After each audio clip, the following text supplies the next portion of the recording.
knights on their steeds, orc war bands ready for their wicked deeds. I'll show you all the tricks, the blends and the glaze, little pain and secrets from my hobby days. No pressure here, just hang and chat, share stories of battles and pain mishaps. We laugh, we learn, mix colors on the fly, watching warbands grow beneath the brush as time goes by. Every stroke and every color tells a tale, from victory's glory to the warrior's trail, with the thread of chaos on the rise. The heroes tell no lies, with their blades in hand. It's time to purge this evil from the land. So crack a beer, join the crew, let the colors flow. BigDsBrush is live, yeah, welcome to the show.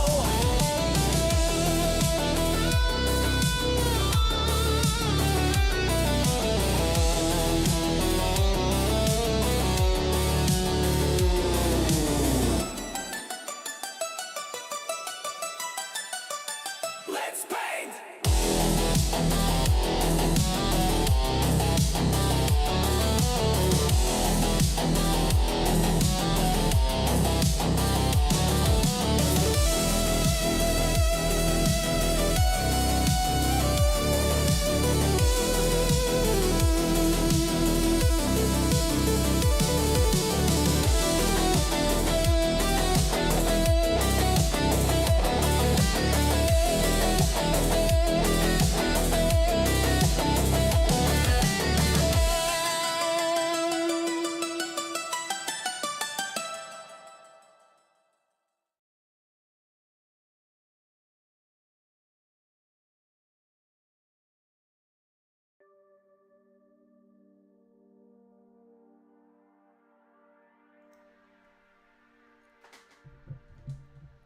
Hello, chat.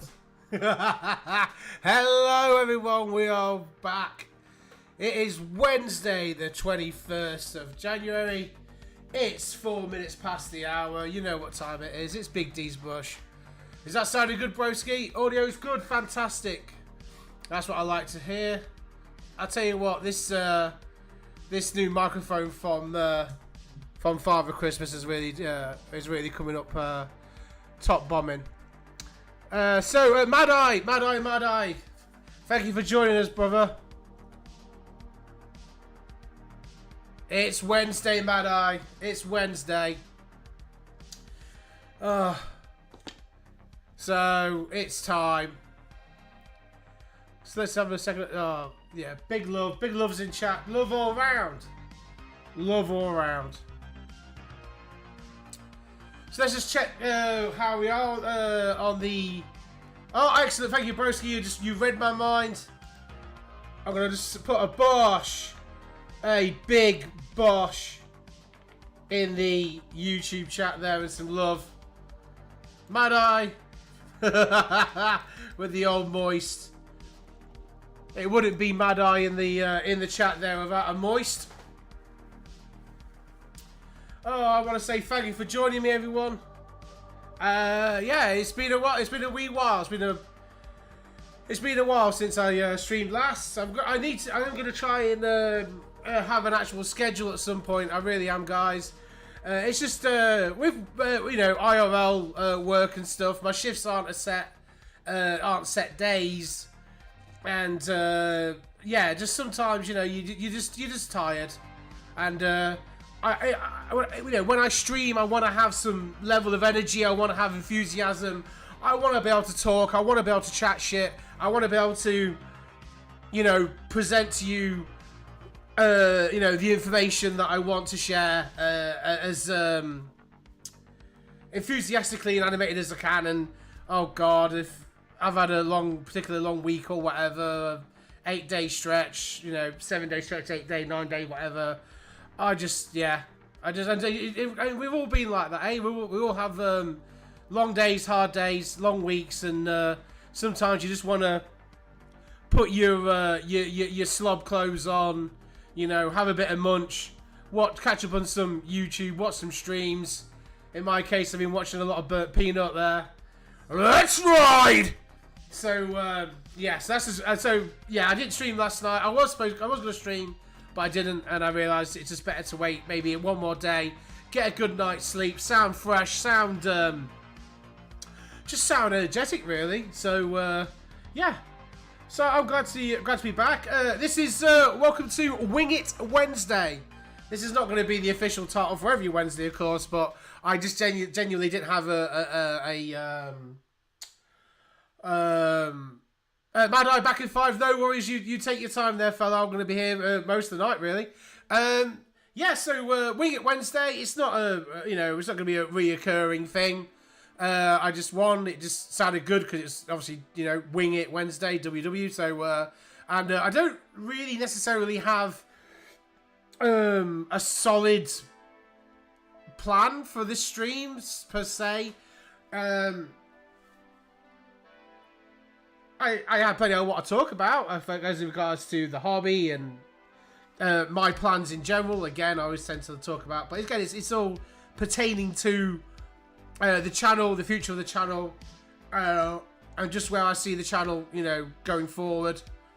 Like I say, it's at the minute this is a hobby, side little project. I have full-time job, IRL, and sometimes unfortunately this does have to take a little back seat, just to obviously just down to tiredness and exhaustion and that kind of thing. So yeah, so welcome, and let's see what we can get up to today. So the basic idea for this stream is going to be just to talk about the Chaos Project in general. I've got quite a few videos in the editing bay. Well, not in the editing bay. They're in a big folder ready to be edited. I've gone through them all. They're all titled. They're all in order. So once I get hold of the editing studio that my broski there, Mr. BitDot, has heavily recommended to me. Once I download that, install that, and then get to grips with it, I can basically just more or less drag and drop each video in succession, and then just literally chop them down and speed them up.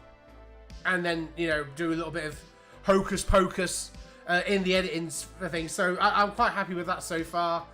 I'm going for a February release, I think, for the series, for the first videos.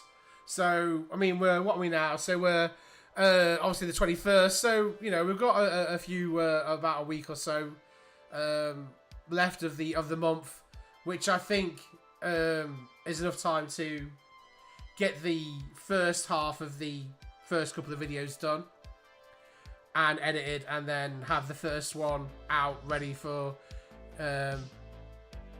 public viewing, consumption. So yeah, it's cool. So first off, before I show the models, I'm just going to be showing our first beverage of the day, and of the night, really, I should say. And it's a very fitting one. It's a Hobgoblin IPA. Okay, this is beautiful, and again, it's called Hobgoblin. I mean, it's basically a fantasy, a creature from fantasy. So I'm gonna crack this open using my handy dandy bottle opener there that I was gifted for my over Christmas, and we're gonna do a nice pour. Obviously, I've got the camera in position, so I can't really pour it properly. Well, I can pour it properly, but not in camera. Nice little head there on the beer. Okay. That's perfect for this IPA. And then for the rest of the stream, I have some Wingman IPA. Like I say, this basically became my my favourite, probably my favourite beer now. And unfortunately, the where I near me, the local shop there has now only got the Coke can size ones. So I've got 2 4-packs, Coke can size. They will suffice.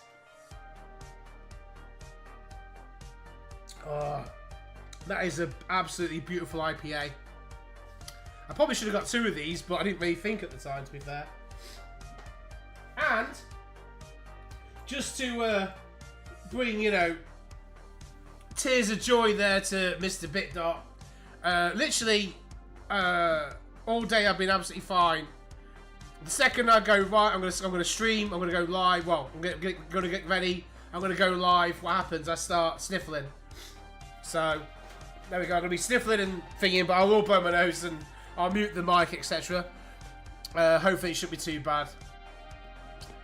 So yeah. So let's just bring these guys back into shot. So these are the Chaos Warriors. These are the two-handed guys. That I need. I'll show how to do these. But you'll notice something. Look at that! Look, I can turn them and let them face the camera. But what trickery is this? What devilry? What you know? Stay back, demon! To quote Bert Peanut there. Well, I've finally got round to magnetizing my models, my model collection. I've spent the last couple of nights actually magnetizing, which is quite cool. This is something I should have done a long time ago. Never got around to doing it, and I just thought, sod it. Well, this is a good time to start now. And of course, the magnetization process is going to be part of the video series, obviously. Because I think it is, to be fair, while not crucial to collecting and painting minis. It's not crucial, but I do think it's very, very helpful. And again, it just helps organise and think things are very much less prone to being knocked over and falling off. I've done... oh, ha! Welcome back, Mad Eye! So yeah, so basically, my plan is, for the first little bit of the stream there, is actually to do a little bit of assembly on some of the newer Chaos Warrior kits. Okay? I've been putting some of them together. I'll show you those in a second. That's just purely so I can just have a bit of a jibber jabber, a bit of a ramble and stuff. And then I'll get on to showing you how I like to actually magnetize my trays. It's basically how more or less everyone else does it, but I do a slight little modification, and it's purely for a materials saving. Really, you can save a bit more material doing it the way I choose to do it. So let's move these guys out the way. I'll put these over here. I should really have a better place to put things, really. Welcome back, Mad Eye. Okay. So let me just show you. So this is the beginnings of a unit of Chaos Warriors. These are the Age of Sigmar. Okay, these are not the ones I showed you last week, the Warhammer the Old World ones. Oh, actually, the models I showed you there a minute ago. These are the Age of Sigmar ones. These are very much... That's okay, broski. Yeah, no worries. I know you're working. It's good. No. I know you've got things you're working on yourself, broski. It's just, it's basically, I'm just glad to have you here and stuff, and just listen along. You don't have to. I'm hoping, to be fair, that other people are, listening along, or just doing other things while I'm in the background. Yes, so these are the Age of Sigmar Chaos Warriors. These are very much brand new. These are newer sculpts. Very, very nice. Very lovely. I've got absolutely no qualms about these whatsoever. They are what they are. They are absolutely amazing. Finer detail. Much more detail. Finer sculpts and stuff. For instance, I'll just show you on the. I'm just at the minute. I'm in the middle of putting these guys together for my personal Chaos Army, but for the stream, the purpose is I'm showing how to obviously to magnetize. This is just a unit I'm obviously working on for my personal stuff. So I just wanted to do that for the stream. Like I say before, it's Wing It Wednesday, so there isn't really a rhyme or reason. I just wanted to do a few little bits and pieces and tinker about. Yeah, just to show the difference, to be fair, what difference there is in the older models and then the newer ones. So if I take this guy here from the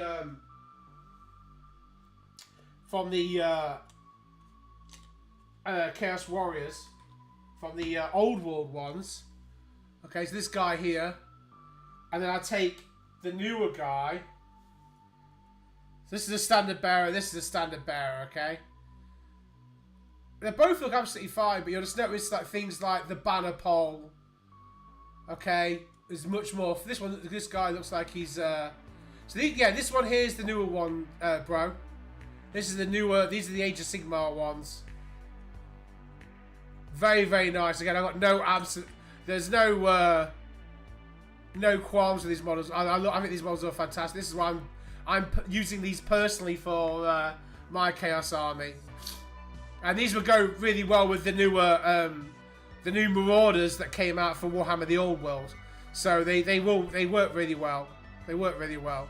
Like I said before, the only downside to these kits is that they don't give you all the weapon choices that you get in Warhammer: The Old World, whereas with the older kits you get enough to make either a hand weapon and shield or 2 hand weapons, and then you can buy metal accessories to give you double-handed weapons, okay, or the halberds. Whereas the AOS kits, because of the rules in the game, you get I don't know if I've got it here or not. Probably not. Oh, no, I do. Here we go. So here's the champion I made for the other unit I was working on. So this is the newer Chaos Champion for the unit, okay? And he gets a hand weapon and shield. Okay, and then the other choice you can equip them as. Oh, I'll show you one that I've actually completed. Is this one here? Is halberd and shield. So between the two kits, you can have because this is the halberds and the older kits are an upgrade sprue, an upgrade metal sprue, and so I like to sort of mix and match. But for the for my units, I'm using 1 unit of guys with halberd and shield, and then 1 unit of guys with hand weapon and shield. So that's pretty cool.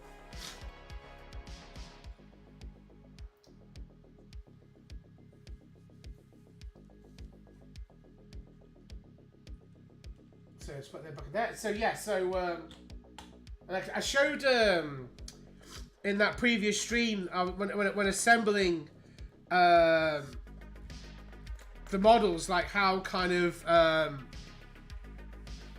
how sort of slightly more simplistic they were in terms of assembly, because you literally got 2 halves of the body, the front half and the back half that you glued together, and then you basically glued on a head and then the arms for either a sword or an axe or whatever. Then the other arm could either be a shield arm or a weapon arm. So very, very simple, very straightforward. 2 seconds, guys.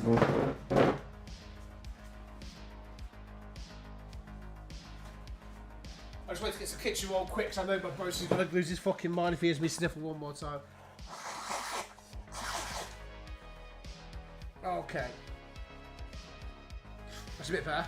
Right, so with these kits, okay, these are the newer kits. These are even this even applies to the newer. Oh, bless you, man! ADHD is kicking your ass. Oh, bless you, mate.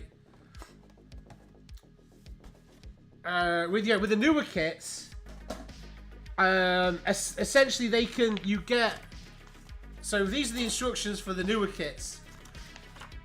And so there you go, you see, you get enough halberds here, enough swords, or hand weapons, sorry, and shields for 10. So 1, 2, 3, 4, 5, 6, 7, so you get 8 of these, sorry. And then 9 hand weapons. and then you go round, you go through the instructions, which are a lot more. You have to follow these instructions to the letter, otherwise you'll have the wrong arms connected to the wrong bodies and stuff like that. And they're keyed. The components are keyed a certain way that they can only really go on one model anyway, so you can't really go wrong. However, if you just started, when I showed you last time, when cutting the models out on the older kits, on the older sprues, you could kind of like just cut every component out, and then you could basically assemble everything relatively easily because they were very interchangeable. These are not the case. So these have a back half and a front half or whatever, but they have to be glued in to the right components, okay?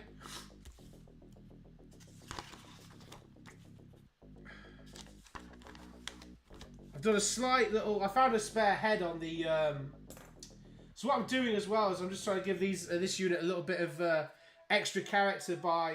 Cause I've got all the spare Chaos helmets and heads and stuff from the old world kit that I brought, so I'm gonna swap out a few heads here and there just for a nice little bit of variation. Mad, you're currently doing some AFK. That's pretty cool. I'm sure Mr. Bitdot there will be able to,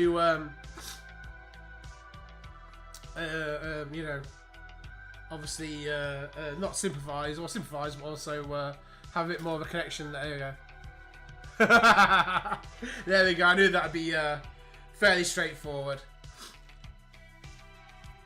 So at the minute I've assembled a couple of normal guys. I've assembled the musician, which I did the head swap for as well. I swapped out the head on this guy for a spare head that I had. And I managed to find one with an open mouth, so that looks quite cool, like he's getting ready to blow the horn, so that's kind of cool.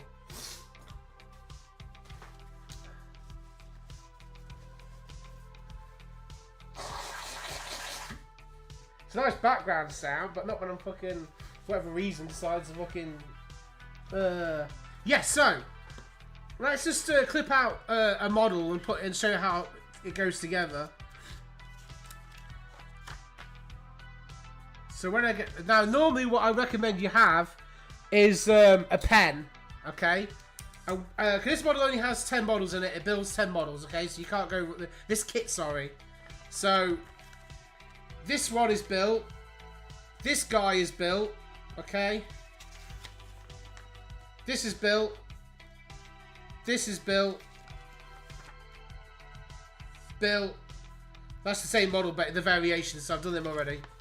Okay. This one is done. And...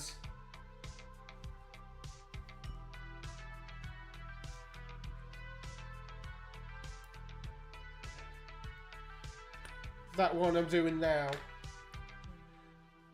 I tell you what though, I get pissed off with these kits sometimes because they're just so fiddly. That's kind of glued in.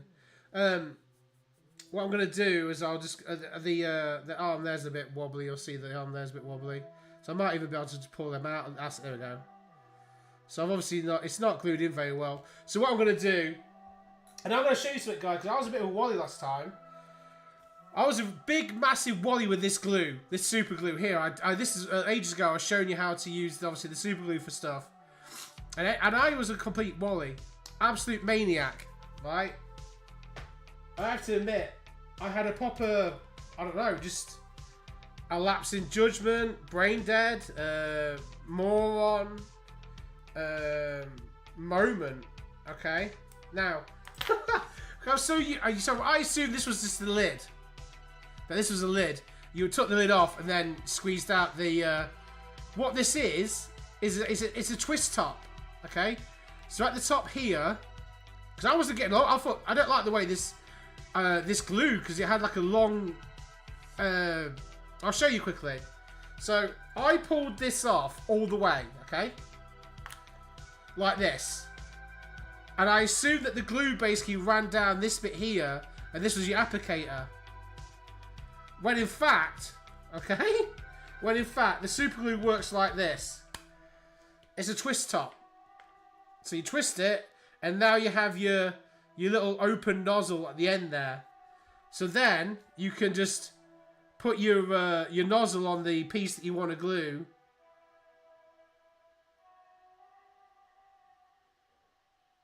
And apply it that way. There we go. So I was an absolute fucking maniac. So, like I said before, there we go. And sometimes I do like to use sometimes super glue on plastic models because it will instantly. I've put a little bit of super glue on the joint there, sprayed it with the accelerant, and now that's stuck. That's not going anywhere now. Okay, so.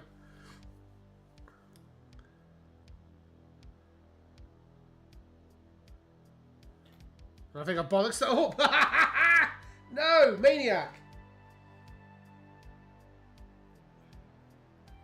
There we go. Got it. Perfect. Perfecto. Thank you. Boom. So that's that one there done. See the head. At the minute I've been using up these older Chaos heads. Just give a bit of variation, so that's kind of cool. So I might just use this guy's helmet here. So what's going on? Let's pop it off in chat. Some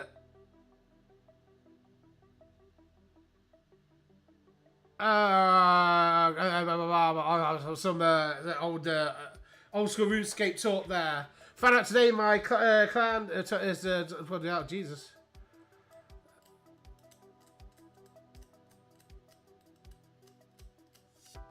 Big T's outtakes. Yeah. 100%. I don't know. It was just a mental brain thought. For whatever reason, it's never occurred to me that the fucking. It never occurred to me that it was a twist top. Because I was so used to using super glues or CA glues, where you just took you took the cap off, and then you pierced the hole at the top, and then just use it that way. So yeah, it had dawned on me like earlier on today when I twisted the cap and left it slightly off. I just twisted this like that, and all of a sudden I touched the top, and I was just getting like stuck to the lid. I was like, "What's going on?" Oh, I was like, "Oh yeah, that's." I tell you, yeah, don't. We're all allowed those days. We're allowed those days.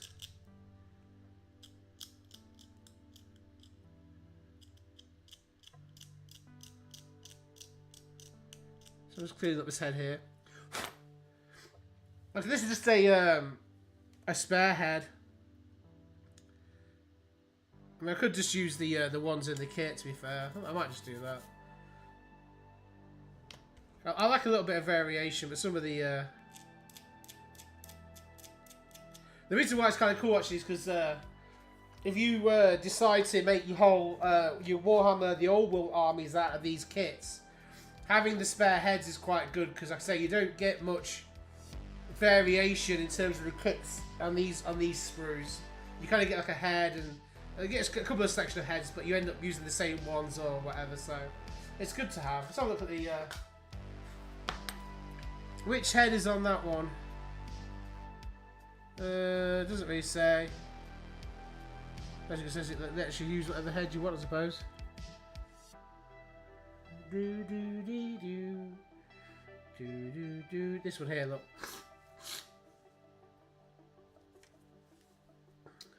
But if I show you the two heads side by side, you'll actually see, really, they haven't.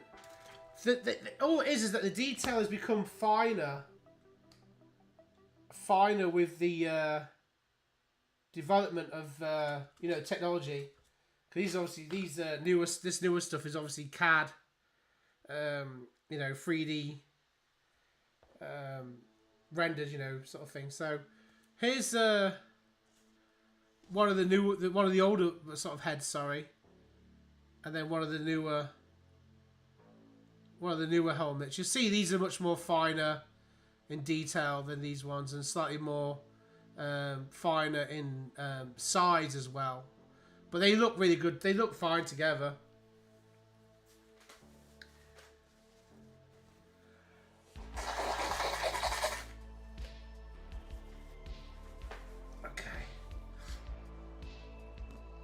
Like I said before, welcome to fucking Wing It Wednesday. Okay, just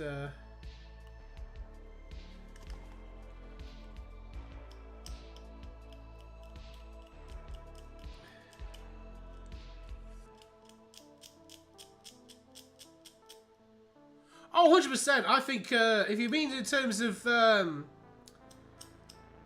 do you mean like in terms of sales and stuff, broski, or?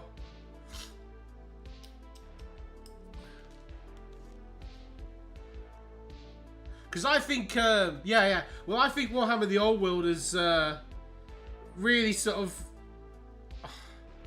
like I said before, I'm not a big fan of the company, as in, you know, Games Workshop as a company itself. Obviously, it's you know, shareholders and, you know, it's like any place really. You know, you got the people that actually work at the place that are the actual, you know, they're the life force, the blood force, or whatever for the place, the heart and soul or whatever, the creatives, and you know, they obviously have a love for what they do, the properties and the characters and the story.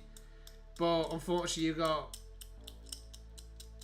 and obviously that's what the reason why Warhammer Fantasy, in their eyes, had to die in terms of the owners and the shareholders and stuff, is because they just didn't see it as it didn't see it being profitable at the time, but also it wasn't like something they could like heavily copyright either, because again, a lot of the stuff in Warhammer the Old World, like in terms of like, you know, races and things like that, were, you know, inspired and derivative of, obviously, you know, either Lord of the Rings, which obviously was written by Tolkien, you know, all those years ago, like years and years and years ago,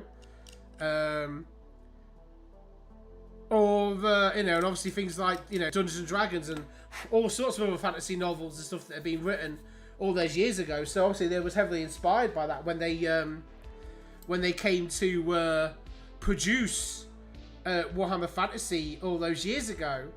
But of course, one of the things that made it very Warhammer Fantasy quite unique at the time, well, still is now, but it was also having its having strong roots also in like history. So they drew upon actual like history and time periods for their different armies. So for instance, you know, obviously like Bretonia, you know, you're looking at things like you know, medieval, War of the Roses, you know, that kind of thing, cavaliers and you know, horseback knights.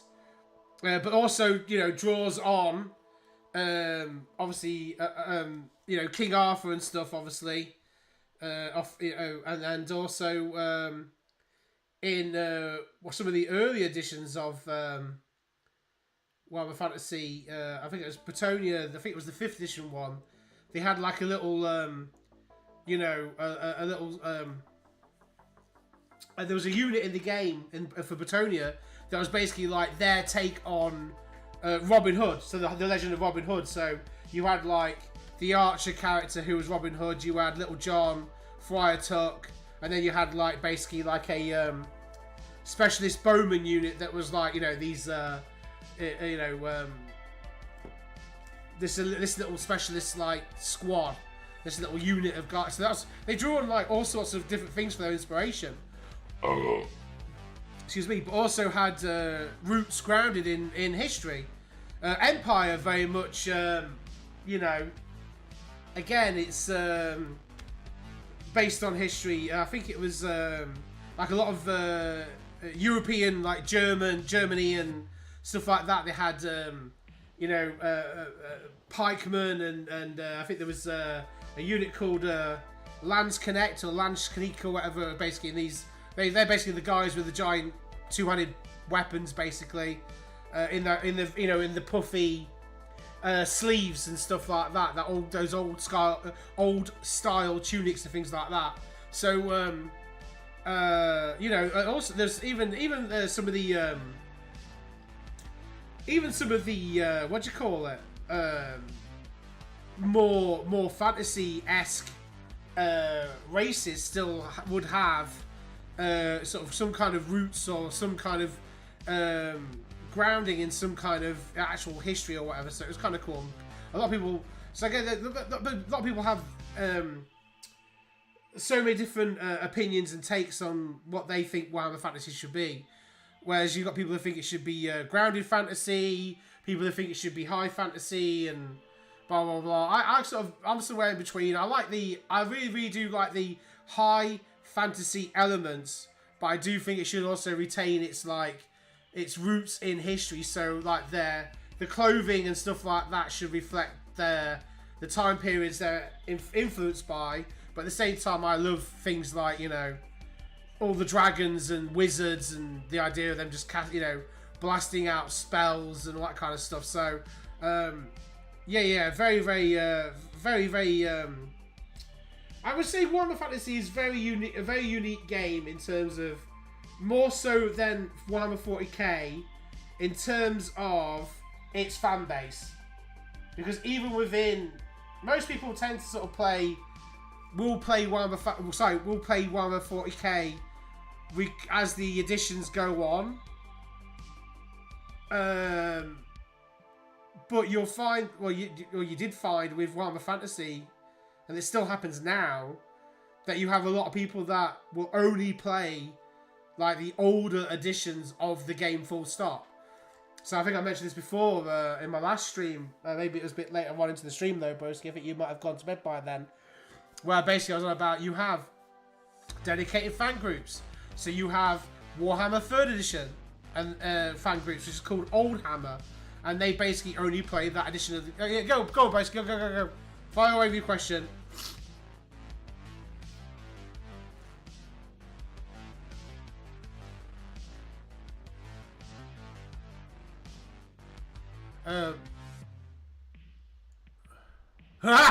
Am I going to do a game session? That would be a pretty cool thing. One day, I think it'd be nice to do maybe an actual battle report or something like that. That'd be quite cool. But we'll see. I mean, it's having space. It's having space. It's having the time. It's having the thingy to do it. So I'm not sure if I'd have to. I don't know. Go somewhere. That'd be kind of cool. Yeah, but I'd also have to learn the rules as well.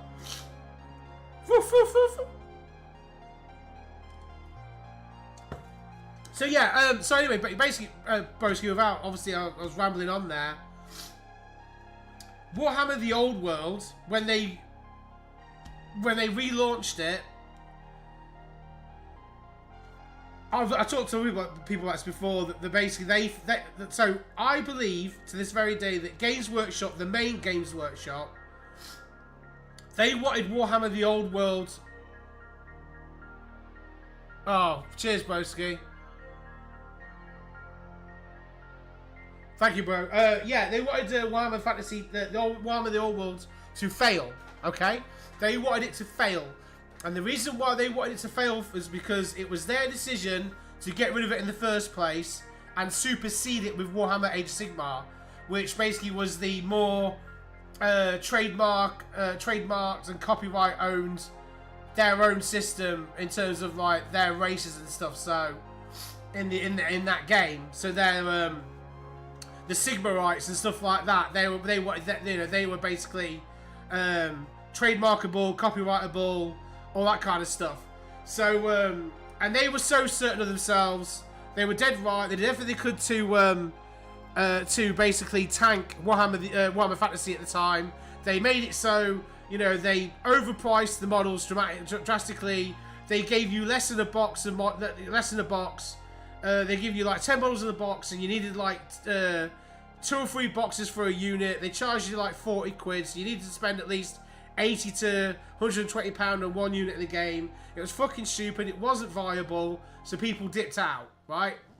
So they were like, ha, see, told you, it's failed. So then they do Warhammer: The Age of Sigmar, blah blah blah. So when obviously, but then things like Kings of War proved that people did like playing tabletop fantasy games with lots of models and lots of units. The PC game Total War Warhammer, which I still believe to this very day is the reason why they even gave it a consideration to bring back, was because of how successful they basically, you know, Creative Assembly, who made the game, got 3 games out of it and a million DLCs. You know, they made bank, and obviously Games Workshop made money on the licensing for that. So they're like, oh, actually, wait a second, people are interested in this universe, in this world that they blew up. Okay, and so the studio that's behind Warhammer: The Old World is actually SDS Studios, Specialist Design Studios. They are a subsection of Games Workshop. They were basically what used to be called Forge World. So they made a lot of the specialist stuff, and they also made Warhammer Horus Heresy, which is the prequel to 40k. So they took it on. I think they got bugger all in terms of budget, which is why a lot of the older models came back.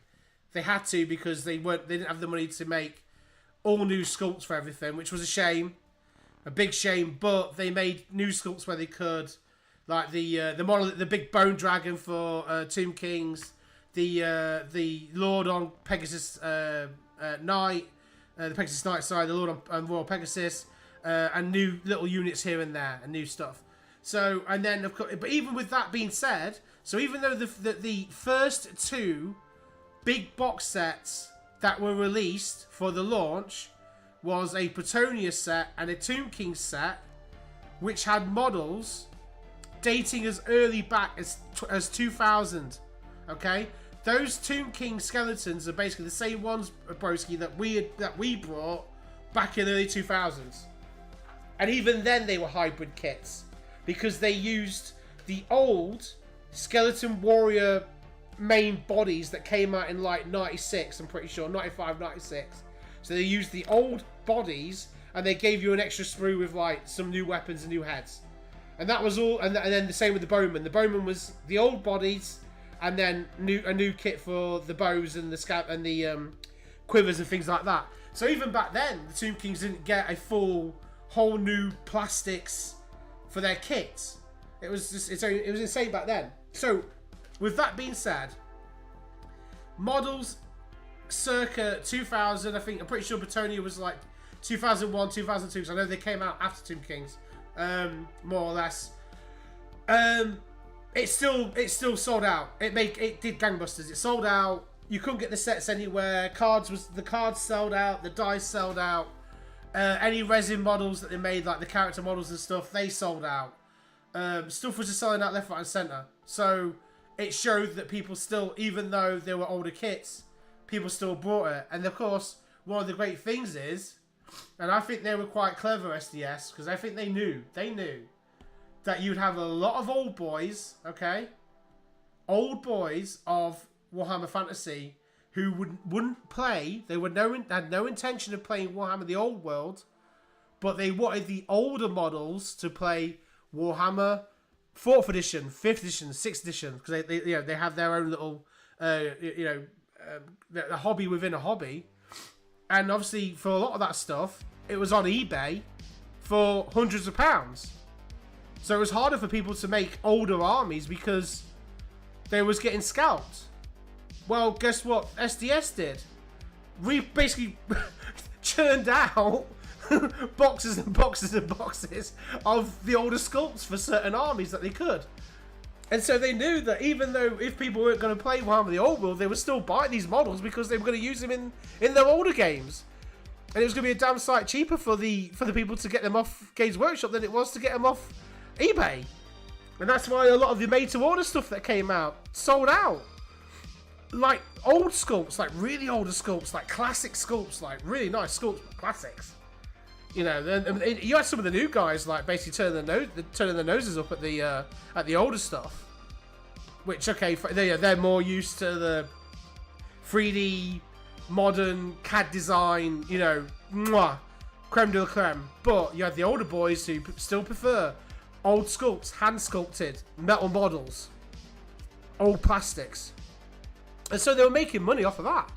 So every time they did a made-to-order for each army, because they were doing made-to-order for each army, So the older Plutonian metals and kits, older some of the older Tomb King stuff, and then so on and so forth. Orcs, dwarfs, all that kind of stuff. So they still had a huge interest from that subset of the community that basically it just enjoyed the older versions of the game. So I think that was very clever. And even now, I'm not sure if it's gone up yet, but they're doing another made to order for some of the older Chaos stuff. So the older Chaos chariots, older Chaos sorcerers, that kind of thing, and they're selling out because people want the older models. And the scalpers on eBay are getting fucked because they can't ship. Like, they're not... These models aren't rare now. Do you see what I mean? So it was really clever. It was really clever. So even if they knew... So they basically, they kind of... They were clever. They fulfilled... Sorry. They essentially came at it from a very cool mindset in that saying, okay, you won't give us the money to make new sculpts for our armies.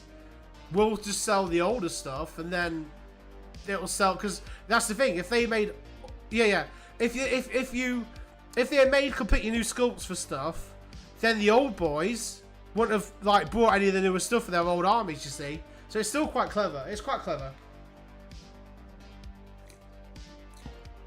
But I have a suspicion, broski, because obviously, I think there's going to be a lot of newer sculpts coming out for some of the older stuff. So I strongly suspect.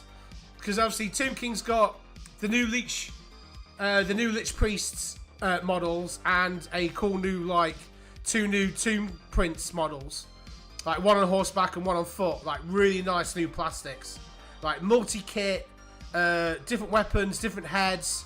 They look amazing, really good. I don't know if I showed you them. But second, I've got here, I think. I'll show you them. They are fantastic. They are really amazing. And obviously Tomb Kings was your let's have a look. Yeah, here we go. Check this shit out.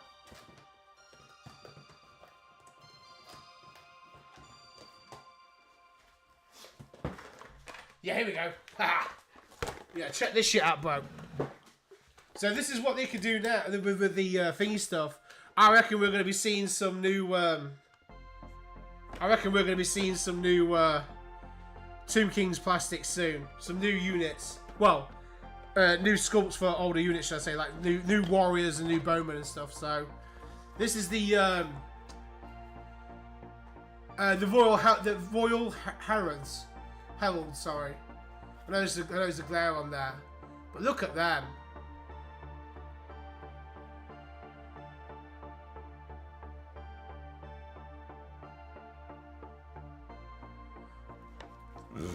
I love the artwork as well. The artwork's cool. Yeah, there's some of the. So that's that. These are amazing. Look at that, and then these ones here, the Lich Priest, broski. As you know, these are the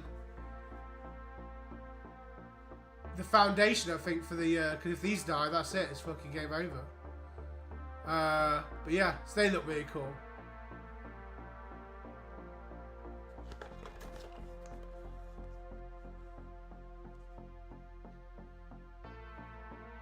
So I strongly suspect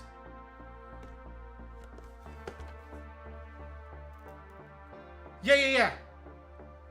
Well, so I strongly suspect that I genuinely think that we'll, because obviously the it's taken off so well, the game. I reckon they're gonna get a way bigger budget now, because before it was I remember that reveals and stuff, the big trade shows, the big reveal shows, and then have 15-minute long reveals for Warhammer 40k, Warhammer Age of Sigmar, and that kind of thing. And there'd be a Warhammer the Old World announcement, and literally it'd be 10 seconds. It was one model, and it was yeah, okay, blah blah blah. And you could tell they really weren't trying to push it. And of course, we persevered and we stuck it out, and now you'll see that the game itself now is considered, I think, it's basically up there with Horus Heresy now in terms of how important the game is to them in terms of sales. So, well, yeah. So I think we're going to. Obviously, they brought out Cathay, which is obviously a whole new army, wonderful models. I showed some of them last time. Some of the new stuff that's coming out as well. they've released new Chaos Marauder models, which obviously they're amazing. So I think we're gonna, and they're newer sculpts of older models, and so I think we're gonna see like newer stuff basically going forward, and really give the game that modern shine, that nice polish now. So I think that'd be really, really cool. They look different now. Yeah, they've got much more. Well, they have a much more thingy feel to them as well. I think they have this kind of like. I mean, I'm just saying, I'm just really hoping that like the Tomb King warriors. I really hope those kits are like they're just much more ornate than obviously the previous ones. Because I think the previous ones you basically got a couple of heads with headdresses and that was it. Whereas because the huge difference between the biggest difference between Tomb Kings and Vampire Counts is that Vampire Counts the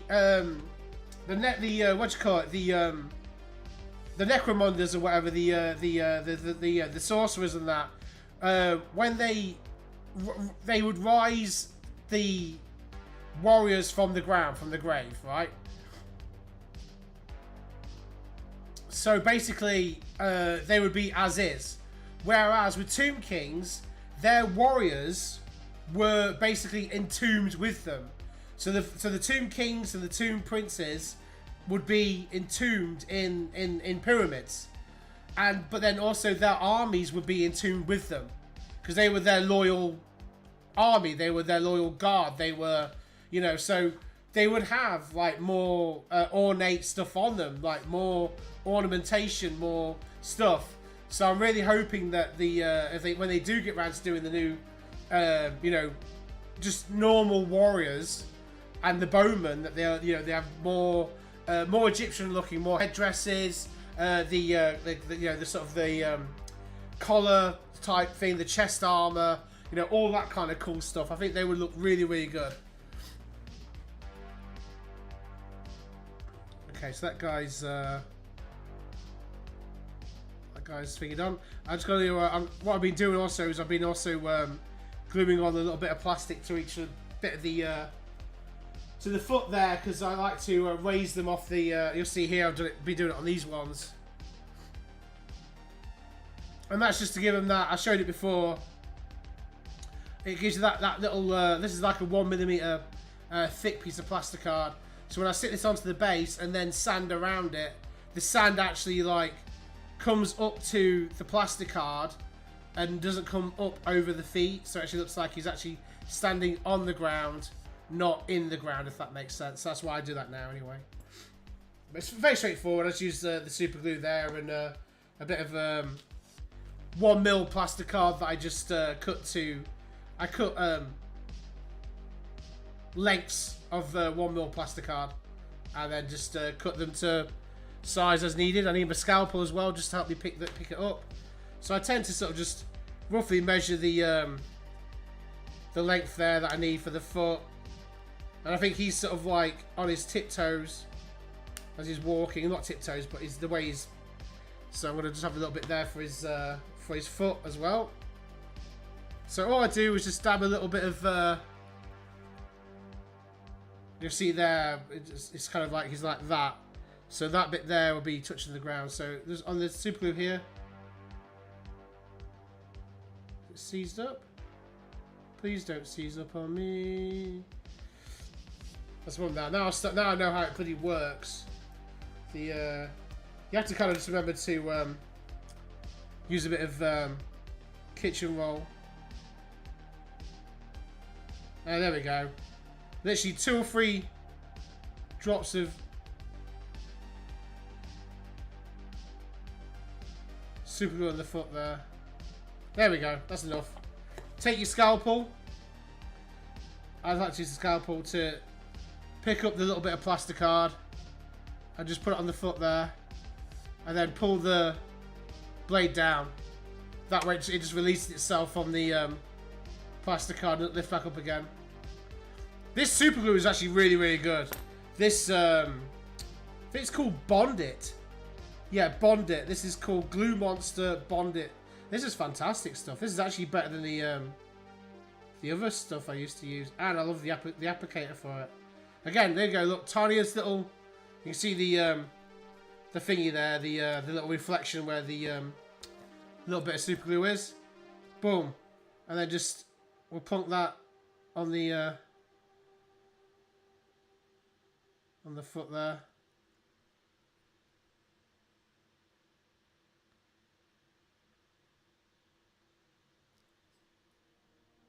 If you need to, you don't. This stuff grabs really quite quick, so I tend not to need this much anymore now. But this is the accelerant, okay? You give it a quick spray. It's got no fumes or anything like that. It's safe to spray indoors and stuff. It dissipates quite quick as well. It just sets it instant, like insta set, boom, insta bond. Okay, and then all I do is when I glue that onto the base, I'll just chop off some of the excess plasticard there. So that's that model there done. So all I do is I take my pen, and then just put across. You can see there, and that means that way I know that I've done these guys. I don't go back and try and do the same model twice or whatever. Just to your point there, broski, because obviously there's like a civil war at the minute with well, not civil war, but it's just obviously it's all red tape. Bad Eye, what do you do with the models you make? Well, so the idea, Bad Eye, is you basically, I don't know if you've seen I've got to paint an example. I can't be asked to go to the thingy there and grab the Chaos Warrior that I was working on. I don't know. So all I do is you just paint them up, Bad Eye. So this is a goblin that I did a while ago. What's it again, so I'll get onto that. I will get onto that. So that's the goblin I did a while ago there, Mad Eye. Okay, you just pick them up and then you put them into units and you use them to battle with. At the minute though, I just put them on. I've just got a display. I've got like a cube storage thing at the minute, mate, and they just sit on there at the minute. I put them into movement trays, which I'm going to show how to magnetize in a minute, and then yeah, they just sit on the cube storage for now, buddy. I just like collecting and painting them. That's all. There's no actual figure there, really. So just the end game is to have a nice collection of painted models, really, that tell a story, which is quite nice. Yes, broski. So the Civil War. Well, it's just all red tape. People joke about it. The Civil War. Green Eye, welcome in, Green Eye. Yeah. So broski, the Civil War. So basically. So when Warhammer The Old World was announced, I'm assuming basically behind the scenes, because Warhammer Age of Sigmar basically took a load of the races that existed in Warhammer the old Warhammer Fantasy at the time, and basically then sort of Age of Sigmar them up. Okay. So for instance, broski, lizard men. Okay, so lizard men. Vampire counts, ogres, ogre kingdoms, for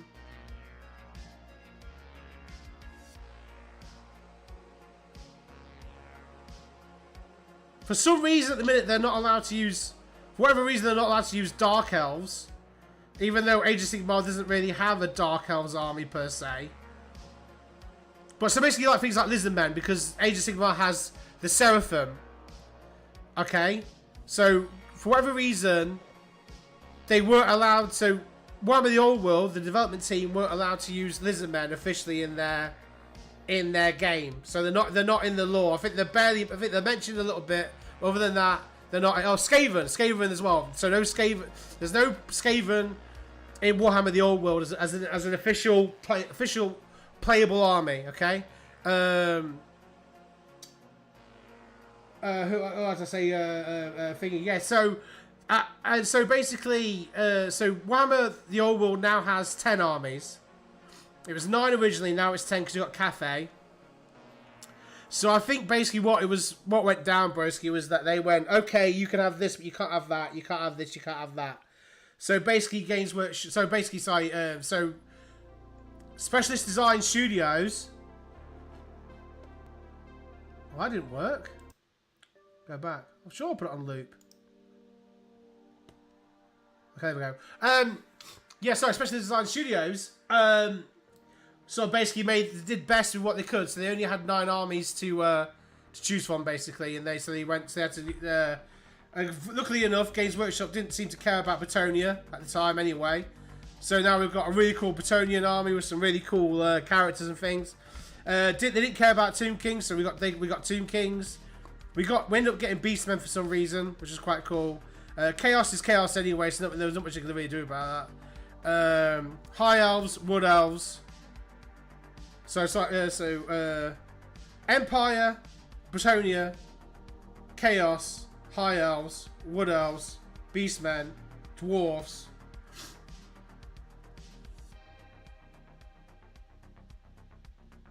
Orcs and Goblins.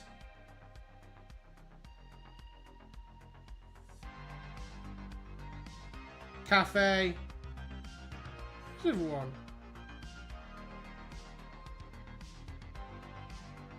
Dead air.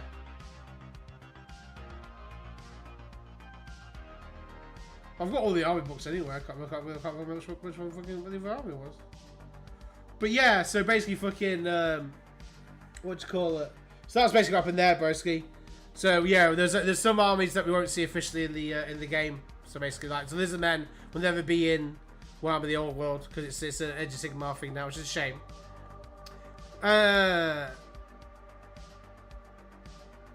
Oh, nice little chip there. I'll have a quick sip of my a little sip of my Hobgoblin there. It's very delicious, but it's not nectar of the gods. So how many I've got there now? So 1, 2, 3.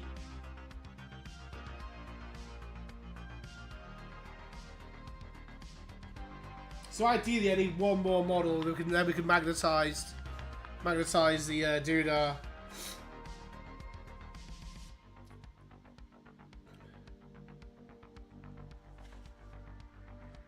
So let's do this quickly then. Let's do it quickly. Let's fucking shit. What do you call it? Spit spot. As Mary Poppins would say. How is everyone in chat? I hope everyone is okay. Okay, so I need 42. So this again, there's the difference with these newer kits, okay? So the newer kit, this is the same with the newer AOS stuff. Sorry, AOS, sorry. The newer Warhammer the Old World stuff is everything is actually numbered and corresponds to a number on the sprue. So 42 there, 42 here, okay? So what I do in this case, again, I said before, the difference between this and the older kits is I do very much like to. You're very moist. You're very moist. So I'm glad to hear that. It wouldn't be right if he wasn't moist, my friend.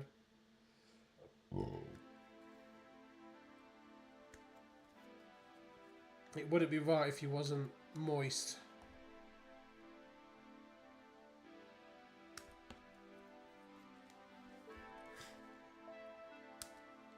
So how are you, Green Eye? I hope you're okay.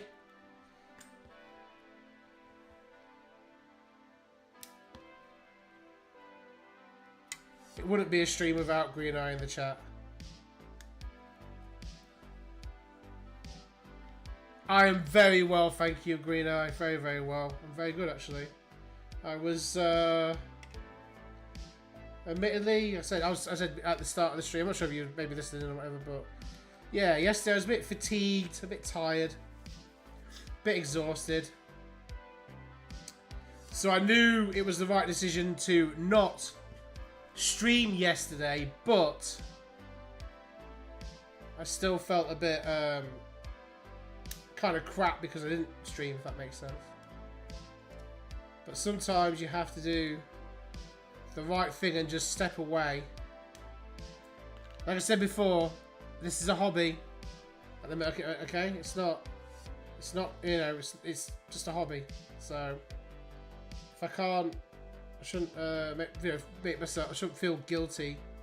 I'll feel bad about myself if I can't, you know, stream, you know, every day or whatever, every day that I just need to make sure that, you know, there's got to be a balance. There's got to be a balance, basically. But yes, earlier on I was very optimistic. I really wanted to stream, but like I said before, I wasn't really sure. Like what I was going to stream. To be fair, because I like these streams to be sort of, like I say, at least somewhat interesting, at least somewhat informative. I don't want to go as far as to say educational, but just at least I basically don't want these streams to be a waste of anyone's time, you know. I don't mind wasting my time.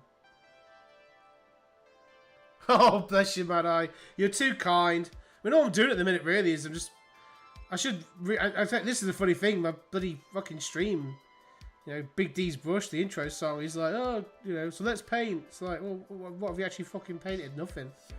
I mean, I painted some stuff last year on stream, but at the minute I'm just assembling stuff. Really, I should be painting really.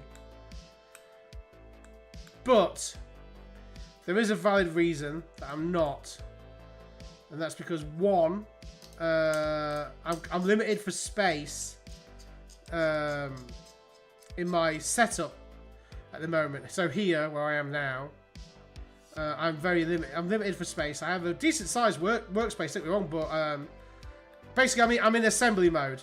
So my workspace at the minute is set up for assembly. So I have glue, clippers, knife, scalpel. I've got my toothbrush to help clean off any bits and pieces, things like that. At the minute, also try again. I am in the middle of magnetizing stuff at the minute as well. So my workstation at the minute is in assembly mode. So once I've got all this out the way, then I can go on to do painting, because then I clear everything down, and then I get my palette, my paints, my water cup, my water mug, and brushes, and then I've got the space to paint, basically. So I try to, you know, get a fair bit of assembly done, and then I can do some painting. So that's the main reason why at the minute this year I haven't really done any painting, is for that fact that I'm in assembly mode. But you're very kind with your words there, Mad Eye. I do appreciate that. Thank you. I will make these streams they will be more interesting. Yeah, no, broski. I knew anyway. I wasn't too sure if you. I knew you. I thought you might have dipped anyway, broski. But I'm glad you came back just to say good night. Yeah, I started late today, broski. So if I started at 7, you would have been a bit for. So I understand that, bro. You have a good. I know you're gonna go to sleep, broski. So have a good sleep, and I'll probably see you in the morning anyway, or whatever.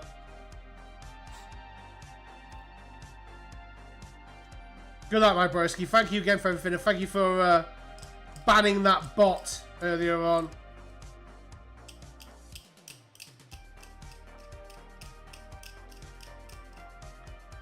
And thank you for your kind words, broski. You're very kind.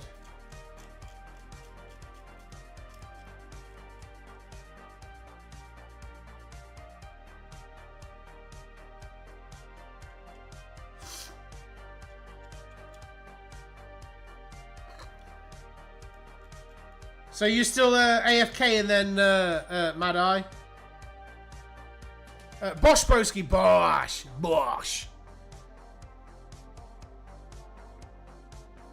El Bosh.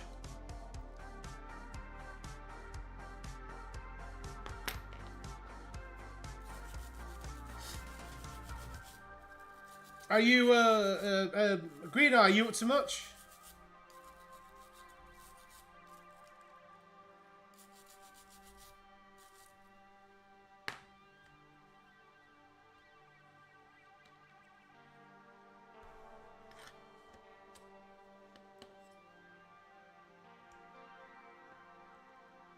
Not AFK, but less attention needed. Oh, bless you. No worries, mate.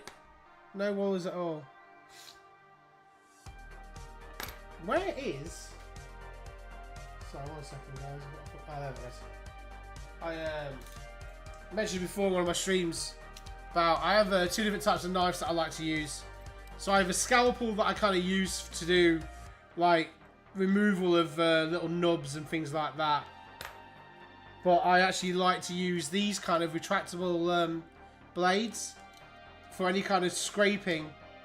They just seem to these seem to be a bit more better suited for actual scraping. They don't seem to feather the plastic like the scalpel does. The scalpel's really great for doing this kind of thing, okay? But for actual scraping, these knives are so much better. So there's a little bit there, little nub. So I take my scalpel. Like I say before, this is one of those cases where it's kind of like do as I say, don't do as I do, because yeah. Always cut away from yourself, okay? I'm an idiot, but I also know what I'm doing in terms of I am used to working this way. I am comfortable with a knife. I'm very used to. I know how to what kind of pressure to apply when working with a scalpel and coming towards myself. But yes, if you are doing this at home, then you know, cutting mat, put the model down flat. The area that you want to clean up, take your scalpel blade and just come down like that, okay? Come down and cut down into the mat, not into your fingers. But I'm used to this, so I'm fine. But he says that he's got a little cut on his finger there, but it's not, you know, it's not deep or.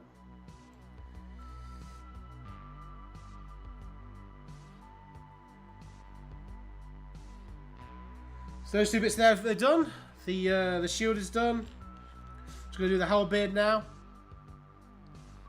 No plasters this time. But the thing is though, Mad Eye, as I said last time, those cuts on my hands that I had plasters on, they were from work, not from the hobby. So, yeah.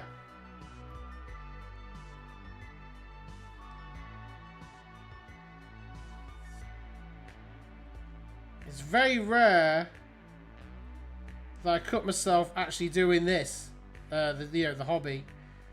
Very rare. I cut myself at work a fair amount of times though. But I'm working fast at work and. Thank you. I did say last time. I said, oh yeah. I said, oh, I'm gonna start using a knife, and I never cut myself. And then I'm like.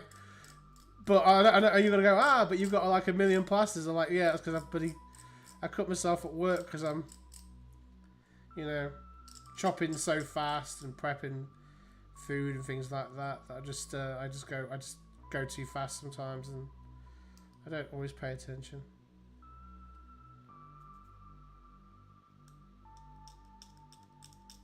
I never pay attention sometimes. I'm usually in dreamland there, Mad Eye.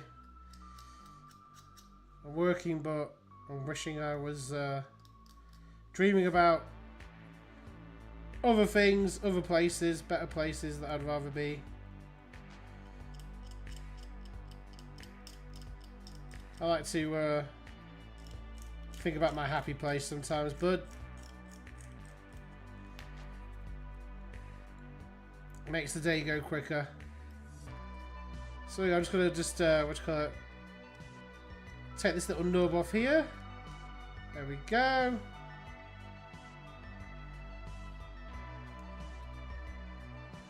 I once had a man on my team trapped his fingers under a pit cover like a large, yeah.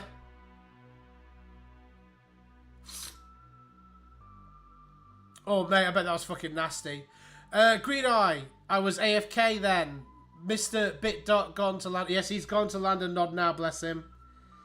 I started at 8 today, or tonight rather, should I say. So he's always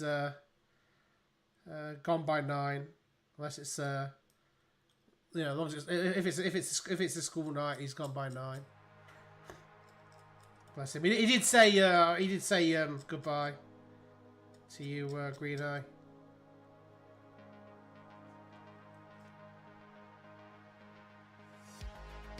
He likes his beauty sleep. He likes his kit, bless him.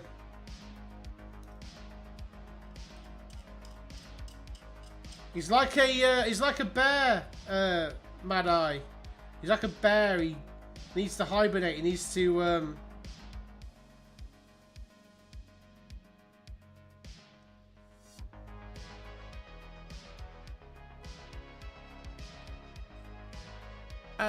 yeah. I'll be streaming tomorrow. So you'll get to all say hello in chat tomorrow.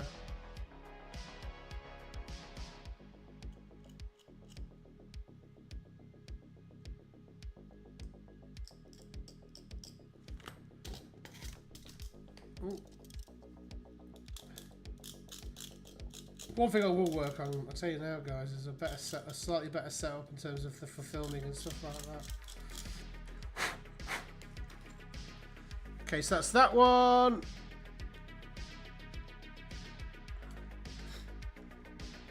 Let's prep this leg. Oh no! Oh no! Luckily the floor's just a bloody thingy one. It's a solid floor, so I can't lose stuff on the carpet. It's a pain in the ass when you drop stuff still.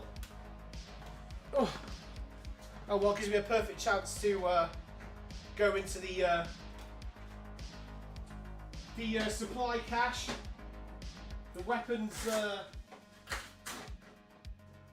fridge. There we go. We need fuel. We need to be refueled.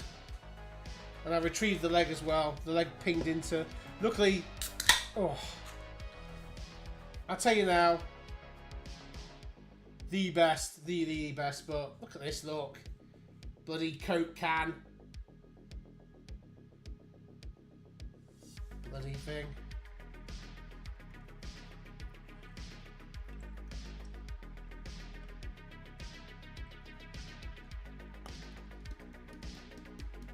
Oh, yeah. You remember that? No. It pinged off into oblivion. That pissed me off, that did. I was fucking cleaning that up so diligently. Getting all the mold lines off. Yeah, luckily though, Mad Eye, those older kits, buddy, they come with like a million heads. I had like so many of the same ones, so I just basically end up cleaning that ahead and then just doing that one instead. It literally pinged off to like, it pinged off to the right, and to the right I've got some. I mean, I'm sure if I like move some stuff out of the way, it'd be there, but it's probably got swept up by now because I always do I always like to do a nice, tidy, a nice sweep. But it was like I say, I've got plenty of those heads spare, so it wasn't too much of an issue. So you see here, look, there's a line that runs down here. Okay, that's your mold line there. These are new. These newer kits aren't usually too bad for mold lines, I will say, and usually they kind of run down a fairly straightforward. So what I'm gonna do is take my retractable knife here. Okay, just bring it down. Soon disappears.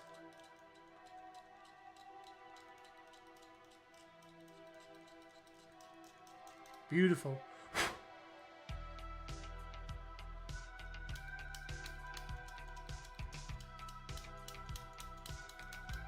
Just like that. Takes no time at all.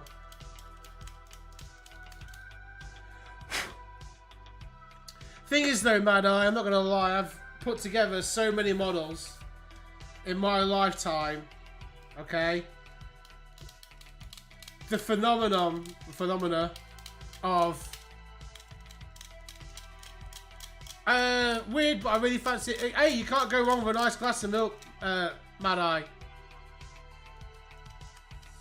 You can't go wrong with a glass of milk. I'll tell you that for free. Yeah, Matt, you get used to bits of model pinging off, Mad Eye. I tend to use, if I'm honest with you, I have, when I do a proper assembly session, and I'm cutting it and then I'm clipping pieces out and cleaning them up, I normally have like a tackle box or a jewelry box, plastic case that has segregations in it. Yeah. Well, with these models, these newer ones, Mad Eye, trust me, that's why I tend to use the jewelry boxes, cases, and like all the fishing tackle ones. And I make sure those bloody pieces are like over. Like if I'm clipping or do this, because I've got a habit of stuff like dropping and pinging off anyway. So I'd be holding this Mad Eye over the case, okay? And so I'm doing this. And if I happen to like thingy it, then I've got like, I don't know, the case is like what? Say like an A4 size. Slightly bigger than it. It's about A4 size for the case, yeah? For the tackle box or whatever. So I've got like space that way, space that way. So if I drop it, it'll like more than likely fall into one of the little cubby holes, what you call them, like the little storage bins in the case. So that way, if I am careless and clumsy, it will just go into there. Because you lose a piece off these new kits, that's it. You're fucked. Because you don't get spares. I was just looking at the like I say, the older kits. They give you a lot of choice, a lot of options, a lot of heads. So okay, so this leg's done, and now I've got the tiniest little piece in the world. Look at this. Look, this is the one that you don't want to lose, Mad Eye. Okay, you don't want that to ping off. This is one that I would honestly 110% recommend. This is bloody that I recommend you. This would be definitely hovering over a storage bin, plastic container. Right. So this piece here, okay, this sits inside the shield. This is basically the this is the hand that's basically holding the shield strap. So if I show you this, you see these three little dots here in this kind of triangle formation, okay? That sits in that. So we're taking our plastic glue. Yeah? We're taking our plastic glue and we're fucking making sure that gets glued on now. Drop, drop, drop. Okay, doesn't matter. I try not to flood too much into the area, but it can't be helped. I take my scalpel blade and I push it in to pick up the piece, okay? And then position it. And there we go. Okay? Now I can't lose that piece now. If I lose it, I lose the shield as well, in which case it's game over, so. Oh, yeah, I'm not just a pretty face, Mad Eye. Do you know what I mean? I'm not just a pretty face, you know? So, yeah. Well, actually, that's a lie, because I'm not even a pretty face, so.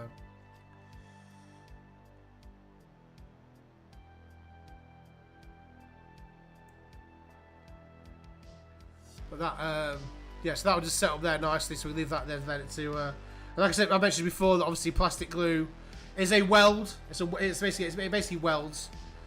Actually, I disagree with that, but Mad Eye, I'm the guy. Literally, I'm the guy that whose own mother, you know, my mum said to me, look, she goes, son, I love you, but you've got a face for radio, you know. But then she also turned around and said that I've got a voice for silent movies, so you know what I mean. It's just I couldn't win either way. Do you know what I mean? I was a bit fucked really, wasn't I? So there you go.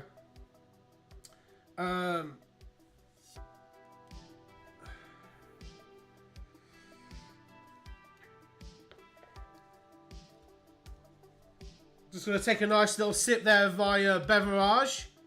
Beverage. Did you get your did you get your glass of milk there, Mad Eye?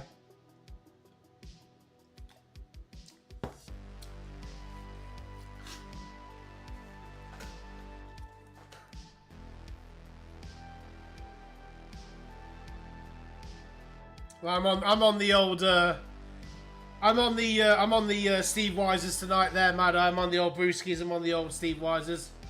I've got they're only like Coke can size, you know. But I've got I've got seven cans of Wingman left to drink. This is I don't know why I'm holding the fucking plastic strip for you. You've already seen it before already. Well, something. So you're not on the old yeah. Well, good man. Well, what? Just you're was it? Are you doing sobriety, or is it dry January, or just altogether? That's it. You're done. No more.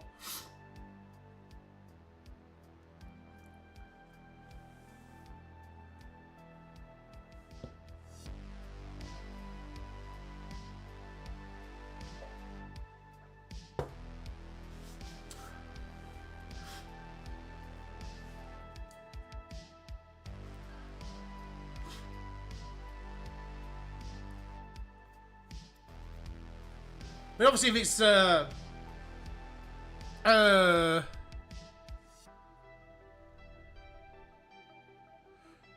well, that's fair. No, that's fair enough, Mad Eye. You know, everyone's different. Everyone's different. I mean, I don't do the I don't do well, what my dad likes to call top shelf. I don't really do the hard liquor much anymore. If at all, I don't drink like vodka or anything like that really. I do enjoy, like I say, I enjoy Jack. Bless you, mate.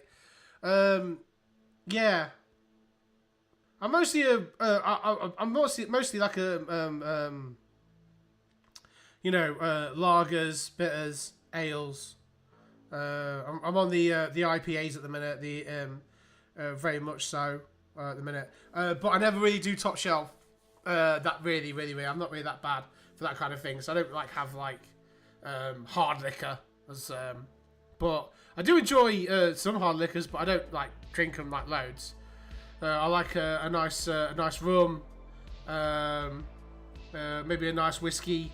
But again, it's like for me, it's I don't know. It's like for me, it's like the sort of like the ambience, you know. Like it's say you know, it's winter, Christmas. It's cold, you know. There's a little bit of snow outside. You know, there was a pub in that I like to get, that I used to like going into, that had a log fire, you know. So I would sit in there. Sometimes and just have to have my thoughts to myself. This is like years. This is going back years ago, and I'd get like a nice whiskey over ice. You know, no water, nothing like that. You know, a whiskey over ice, and then like a nice like a pint of something just to like, you know, like a chaser basically. Oh, that's wonderful, Mad Eye. Yeah, the old log fire. I love shit like that. I'm not really like I don't mind some modern pubs and stuff, but I'm very much like the old traditional, you know, old boy style type pubs, you know. But yeah, I like for me, I like you know, dingy, like wood, you know, wooden beams and stuff like that. I don't really like these pubs that you go into that are like magnolia or fucking really bright walls and stuff. I like yeah, so I tend to like the more dingier style type walls with character, you know. Yeah, good. Oh god, as long as if they do, that's a winner then, mate. If they do good, if they're doing nice pub food, that's a winner, my friend. Absolute winner. Which I think it's kind of, I think some places it's kind of crucial now. You need to sort of offer some kind of like decent food or food in general in pubs these days. You know, so that's why Weatherspoons is huge. You know, I mean it is what it is. It's cheap. It's thingy. People are, you know, they're rammed. You know, they're busy all the time. They're all over the UK. So you got people that literally. Was it my brother that told? It might be my brother or it might be my dad. I can't remember. But I remember he basically he was saying that, you know, you have people that like who will go from one place to another, especially like, you know, in the UK, and so they say they go travelling or whatever. They're travelling. They've gone from I don't know, wherever. It doesn't matter wherever it is, because there's always a Weatherspoons usually. So as soon as they get off the train, and you'll tend to find that more often than not, the Weatherspoons are not far from the train station if they're thinking thought out well. So tends to be like off the train, you get off the train, onto the platform, out of the train station. Where do you go to, like, basically like rendezvous and get your bearings and that kind of thing? You go to like a Weatherspoons. So they kind of got that down pretty good. And they do, and to be fair, they do decent selection of drinks as well. Like their beers and that, they've got great selection. Lagers, bitters, ales, IPAs. You know, they get some good craft beers.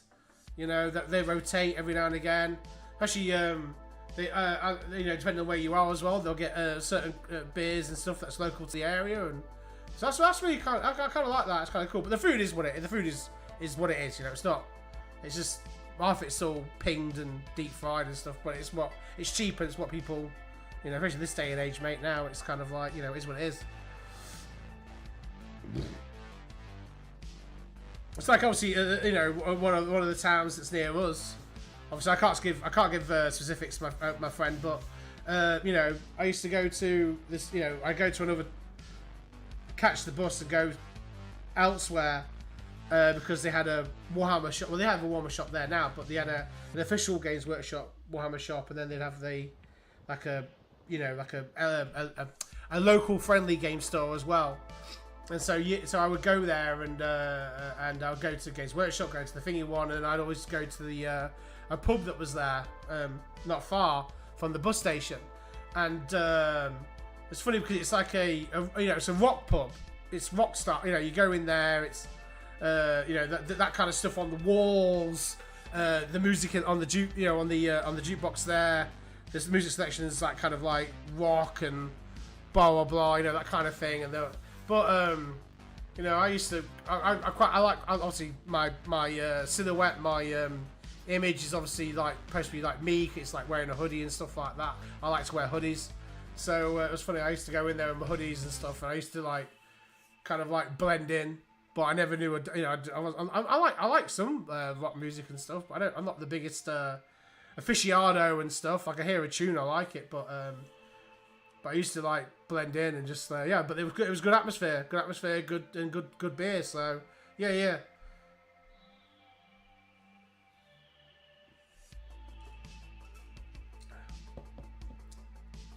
I tend to find that as well.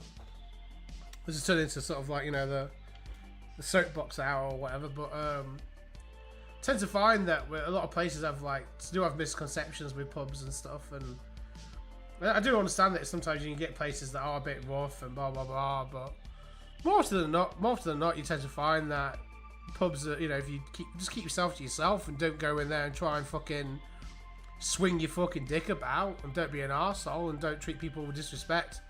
Don't talk to the people behind the bar like they're cunts, and don't talk to fucking people in the pub like they're bloody, you tend to be fine. Even like people I've thought, oh god, I'm gonna walk out of this pub with like, some teeth missing or whatever. I'm not because I've said anything, just because they look rough and ready, and you think they're gonna start on you or whatever, but it doesn't happen.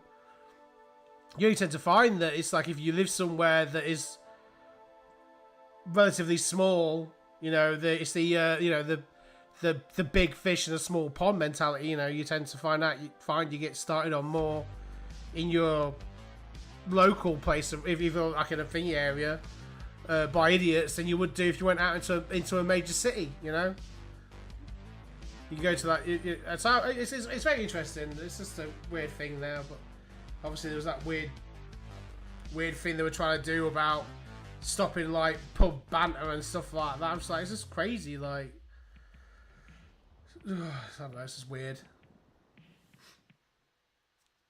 I mean, I think pubs are, for like, especially for like the UK and stuff, they're very much a cornerstone of, you know, human socialization. You know, they are. Like, where did you used to go to like socialize? You know, you went to the local boozer, you went to the local pub. You know, you went for a swift half or whatever. You know, back in the day or whatever. I mean, I'm sort of you know, romanticizing it a little bit, but you did, like, you know, and people used to. You know, I like the whole thing of, like, you know, someone walks in, you know, all right there, John, or whatever, you know. You know, pint of thingy or whatever, or half of, yeah, whatever, you know, that kind of stuff. I like all that, you know. And that's how people met people, you know, back in the day. And that's how you meet, you know, you met friends, you made friends, you probably met, you know. That's how people used to, like, you know, meet their respective others, you know, back in the day, you know. That's how you got thingy. You didn't fucking. There was all this like online nonsense, you know. It was all like you had to actually go out and meet people. God forbid, you know.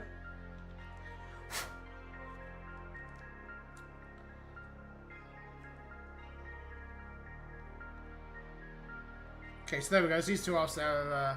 So after all that rambling, to be fair, I was letting some bits. Cure up for a second there before I decided to do a bit more. God forbid anyone like tunes into this bloody stream and like, what the fuck? I thought it was supposed to be putting models together, not fucking talking about, not doing the good pub guide 2026 or whatever.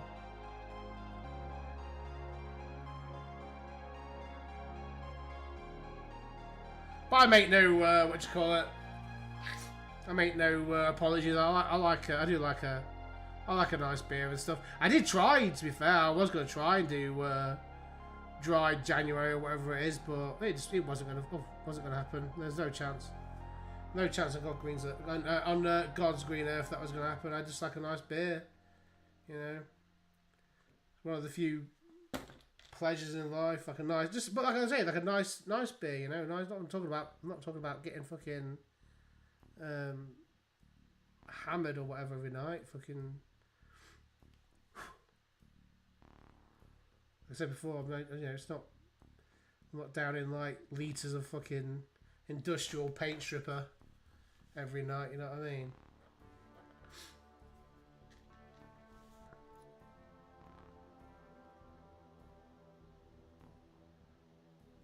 There's his whole beard. There's his shield.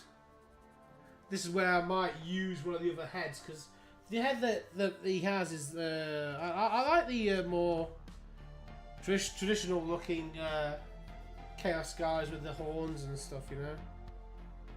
A bit of a sucker that way. So let's clean this guy up here.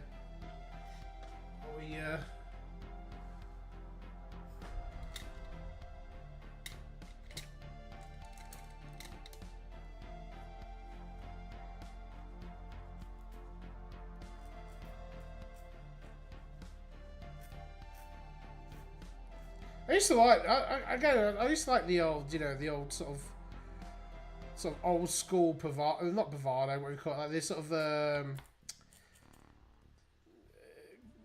you know, the customs and stuff, like old school as well. You know, you had a disagreement with someone or whatever, you'd have, you know, you'd talk it out and blah blah blah, and then it'd be like you buy each other a pint, or you buy the other person a pint or drink.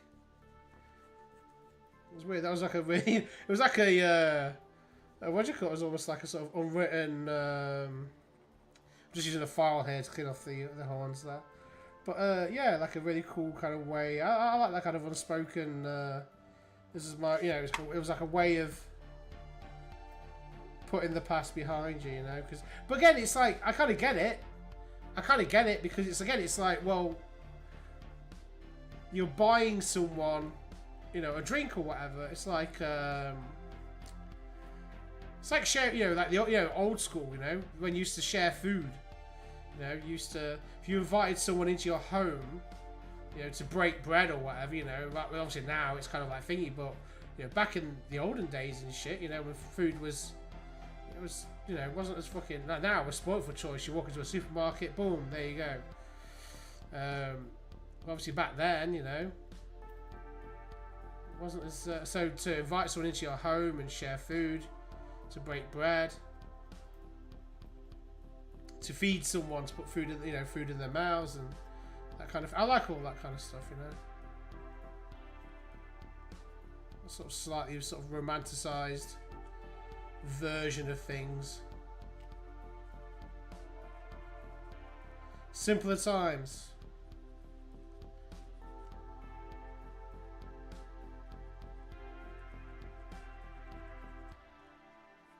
That's why, you know, when if you cook for someone, you know, cooking for someone, you know, that's the same thing as well. You know, even if you're not a very good cook or whatever, it's just it's the thought, it's the, you know, because obviously food is just to sustain life. You're sustaining life. It's to, you know, you're giving, you know, it's just to. So it's kind of like, you know, giving sustenance and nutrients, and so I kind of like all that stuff. I'm a bit of a sucker for that kind of thing. So, you know, you go, oh mate, yeah, buy your drink, yeah, mate, alright, mate. I like all that kind of stuff. Yeah, mate, what are you having? Oh, mate, you know.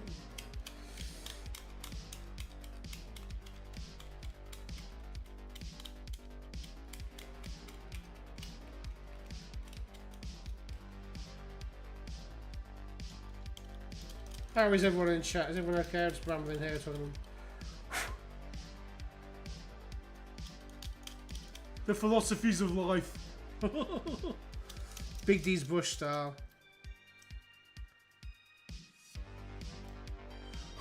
But it's true, this is the kind of thing I think about sometimes when I'm just doing this on my own, you know. Sit up at night and I'd have something in the background, you know, say a bit of burnt peanut or another podcast, or maybe some music, maybe scenes from a film, or maybe even a film itself, or a TV show or something that I can find that I can just watch.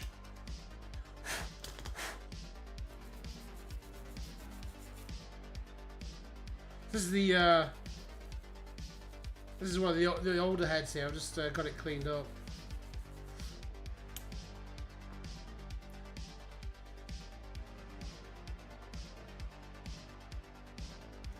There we go, there's that line there. Perfect. Now, you'll see, okay, oh, you would see if I showed you. So there's your, the recess there for the head. You got a ball joint. The other heads have a ball joint, slightly more refined. But it will sit in there. Okay? Looks fine, it doesn't look out of place at all. So that's kind of cool. So we'll have that head there ready.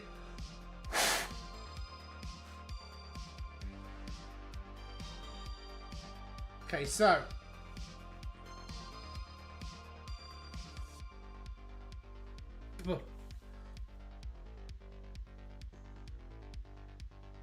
what I tend to do first, though,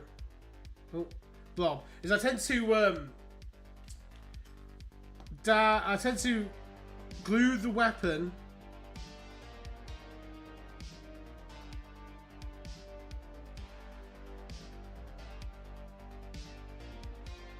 on first, and then the shield, and then the head after.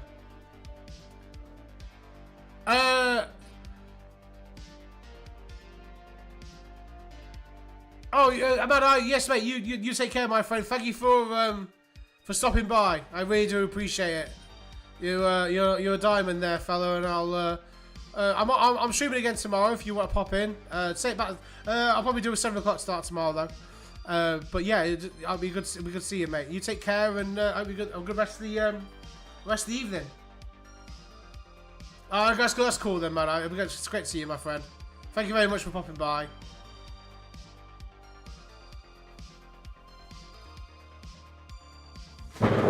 Let's grab another wingman here.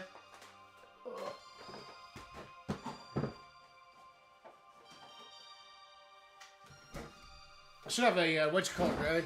Maybe one day I'll invest. I'll get a keg. I'll buy a keg of wingman, and I'll have a what do you call it, a pump next to the thing. So I'll just like, oh, there you go, like, 1 minute I'm painting. That'd be like the ultimate setup. That for me, that'd be like BigDsBrush. That's basically when I've died. That's when I've died. Do you know what I mean? That's it. I've died. That's it. I'm dead. Buy shares. And I've got them. I can't even buy shares in fucking in BrewDog. Good thought though. But I think that's when I've died though, Green Eye. I've like died. I've gone to heaven.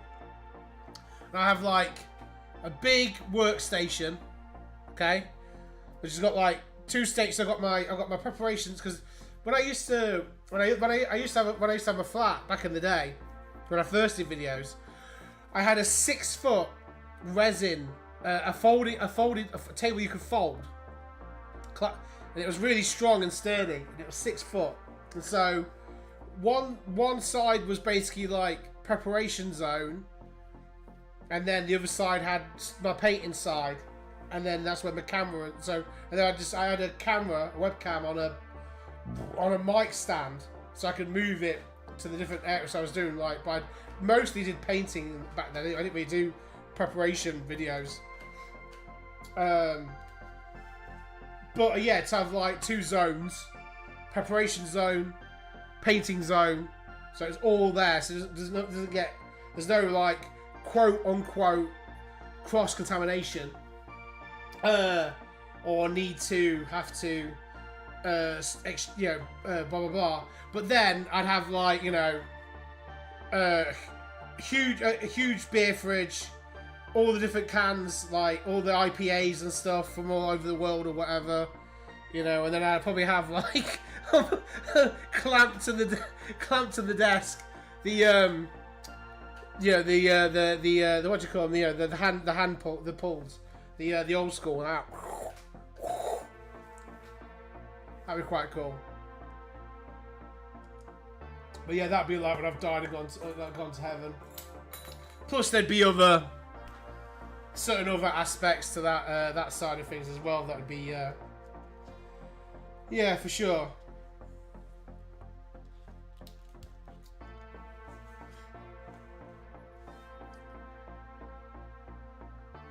If I know, like at the minute the whole fucking world seems to be like going to shit. But if there's one thing you can rely on, it's your boy BigDsBrush to talk fucking shit. No, anyone out there, if you're listening, if you're from the United States, if you can get hold of some Voodoo Ranger IPA and send it my way before the fucking doodars fucking skyrocket, I'd appreciate that. But I'm sure they're really pissing me off though. They're like, Voodoo Ranger actually has a fucking it says, I'm pretty sure I've read it has a doodar in the UK. It has a brewery in the UK, so God knows why everywhere seems to be out of stock. It's annoying. Oh, what's a Voodoo Ranger, goddammit? How else am I supposed to pretend that I'm burnt peanut for the day? By the gods! Okay, so.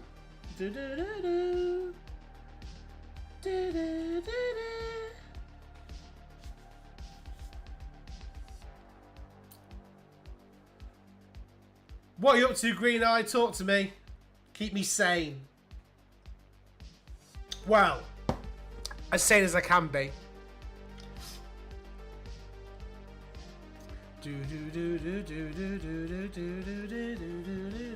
I'm just letting this just set up for a second because that's a misconception, obviously, with plastic glue as well. You do need to let it set up as well, just like you do with super glue.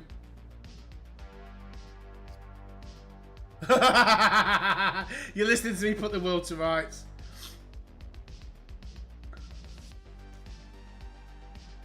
Wow. I figured I may as well fill the stream with give people a little bit of an insight to my psyche, a little bit. Get to know the old the little bit of bit dot. I'm not just a a pair of hands in front of the camera or whatever.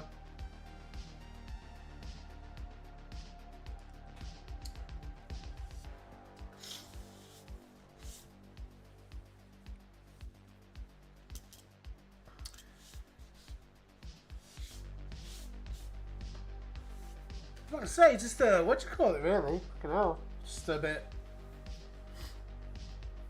Yeah.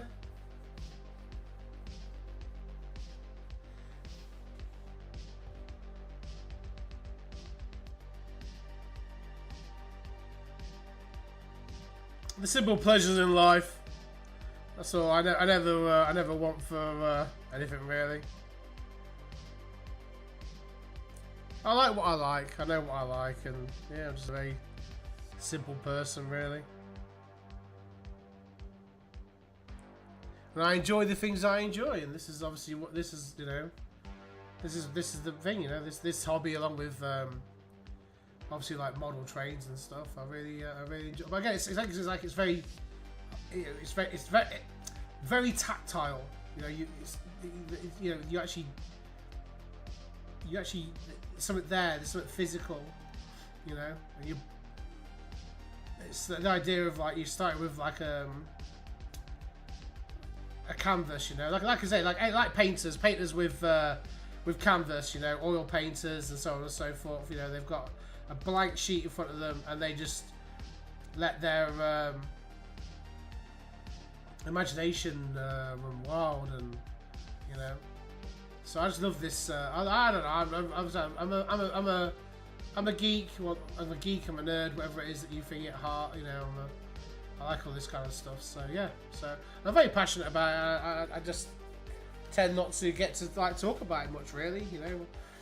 This is kind of like the time that I do get to talk about it. So.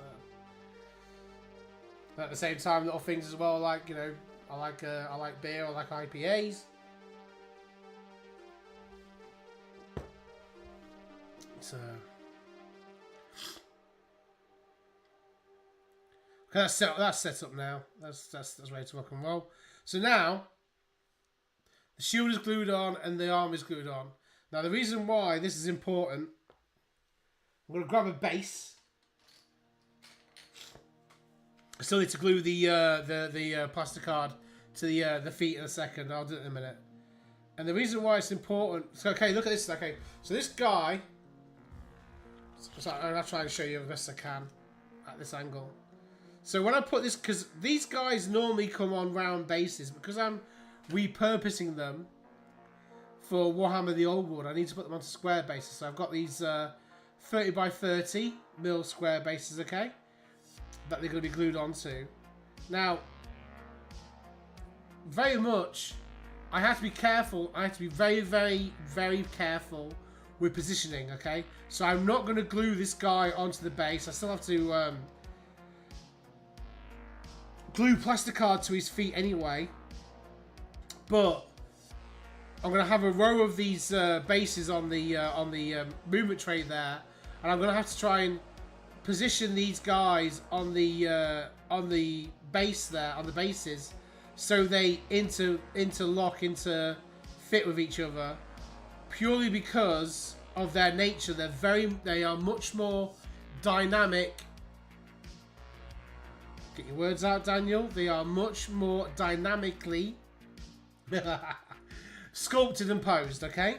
That's because they are designed for round bases where you don't need to worry about them having to rank up. They were designed for a game with a skirmish style gameplay.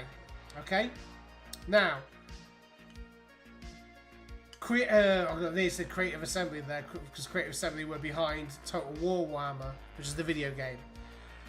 SDS, Specialist Design Studios, okay? Much wailing and gnashing of teeth of fans and blah blah blah blah, decided to increase base sizes for the game, okay? So originally the minimum base size for models in the older game was 20 millimeters, okay? So that got increased to 25 millimeters for a basic unit, basic troop, basic model, okay? In fact, oh no, he's on a 30. Why do I? Oh, okay, of course I do. The goblin. Okay, so this is a goblin. He's on a 25 by 25. Originally in the old game, he would be on a 20 mil base, okay? But SDS decided to, and there's a reason why they decided to increase the minimum base size, okay? And that was because they knew that players, collectors, would want to use newer sculpts for a lot of their units, okay? So they knew, and it's a shame because obviously they made it when they released their version, the older versions of stuff, because they had to in a way. They made sure they kind of made up for, say, the lack of dynamicism of the models and the fact they were older by giving you a lot more in the box.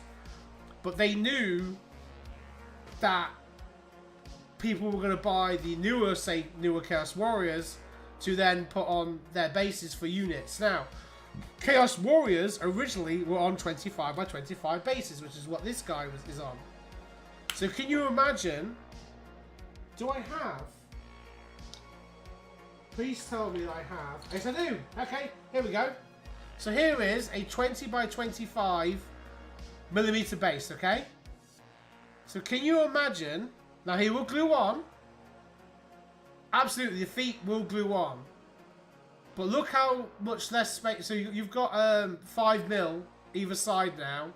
Less space in terms of things like being able to position, to basically rank these guys up because of the fact that they have cloaks that stick out and that kind of thing.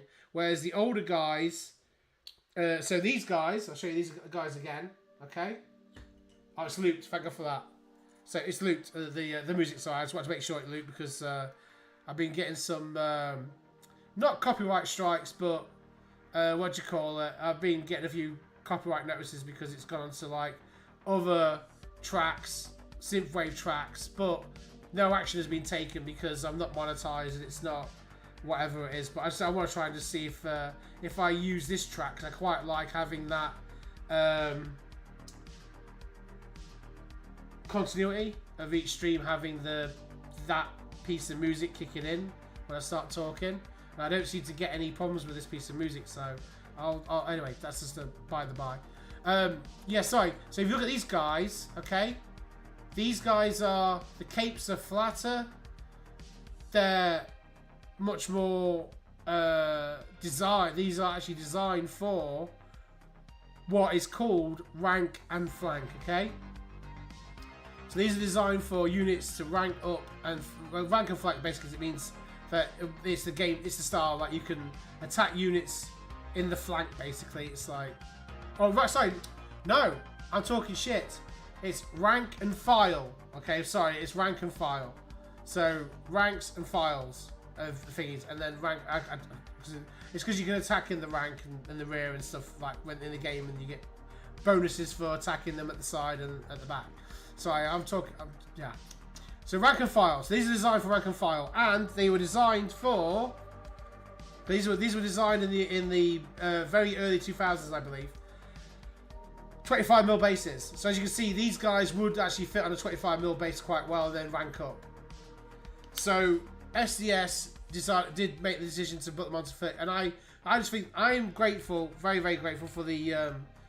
I just think they look better anyway in general on bigger size bases. Even though people say, well, it's ridiculous that a goblin this small is on a base this big, but I love having this extra area to do basing. So I don't know.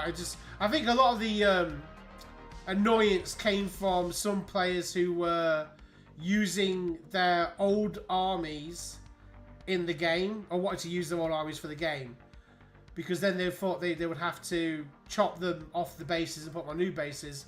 But some clever people out there basically came up with a laser cut MDF movement trays that had the slots for the smaller bases that would then, because basically it was the footprint that it's the footprint that counts. Okay, so the footprint is, say for instance, like this. Okay, so the footprint is here to here, and then here and here. So it's the circumference? No, that's the. But it's basically the area it takes up. And so that is what counted more so than the base sizes per se. Okay. And what they would do is basically they made movement trays that would have, say, holes for 25 by 25 bases, but increase the footprint to the correct footprint if they were on 30mm bases, and they just slot them in, and then you could like then just base accordingly. Replicate your basing style on the movement trays, and then you're good to go. So you didn't need to actually rebase all your models individually. And I also found it was kind of a bit of a weird bloody statement from some people, because some of these so-called hardcore fantasy fans or whatever, because they just thought that was it. That Warhammer Fantasy was completely dead. It was never coming back. They basically, they were black-pilled to high heaven and blah blah blah, doom and gloom. They decided to like basically give in to the new way, the Age of Sigmar, and they basically ended up like cutting all their models off of the square bases and putting them on round bases. And then so for the game, and then all that kind of stuff. So it was kind of like, I think there may be people that might have done that. Then when Old War came out, they're like, oh god, got to like, but, do you know what I mean? So I kind of, but at the same time, it's like, why do you do it in the first place for, you know? Because there's plenty of people that, again, it's like, I understand that models are there to be played with, but if I still had all my models, and unfortunately I, over time lost, or they were taken from me. By it doesn't matter. I wouldn't have Well, one, I want to put them on rounds for a start. And then secondly, I wouldn't, even if when it all was announced, and then the base sizes were eventually announced, I would have just found a way to have used them and blah blah blah. But then, of course, like I say, they just made people out there, third-party companies made the laser cut movement trays, and that was it. You were away, and I actually bought some of them ages ago, and I've now given them to a friend of mine. He uses them for his models. So yeah, it was very very very strange, but I do like the fact you got bigger bases. So anyway, back to my original point. I just completely filibustered there. So this gives you more room, okay, to play around with, and rank models up. But your best way to do that is to actually have your movement tray ready and all the models that are going to go into that rank ready, and then you can but also, I mean, these guys are already glued on, okay? These are I originally built these guys and put them into my unit of guys with hand weapon and shield, but now I've got enough models to fill out the hand weapon guys, so now I can make a full unit of halberd shields, I need to basically essentially put in the spare bases, okay, that I've got for these guys. Ooh, there we go. Then I can start positioning models in the right places, and then try and position them in a way that they'll rank up, and then that unit will basically be locked in as a unit. Like they will rank up a certain way, and with no issues. And then you can remove models and put them back if you need to, but they'll rank up fine, providing you. I usually tend to put numbers underneath the models that shows where they go, so that's very straightforward. So again, sorry, the head. I tend to not put the head on necessarily until I know. So you can see, for instance, this guy here will probably sit well quite here. However, I've got a standard bearer and a magician that needs to go. This is the champion. I need a standard bearer and a magician to go either side of him. So this guy more than likely will go here. Okay? So he's going to go here next to this guy here, which means the standard bearer and magician needs to be positioned in here in such a way that they'll go in. So if I take my magician, which is this guy here, and he's only got a normal hand axe. But I modified the hand axe a little bit. So I think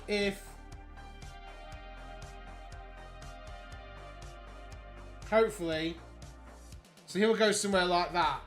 And again, you'll see, because I've got a bird's eye view for the camera, that the capes won't interfere too much.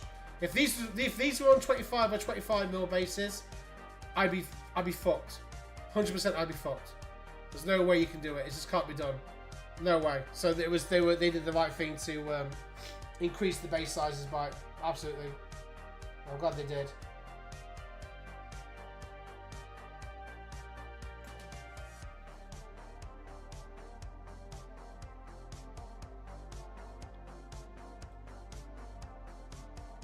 So here, I might have some issues. I mean, he could go there. He can go there, maybe. This guy might be a non-starter, maybe, and he might not be able to go into that unit. So I may have to build another guy and try and position him. This is the standard bearer. He's going to go like this. Oh. Something like this. Okay, so the standard bearer is going to go that way. He's going to be there. That's going to be there. So that's going to be fine. So they will glue on fine. So this guy's head is going to be facing this way. Okay, I want to make sure that he has a line of sight or an actual view. So he's going to be facing this way. So when I glue his head on in a second now, I'll make sure he's facing the right way.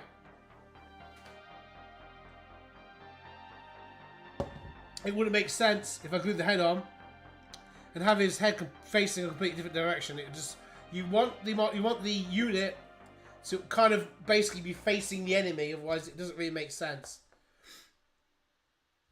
So this guy here, okay, he won't fit in that unit 100%. I know he won't now because of his positioning. He's got quite a front-on stance. But he's looking this way a little bit as well. So he's going to go in the back rank on another movement tray. Okay? I'll bring these guys over here. So I'll have a second movement tray, which is here. Okay, there we go. Beautiful. So there's my second movement tray. Okay, to make two... so he will go here. And I'll bring a bit forward. I mean, for my units anyway, I'm kind of following the photographs from the actual box. Just because, one, I don't really have... I'm not a tactical person, or like I'm not very good at making army lists for actual... What am I trying to say? What are you trying to say, Daniel? I'm not a tactical person. I'm not very much a gameplay. I don't make units that are designed to win or what is tactically more sense or makes. I like to tell stories. I like to have a story. I like to have some kind of there's something behind. This unit is this unit, and they do this, and in my head, it's more like I want to visualize them on a display board, as opposed to. I mean, I know I'll probably take how I rank these guys up, and then how I have the units formed. If I use them in a battle, I would probably lose against people who are very hardcore rules. Because you have points values and that kind of stuff, and it's down to everything is down to the last point for them, and it's all rationalized, and it has a purpose, and it's yeah.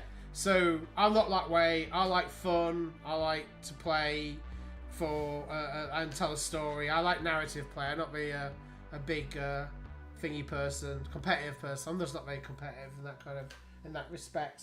My hobby, my enjoyment from the hobby comes from the building and painting and the telling of stories with the models, as opposed to competitive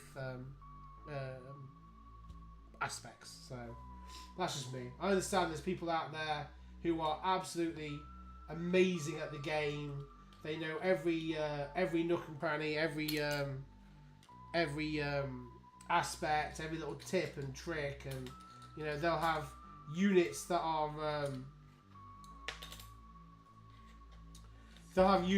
basically done in such a way that it's basically very efficient, very very deliberate, and very planned, and that's just not how I see things. So I'm just not very good at that kind of thing. So I'm just much more of a bit more of a So anyway, what am I doing? So I may as well. I've got to build one more guy, but I may as well start getting these guys assembled or put together. So here is. I hope you're okay, by the way, Green. I hope you're hanging in there. I know.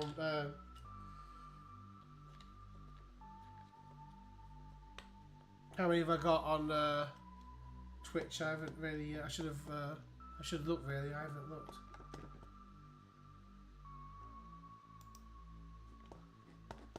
Seems to be okay on Doodah, Twitch.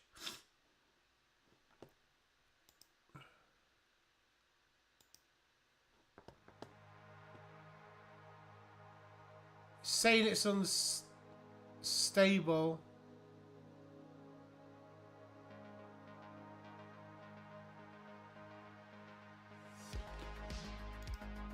Oh yeah, no, no worries. So is the stream okay your end on Twitch, Green Eye?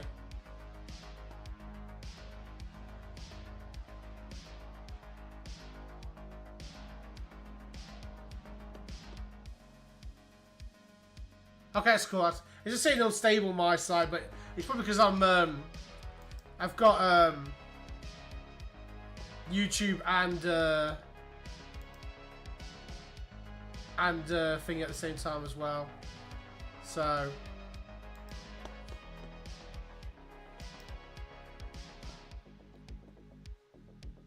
I do I appreciate your patience there, Green Eye. If I just move him up a little bit, push him up, and then put that up there.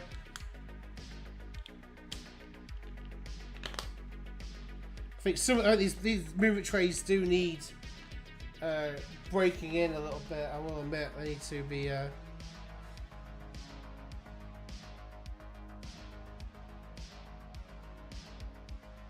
he can go there. He can absolutely go there.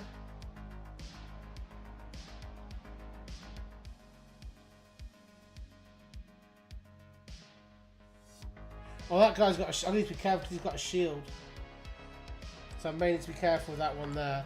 But he can definitely go there.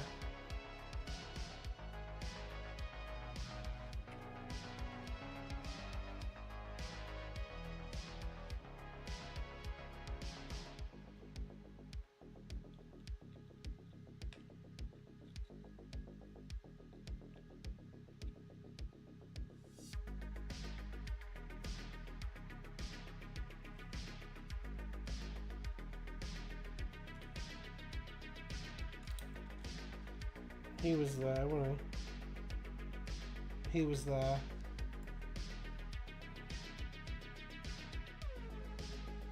There we go. He's going there. Okay. Right, so we'll glue him down first.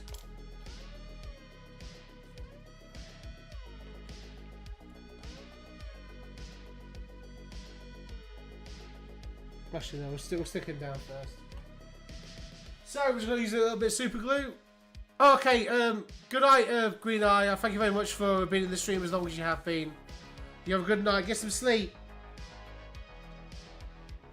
I'll see you tomorrow. Thank you very much.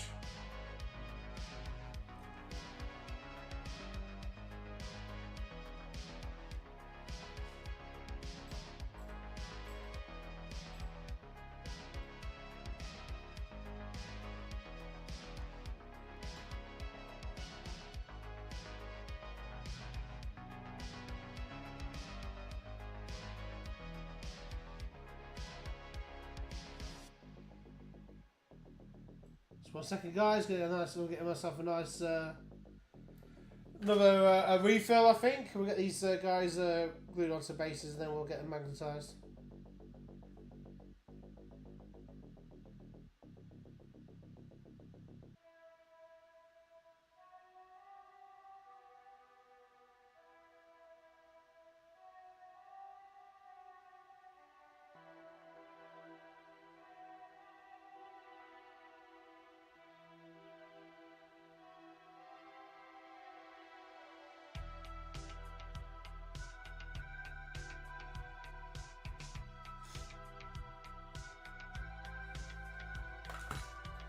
Right. So I just messaging my papa. My papa. He's messaging my papa. There's my broski, Mr. BitDot, likes to say messaging papa. Messaging papa. Obviously, make sure that they my you know, I'm not giving away.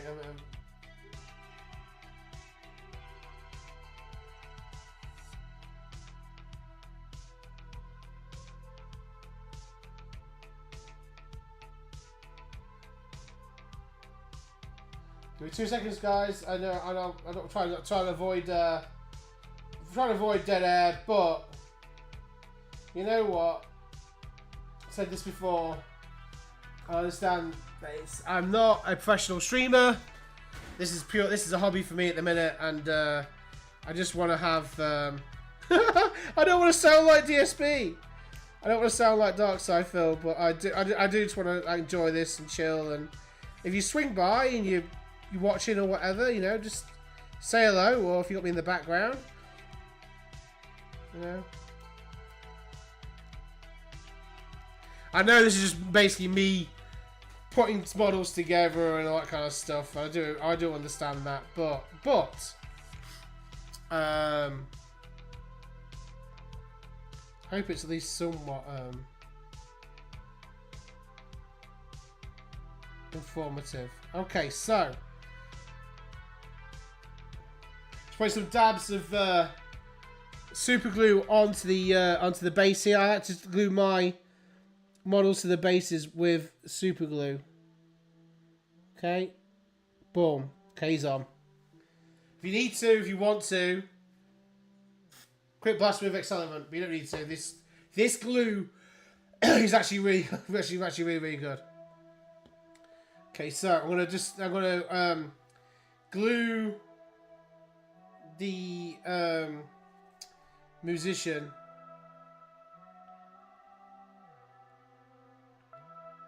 I'm just gonna show you. Sorry, I'm not showing you, am I? I'm just literally putting dots. Like the really tiniest little dots. Oh, I wasn't gonna glue this guy, was I? Shit. Don't ignore me.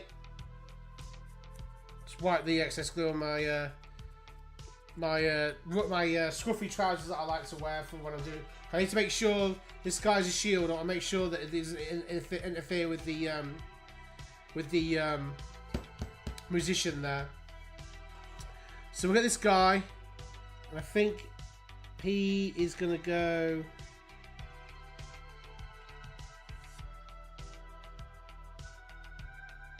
Something like that. Although his weapon does overhang this base here.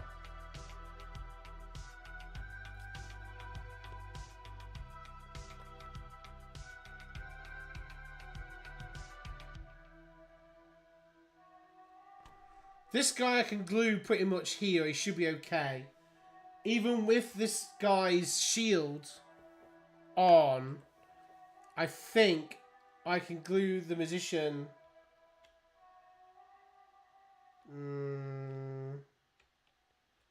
like this.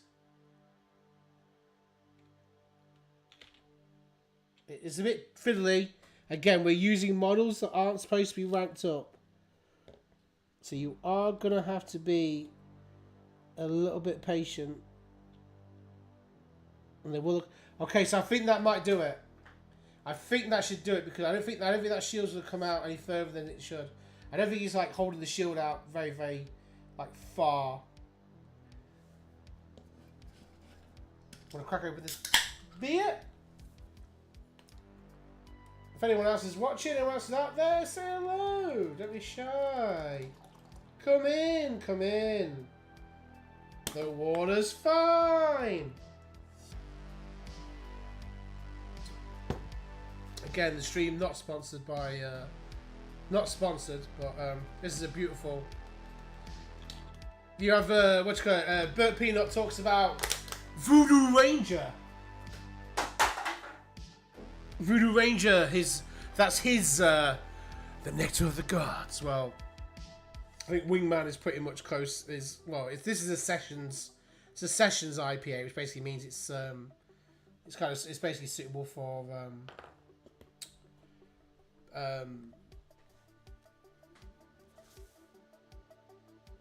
I nearly said consummation. I was going to say it's suitable for you know, throughout the day. But I meant to say consumption.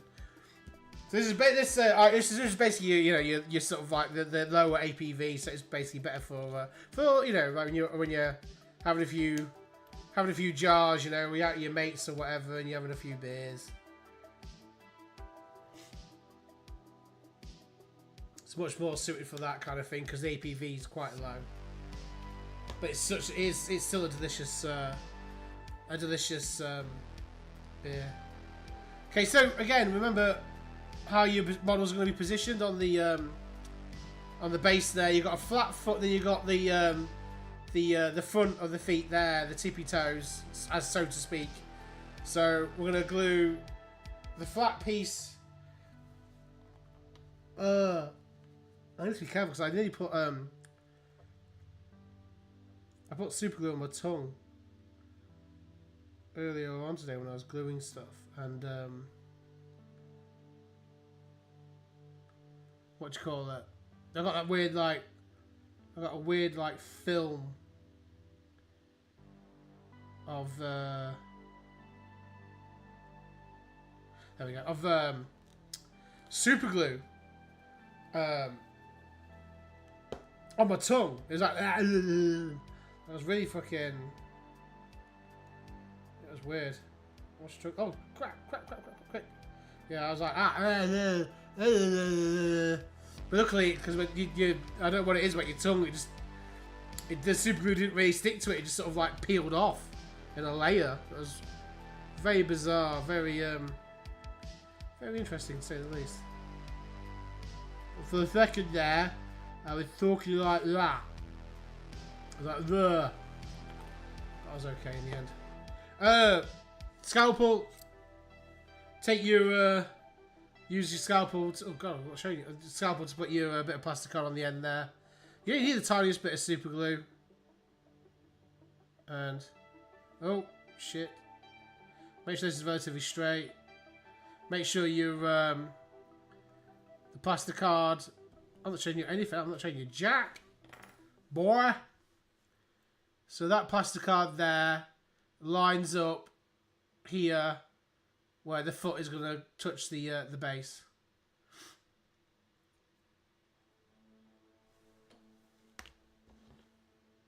I'm not showing you jack, boy. Okay, now, horrible impressions aside, or not impressions, but horrible accents aside, this guy should be okay to go on there now like that.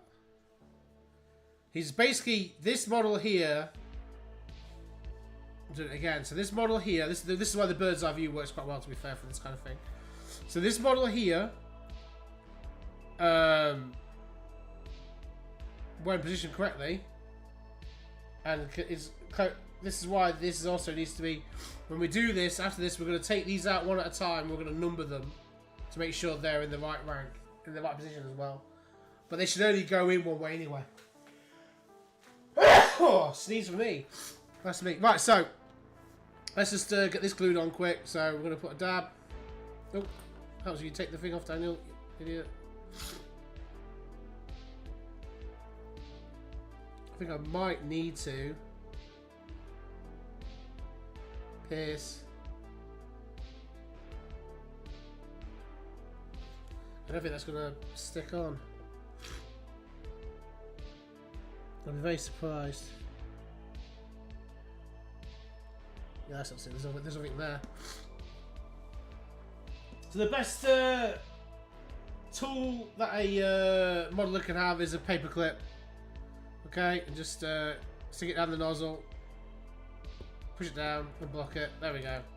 Should be okay now. Oh, there we go. No, so almost like it just floods out now. Also, always have a piece of kitchen roll on standby as well.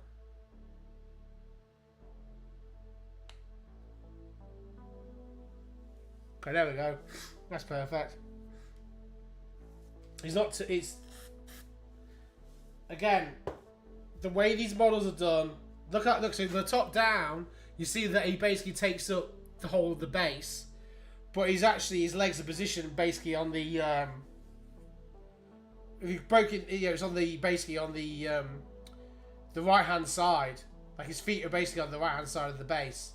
The only thing that's on the left hand side of the base really is the halberd and the cape that goes off that way. That's it. But you can't really center these models in the middle because you'll get too much overhang. You won't be able to position the rest of your models in the unit if your intention is to use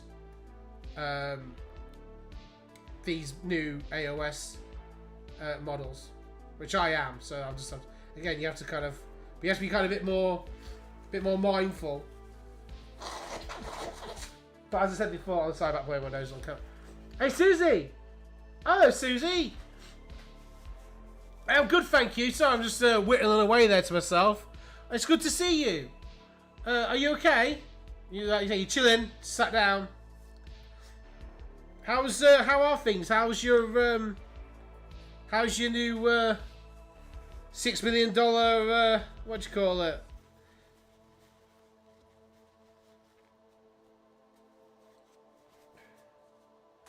Are you getting out? Yeah. Pizza? Did you what? Some homemade pizza or? And yeah, okay. I'm glad. I know I was making the old bionic woman joke there, but I do genuinely you know, care about your well-being there, Susie. You. Oh no! Hey, I tell you what, Susie. Don't knock. Hey, you can't beat a good frozen pizza. You know, I think a good frozen pizza. That to me, that's like comfort food in a well, in a box really. It's just yeah. There's you know, a couple of doodah ones down where we are. You know, they sell a couple of nice ones. But one of the best ones I like, to be fair, one of the supermarkets near us, they do like the fresh, but they make them like in house. But it's not like actual pizza dough. It's like the you know, the bases that you can buy like in the supermarket, like those kind of style bases. But they load it up, absolutely load it up, and you get like 15-inch, like 18-inch, like size ones. You just bang that in the oven, and you portion that up, bit of salad or whatever. It's, yeah, really good. Yeah, proper like nice, easy, comfort food. But at the minute, I'm just what do you call it, Susie? I'm supping on a nice IPA at the minute.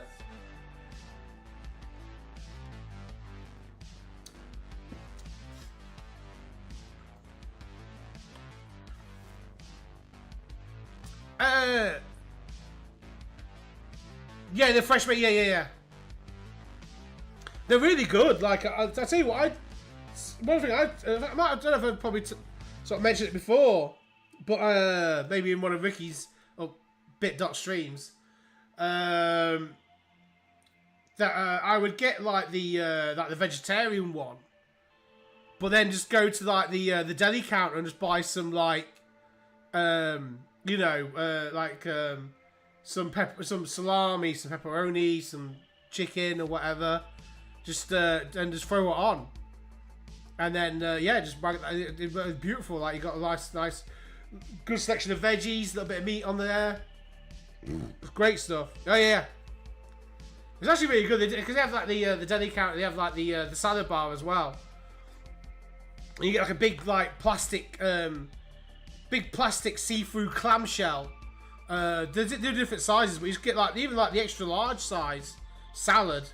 You know what I mean?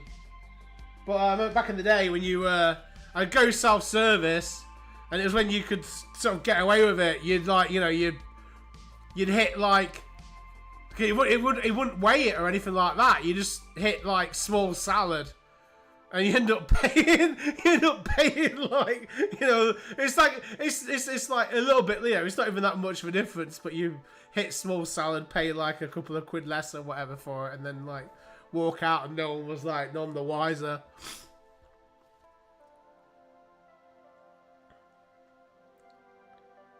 But that was funny. I need to glue this other guy's arm on really. Unless I can put him over here.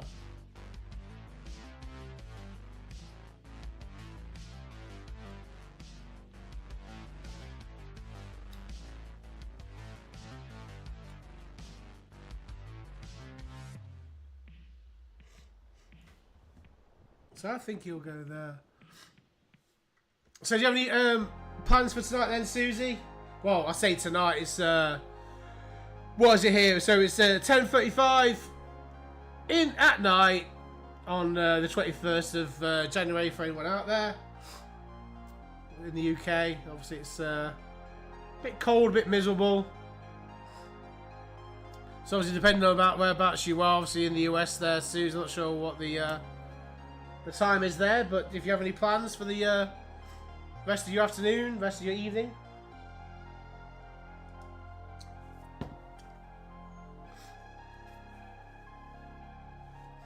Hey, is there wrong with? Hey, you need to still take things steady, Susie. You're, you know, you're healing. Your body's healing. You've gone through, you know, I know, obviously, know people who had like hip, you know, replacement and stuff like that. Yeah, you fucking, you know what I mean? You've been thingied. It's like your body needs to recover. So absolutely nothing wrong with that at all. Nothing wrong with that, Suze. I'm going to take a gamble. I'm going to glue this guy down. I can't see his shield arm coming out too far that it'll interfere with... Actually, where's this sword guy? Because that is basically that model.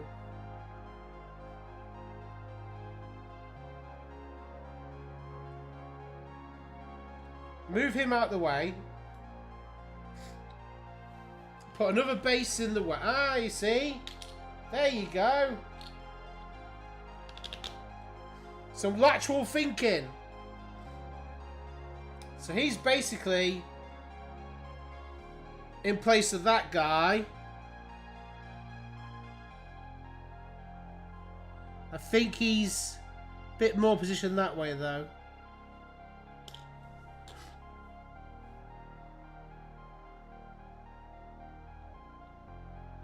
Yes, I can get away with it. Just there. But it has to be there though. It has to be dead on. Has to be dead on.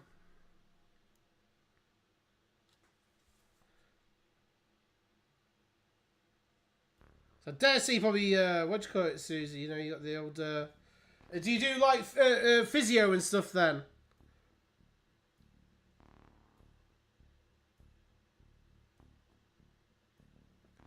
Have they got you on like a routine or whatever? Or...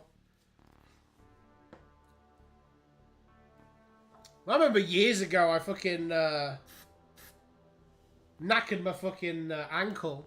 I had a pretty bad ended up fucking like near enough snapping my ankle in half. That was like such a really stupid way to do it as well. Like fucking, but I remember having to do a little bit of rehab, but not much. Though I think they ended up just telling me to like just do it myself at home. It was just basically like just get rotation and mobility back in my ankle, but I was fine. Just my body was falling to bits anyway, so. What was it? What's that fucking movie? With the Unbreakable at the end, Samuel Jackson. It was the kids! It was the kids! They called me Mr. Glass! Yeah, well... They called me Mr. Clicky, you know what I mean? Like every fucking part of my fucking click, click, click, click, click. Wrists, ankles, fucking I was like, Jesus. Fingers, thumbs. It was the kids! They called me Mr. Glass!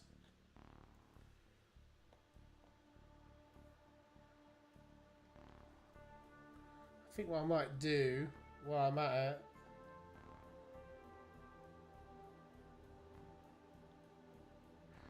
tempted to glue that guy there, but he needs to go into a different unit, so I best not do because we might have to fucking position him differently. This is me.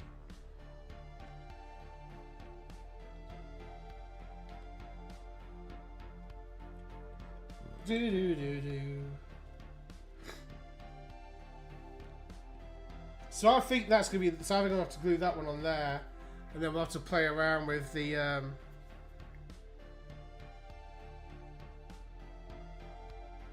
placement of the other model. But I don't know where I want to put him at the minute.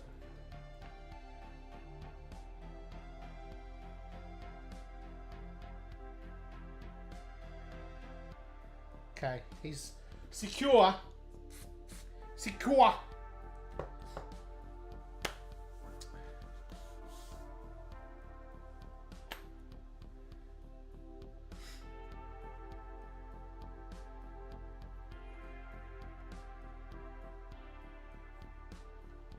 Okay, so that's the unit more or less, the front rank, nearly built or assembled. And these haven't been magnetized yet. The reason why these are saying on the movement tray without falling out is basically due to friction. So I reckon I may need to run the file or a bit of sandpaper down the inside of the movement tray there, just to ease out some of the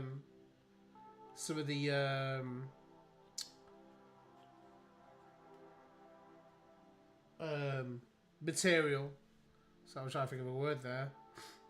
These are great. I love these movement trays. I get these off eBay, and the great thing about these ones, they come pre-assembled for you. They obviously spend the time. You put the order through, and they actually glue them together for you.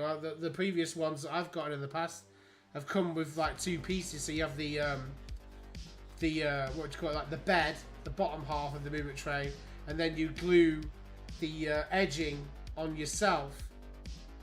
But they do it for you, but they do them so fast. Sometimes I think they glue them. They don't always glue them on correctly.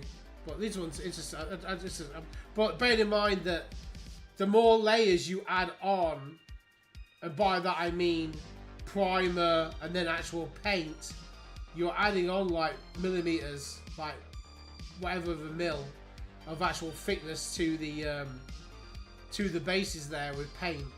So it does tend to.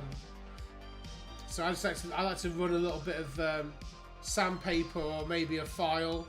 Just take off some of that the wood.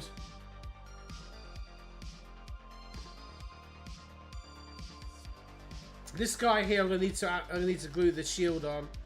I'll need to glue the shield on before I glue, because I've got a problem now with this guy. So whichever model I choose has to at least be able to sit or stand on here, either favour the left side of the base or come at an angle this way. But I'm not sure. I mean, it may be a case of I might have to use a unit filler there. Maybe. I might not get away with it as much. But so far, that's kind of cool. He's looking the right way. That's looking that way. He's looking that way, that way. They all seem to be relatively looking the right way. His head, not so much. He's put his head on.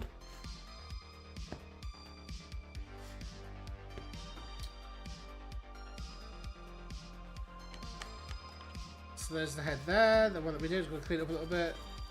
Now I'm going to use a little bit of super glue. I'm going to use the thick, slightly more viscous super glue. Might not work. Do I need to pierce it? Maybe I need to pierce it again. So you obviously earlier on, Suze, I was explaining or telling the people out there how much of a fucking moron I am when it came to the use of this particular brand of super glue that I'd never used. This I was used to the super glue basically like this, where you get a cap. This is obviously long. This is the problem. They seize up. But normally you got a cap. You unscrew it. You pierce the thing. You got like a little application thing there. A previous stream, I took this off thinking this was the cap. Pulled it off and I was trying to use it, but it's just like it's a doodah. One of those ones that you twist and then you squeeze the bloody the glue out of the top. And I only realised that today earlier on. So moron. Such a fucking idiot sometimes. Right, okay, so this head here, I can plonk it on here, have it face the right way, and then a little spray, and that will set that head fine on there. The super glue, because these heads aren't actually designed to fit these bodies properly.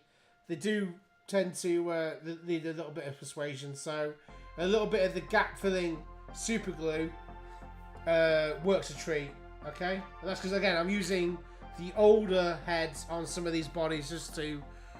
Stefu! My brother! Oh my god, welcome in, welcome in! Welcome in! The water's fine! To steal from Burt Peanut there. How's it going? Oh, I'm so glad to see you, my friend. Oh, no need to apologise. Mate, I know you got IRL, real life and stuff. The stream's been going good so far, mate. Just nice and chill. I'm going late tonight, my friend, because I've got no work tomorrow. So this is a bit of a what do you call it? This is a bit of an all-nighter, really. I started late, so started at 8 today, or tonight rather. Yeah. Well, I got no work, so yeah. I'm sorry to hear you had a hectic day. I was supposed to stream yesterday, Stefu, last night rather, but mate, I was fucked. I'm not gonna lie to you. Like IRL work, you know, I did about 8 or so days in a row, and just a lot of early mornings, so I just decided not to stream because I didn't want it to be low energy, you know. Like I say, I know it's a hobby, but the last thing I want to do is fire up a stream and be like just so out of it and not at least a little bit interesting. Do you know what I mean? So yeah, I sort of called it off yesterday and then decided that, you know, I feel energized and yeah, so I'm just, yeah, I'm gonna go long tonight. So, but yeah, I obviously with a hectic day aside, my friend, I'm glad that you are, you know, you're in good health. So yeah, absolutely, yeah. Because when I get chances like this, I'm gonna sort of play around a little bit with the time, Stefu, just because I'm interested to see obviously what kind of you know, I'm gonna play around with like sort of maybe some late night streams, maybe a couple of daytime streams, just to sort of see what, you know.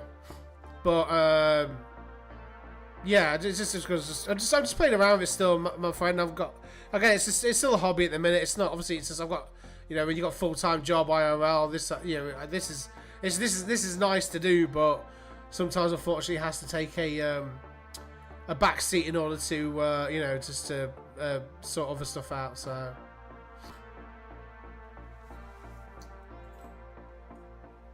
do you have any plans for tonight, my friend? Are you just gonna chill? Do you fancy chatting the shit a little bit tonight?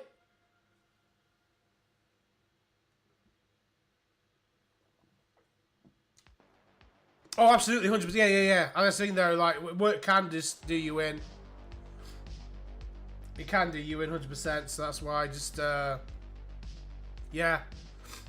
At the minute, Stefan, I'm doing earlier starts.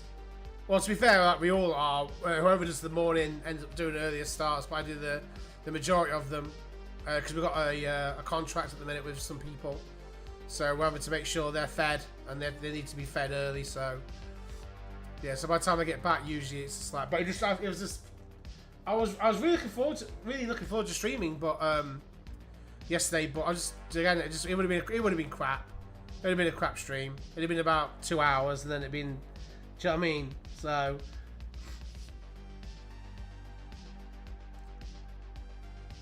oh, okay. No, I appreciate that, brother. I appreciate that. Yeah. Well, it's nice to have. Yeah, it'd be nice to have you here, my friend, and just you know, kick back, grab a chair, grab a stool, and yeah, just kick back, my friend, and we'll just have a little bit of a chit chat. I'm just at the minute, mate, just working on some models here, just getting them to into ranks. These are the slightly newer models there, Stefu. So I was talking about that they weren't really designed for rank and file style war games. So they are a little bit harder to rank up, but you can do it with a little bit of careful positioning and a little bit of ingenuity. So just doing this really, mate. I called it the stream Wing It Wednesday, just simply for the fact, mate, I didn't really have a oh yeah, these models are great, my friend. These are really good models. I mean, these are the older guys. These I mean, these are basically like just basically the upgraded kits of these. Because these are the original guys. Well, I say the original. These. Oh, 1 second. Ah, there we go. These were the original plastic Chaos Warriors. And then there was a kit after this one. And then there was this kit, which is very similar to like the ones that we have now. But you can, these were hand sculpted. These are 3D CAD design. Much more modern technology, modern plastics. So yeah, they're much more dynamically posed. But these ones I mentioned earlier on, Stefu, they're less dynamic and they're much more suitable for rank and file. So again, you get more of these in a box. So it's kind of like pick your poison. But I've got, you know, a load of each, but I've got a load of these models as well. So I just want to get these. I'm using these ones for my personal army, and I've got the older ones there for the beginner tutorials that I'm working on. So I've got this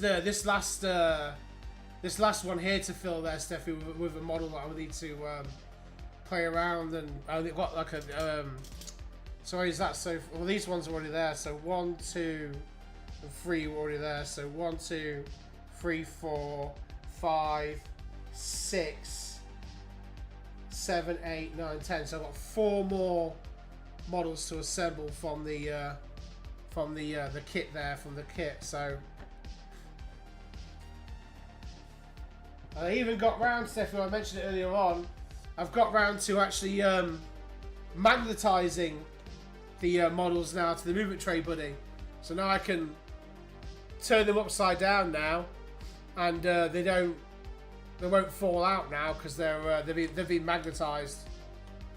Just a couple of magnets there, a little bit of flexible rubber iron sheeting, and they go in there nicely. And I've also come up with a little bit of a you buy the sheets in like a pack of 10 or whatever, and what I came up with now is a way to get more bang for your buck. So all I do now is cut out strips, cut them into little squares, glue them these self-adhesive, so I just stick them down into the middle, okay, and then I put one magnet in the middle of the base, just glue it on, and so you can just put them on the and that will hold. So you ain't got to cut a long strip of the material. You just cut it into little squares. As long as the I'm quite tough with that myself, to be fair. So that's gonna be a video that I'm gonna do anyway. It works because at the end of the day, it's the magnet making contact with the material there, so that's what keeps it in place.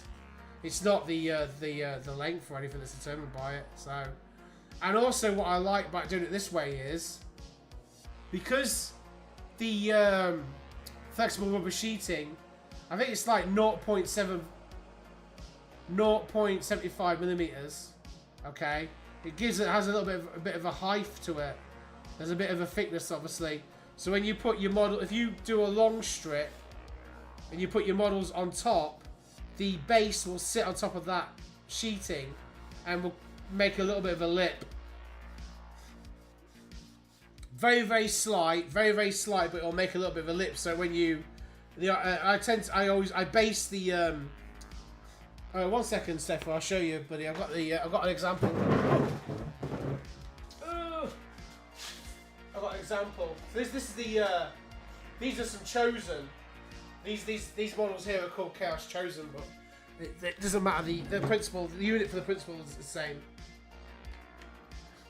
So this is a Chaos Chosen unit. Ooh. These are really cool. These are like the elite version of the Chaos Warriors. So I textured the movement tray obviously to like blend in with the base, or the base is. So you see I've got some cracked earth there, a bit of cracked earth on the movement tray as well. So because it's like they're done the same way, the base itself, the thickness of the base basically like slots around the little square. So the actual base sits more flush with the movement tray, as opposed to how's that? So that's really kind of cool. So yes, that's going to be a little video that I'll make. So that's cool. But not all these have been magnetized, so I'm going to do that in a minute. Very straightforward, really easy to do.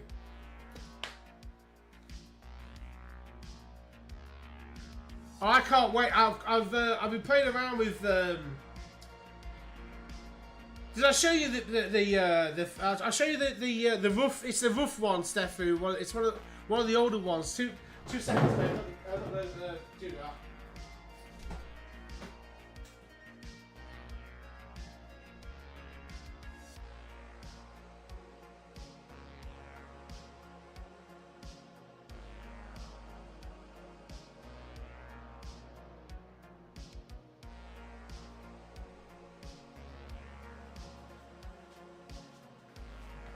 Where is it?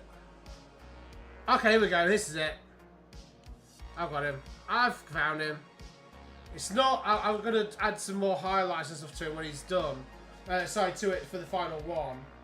But the...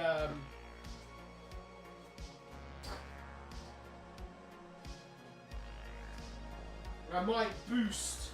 I'm probably gonna boost the turquoise a bit more on the model. But oh god, sorry. So this is kind of what I'm gonna go for roughly. So it's like so basically a turquoise, dark but like a black with like a turquoisey style armor. So I basically you start with a base coat of black and then you blend in turquoise. I haven't finished the cape yet, but I'm gonna do nice different coloured capes and stuff. Like I tend to go for what I call, well, it's not everything works in threes. So you tend to when you make a unit of models, you tend to have, say, like the armor very similar throughout, but then you have accent colors. So obviously in this case it's bone, it's brown. I've got this off, it's kind of like an off grey here, and then the red and the fur. Oh, thank you. It's just a quick. This is a very quick job, Steffi. It's not. The sword is very. I'm just.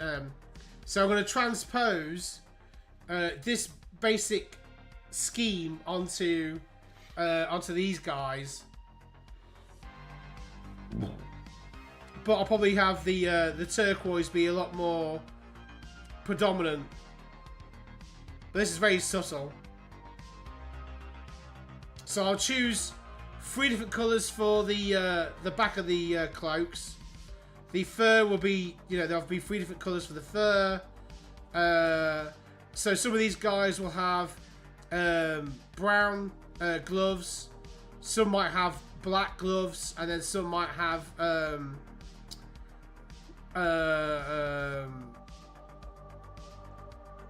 like another variation of like brown. So instead of being like this kind of brown, maybe more of a colder brown that has like slightly more grey highlights or whatever. So yeah. So that's gonna be basically that's what I've chosen for my Chaos Warriors there. So that's the general idea. I was playing around a lot with ideas in my head, like how I wanted to paint them. But I want, because I'm going to be painting a lot of them. I want it to be fairly straightforward and simple to do for each one. But what I would do, Steffi, you see, is I'd paint obviously like the main armor that color, but then I could pick out knee pads, and little details like that in different colors as well. So like dark, like a dark brass or whatever, dark iron color. That kind of thing. So yeah, it's going to be really kind of cool. Which I'm really, really looking forward to doing. So I'm looking forward to that.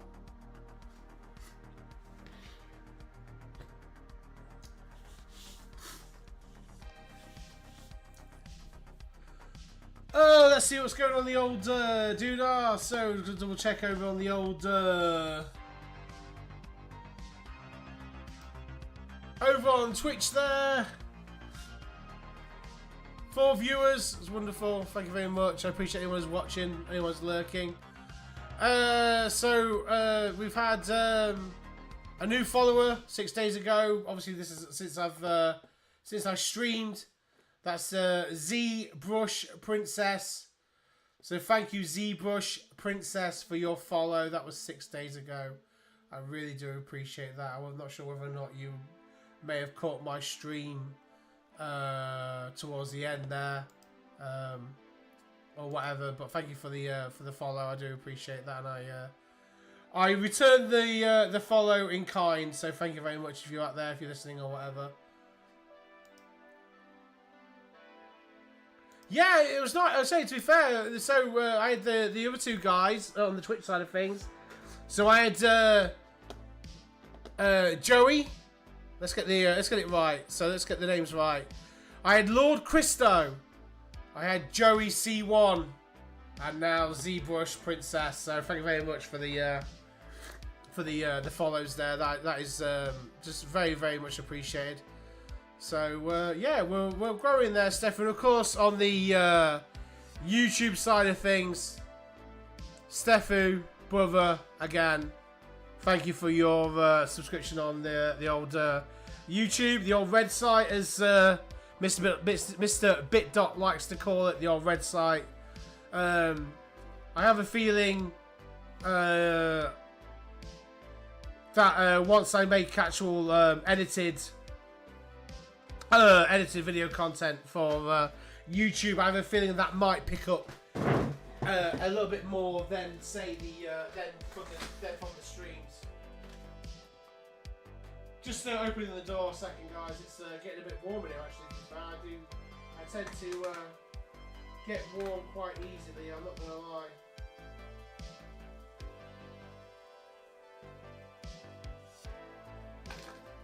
Oh God, doing a bit up there.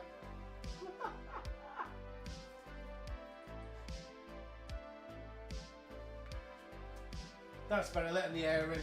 I was getting really warm now. I've got like a little, just to obviously save on, what you call it, grabbing a wingman, just to save on the old,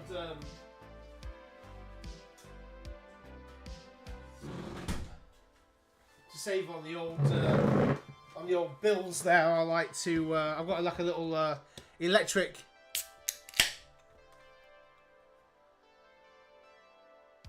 Oh, Stefu! Sorry, you know what, mate? I was fucking whipping on there.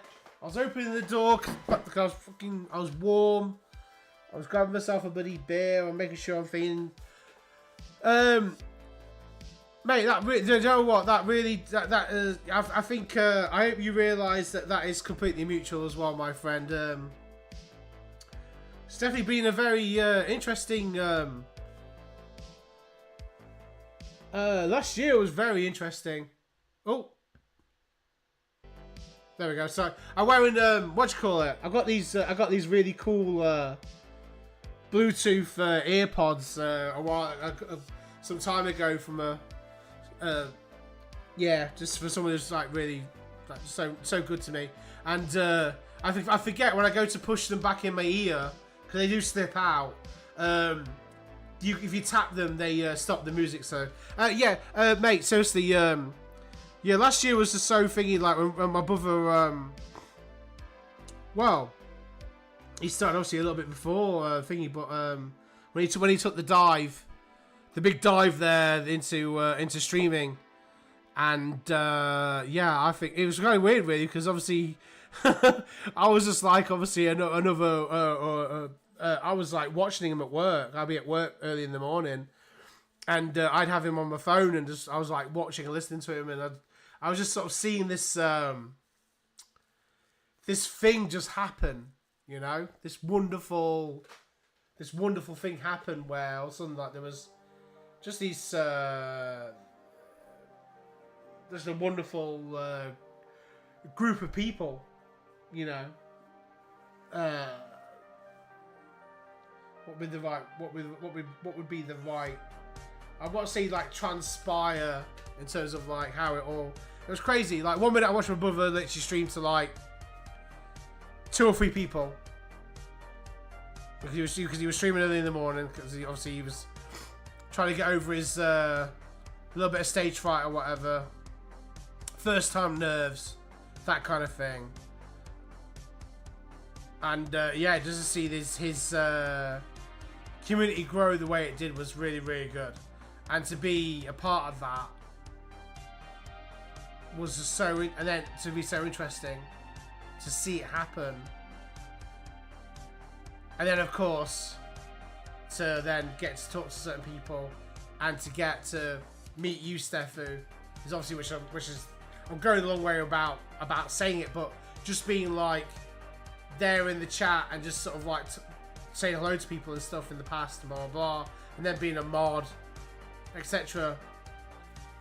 It's I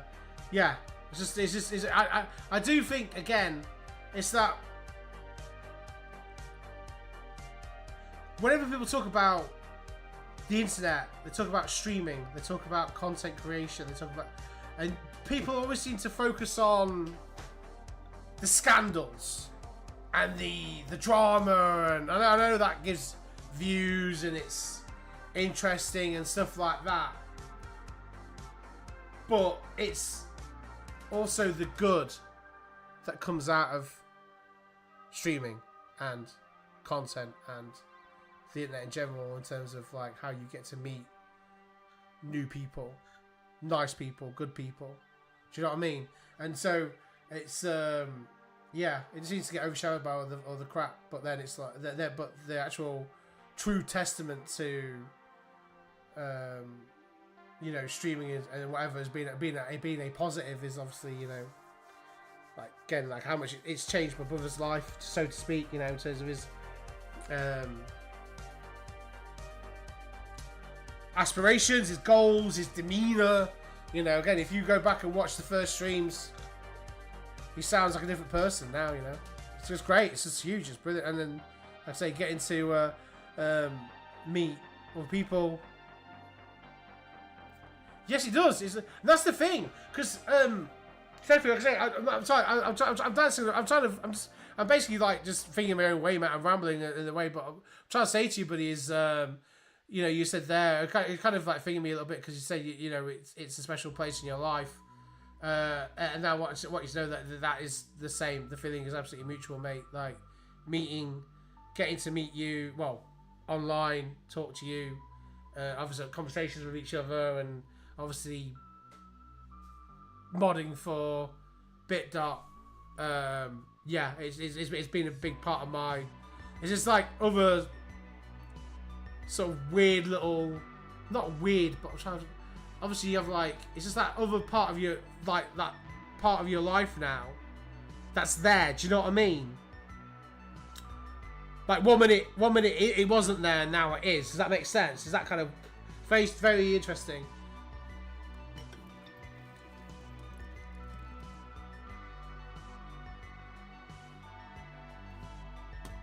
Oh, Stefu, don't get me started.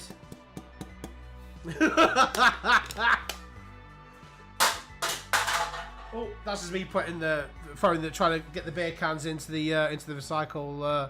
I've got a little recycle bin over yonder. I tried to. No, yeah. Do you know what? And obviously, I don't want to like. If anyone from obviously like BitDot's streams there. Maybe I hardly doubt. I mean, there's a few people that listen to me from BitDot streams, but not many. But I'll be blunt. Like I'm like, if people started saying like half the shit they say in his streams, if they said that in mine, they'd be gone. Literally, I feel like I don't want this shit. I don't want it. Like, it's not. But and I think a lot of it's in. But again, they're saying I always confer that I always like behind the scenes. This is the thing though. It's like, again, you have to kind of realize like this is not my stream. This is Mr. BitDot's stream. So if he wants certain people in the stream, regardless of like how like batshit fucking crazy they are, or some of the shit they come out with, sorry, shall I say, that's up to him. And I think he makes them. I think he does make the right decisions more often than not, because he sort of knows. And it's again, but this is why every person is different. Every stream is different. But I think also just the dynamic of the streams themselves are like, again, every streamer is different. Every stream is different. And I've known obviously that BitDot has had some like things where he's like not been happy and it has annoyed him. Oh, 100%. That's the you basically you basically like boiled it down, like you summed it up in a nutshell. Basically, like that's the banter, and I think my brother like BitDot, he does I mean, again, I'm the same. I love banter and stuff, but I just think, again, it's just for me. It's like what my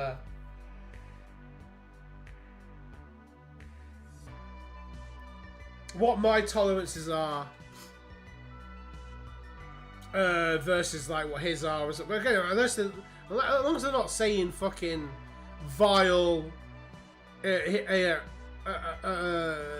just abhorrent like stuff, then that's, again, I have to say, it's fine, whatever, it's banter. But yeah, 100%. Well, Stephanie, I think we're doing a great job. And Broski, my Broski says, and he would tell me, he would say, I mean, I do. Sometimes I point out people, post stream, I'll be like, well, what is this person's problem? What's so and so's problem?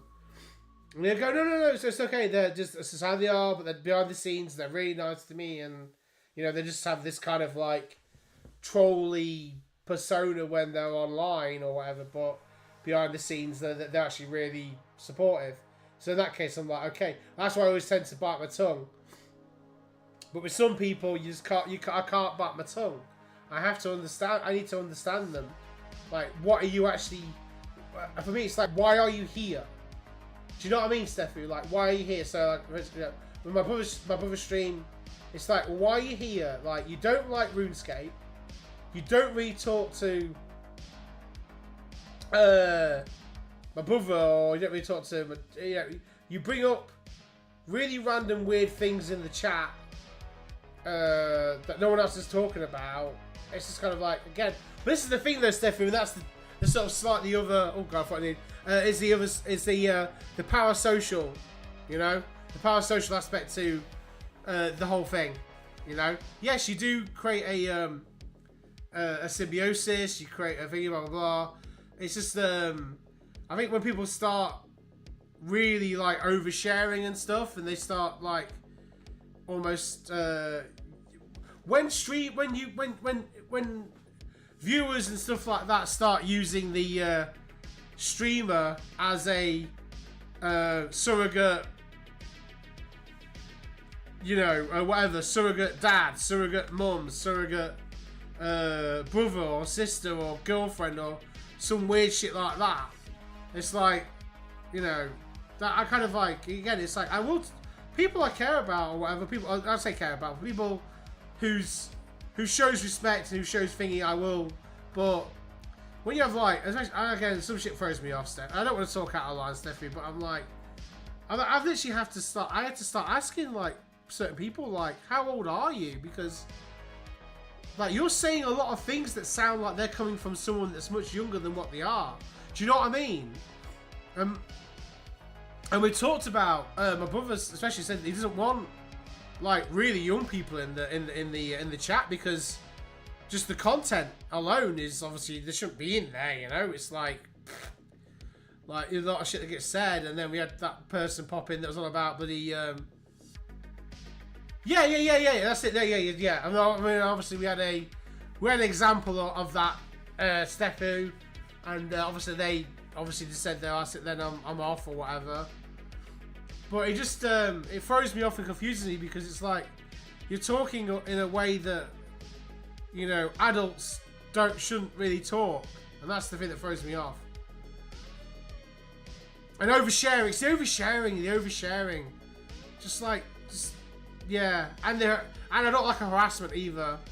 I don't like people that if they try to like at someone, like, oh hey, blah blah blah blah, question, that person doesn't respond, but they're still talking in chat, and then the person asks them again, and the person still doesn't reply.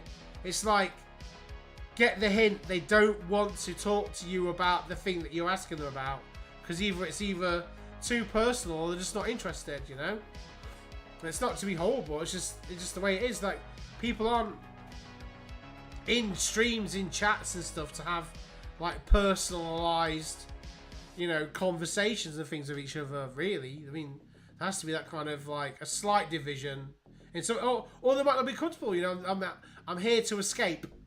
I'm not here to talk about stuff at home or whatever. I'm here to escape. I'm here to watch, you know, the little yellow man, you know, fumble his way through quests and fuck them up and die over and over again. Do you know what I mean? Like, that's what they're there for. They're not there to have someone in the chat, like, just spurg out and spam, like, stuff at them. It's just, it's more, in my opinion, that's harassment, you know?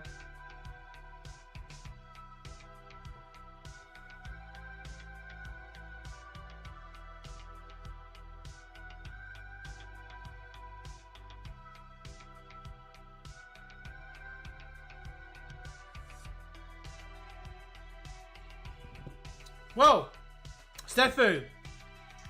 That's the, again, yes, that's the parasocial aspect. That's the. I'm sorry, I know there are probably people out there that, but I'm very blunt in my streams. I'm going to be very blunt and tell the truth about stuff, you know, in regards to my opinions on streaming and the decorum, you know, of, or the etiquette of a streamer and the viewers and stuff like that. And I think when lines are crossed, it's just evil. Both sides, when lines are crossed, that's when bad things happen. Okay, and we see it time and time again. So yeah, so that's the other aspect of it. Sleepy is sorry, Stefu, like I said there, you went into Sleepy Joe's and.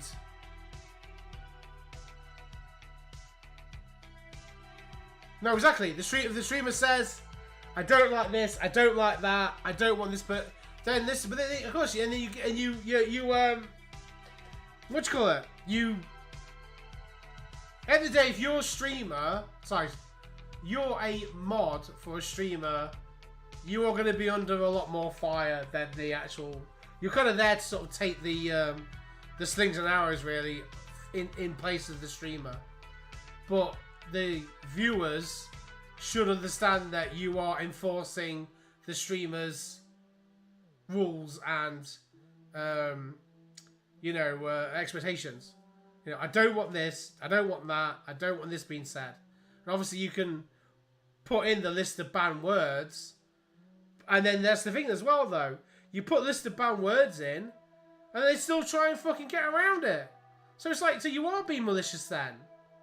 You are being malicious in the attempt because you clearly see that you can't send this certain word, so now you're trying to be clever and you're trying to do it like phonetically or whatever, you know, to get around it. It's like, so you are being malicious then. Instead of like, oh, okay, this streamer just doesn't want me to say this thing, I'll respect that. They go, fuck it, I'm going to try and get around it and be a clever cunt. So then they wonder why they get timed out.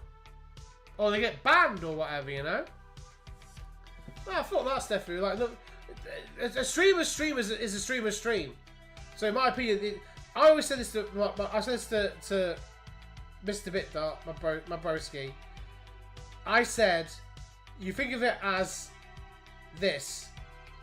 Your stream is your house. Okay? So your stream is your house, it's your home. And you're letting people into your home. You wouldn't let them like piss all over the carpet or whatever. You wouldn't let them disrespect your home. Like break things, help themselves to food, drink. Do you know what I mean? Start using your, you know, no. You'd be like, okay, you know, when you invite someone into your house, you're like, feel free to help yourself to this, but don't touch this and don't do that. And then it's the people that go, well, fuck you, I'm going to do it anyway. So what do? You kick them out of your house. So that's your stream. Welcome to my stream. I don't have any rules, but all I ask is that you don't do this, you don't spam this, you don't say these words, and then besides that, have a good time. So and again, 90% of the people are like, okay, great, this is what. But then you get the 10% that are like, no, well, fuck you. I'm going to say this. I'll find a way to get around saying this. And then, like I say, Steffi, when you do ban them, they'll PM or whatever, or instant message or whatever, find ways to still fuck. And you're like, what are you doing? You're a maniac. fucking psycho. Like, fucking get offline. Like, you're just obviously unstable. Sorry, but that's the way it is. They are. They're unstable. If your life's mission, your spare time, is to go online. And look, trolling is trolling, and I don't mind trolling in some respects, but to go into someone's stream and purposely like spam certain words or whatever when they're clearly not welcome in the stream is just weird to me. Like, if people see it as a fucking challenge, and I'm like, that's unhinged. Really unhinged. Because everyone else is there to have a good time. I did say to Mr. Mitt, obviously, of course, with streamers, when they're newer streamers, obviously, they get targeted because they're quite, you can just infiltrate and then just, that's what I always said about the TTS. Like, I will not have TTS on my fucking streams ever. Ever. One, it's not really needed, it's not really part of the mood or whatever, but you imagine if I had TTS, you could have someone just come in and basically go, N-word, N-word, N-word, F-word, F-word, F-word. Do you know what I mean? Because they're like the fucking mentality of a fucking, you know, the mentality of a fucking whatever, you know. It's just like crazy. Like someone has learned how to swear for the first time, yeah? You know what I mean? Oh, I'm going to go into this person's stream who's trying to like relax and chill or whatever, blah, blah, blah. I'm just trying to just get on with something or do this or do that or whatever or share something. I'll go in their stream and just like spam like, you know, slurs and stuff. It's like, okay, like you're obviously a kid or whatever, you're 12 or whatever. If you're not a kid, then that's bloody, then shame on you, you know what I mean? Like, grow up. So I'm pretty sure some people that we did do are, I think the Minecraft person. No, not Minecraft, sorry. Roblox. The Roblox person that popped in. My brother was like really uncomfortable. I mean, Roblox is a children's game. It's a child's game. It's not a game that should be like discussed in a, you know, in a Twitch stream that's mature content. And yeah, it was, my brother didn't like that at all. So we had to, and the guy was talking, it was the lad obviously talking like quite young. So I'm like, yeah, we got to get, it's like, he was like, yeah, we've got to block you because it's just not, just didn't feel right. And then even, I think after that, he left a comment or something on the TikTok now or whatever. But it's just like, you got to take it. You just got to like, but then you could, I said to, then you can easily like dispute it or just explain like, look, you was in a stream that isn't meant for like meant for like Roblox talk or whatever. Just, you know, the life of a mod, Stefu. The life of a mod. Hey, cheers, mate. I got the old beer there. Cheers to the old my fellow. But yes, Steffi, mate, it's the ones who fucking just have respect. I think that's the thing that fingers me. Yeah, it is a tough. You damn if you do, damn if you don't, Steffi. Like I said though, I'd be like, I'd be like, look, you know, time out or whatever. I'd just be like, I ain't got the patience for it. Especially if you're like, what do you call it? Especially if you're trying to like talk about one thing and then they're talking about something else or whatever. You're like, can we at least focus on the conversation at hand or whatever, or the thing I want to talk about? You know?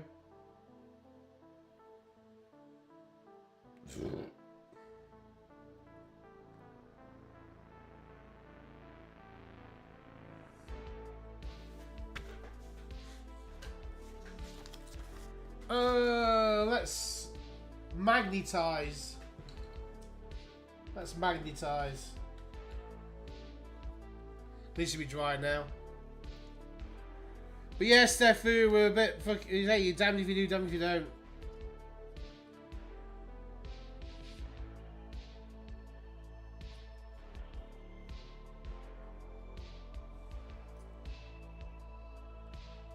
Oh, 100% Stefu. Yeah. I've got a magnet on here, but it's so small. I'm gonna remove this one. Where's the where's my little row of like? Oh, it's here. So what I've done here is I've got this movement tray. A base, sorry. And this base actually has a little recess there, so I've glued some magnets in there. So this keeps my row of magnets all facing the same direction. As you can see,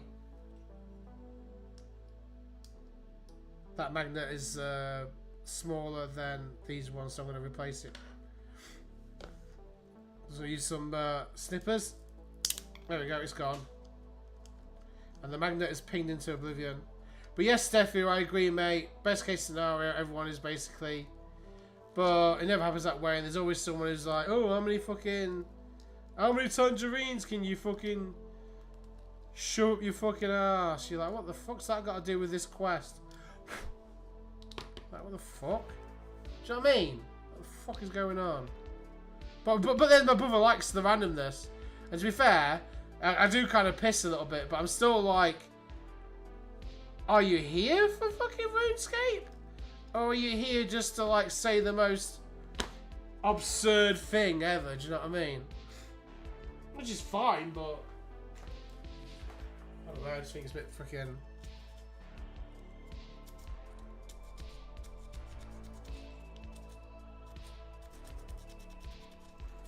I think the fact that you can kind of talk free and easy in my brother's streams is kind of like a benefit for him, but I don't know. It's his the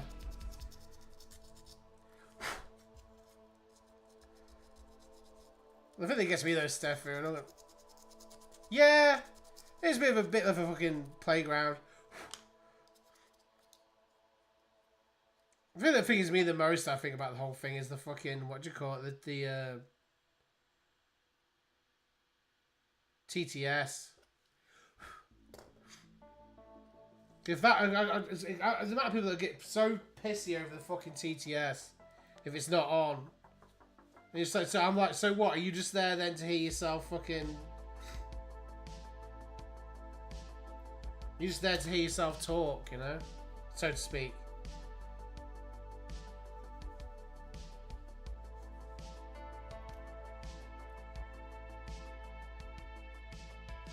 Just put a blob of super glue on the base there.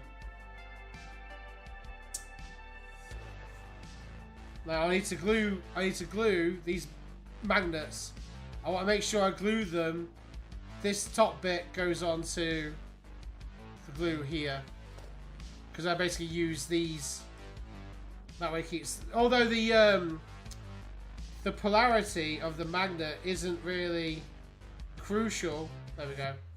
That's a much better magnet on there now. The polarity of the magnet isn't crucial for the actual doodah, the rubber sheeting. It will magnetize whichever way this magnet is. It doesn't matter too much. It's much more so for consistency and continuity, basically, just to make sure that.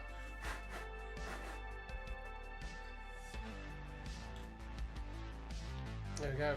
He's on. But yes, Stefu, it is for something that's it's a playground. It's a playground. But again, like, as long as no one on there like oversteps the mark. But I just was that one time, Stefu. All that fucking weird shit was getting said. And it fucking, I'm also not too. But it really fucking, like, my brother was just like so thingied by it. And I think it's because he thought he knew who people were in the chat. Do you know what I mean? Like, in terms of like their behaviour and stuff like that. I think he knew. I think he thought there was always a level of respect. You know? And I think he just probably felt that he'd been... It was just disrespect. That's already got magnet on it. Yeah, it's almost like they didn't care about his stream, because all it would, like I said before, all it would take, and I know after the fact, they were apologetic after the fact. It's not obviously like, I'm not trying to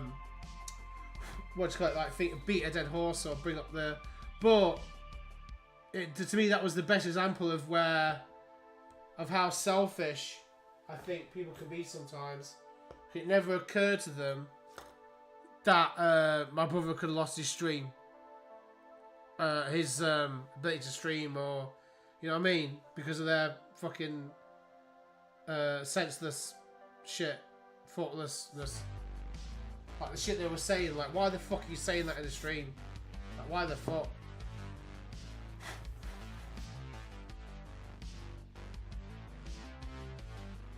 And of course, we're all okay. Like, obviously, it's all a-okay now and stuff. Like, 100%. I don't want to, but it was just that initial experience, the initial reaction experience. Because for me, as a mod, that was like, for me, that was the most insane shit. That was like, that was the worst I think I'd seen it. 100% was the worst. That was the worst I'd seen it.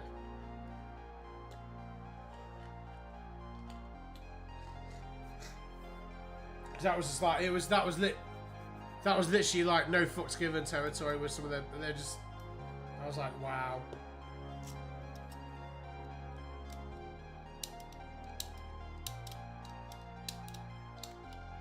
But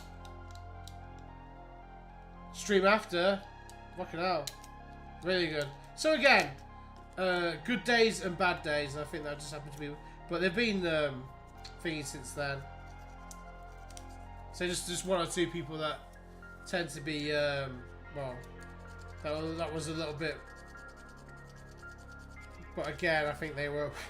I mean, they're gone now. But again, it was just. I don't think there was fully.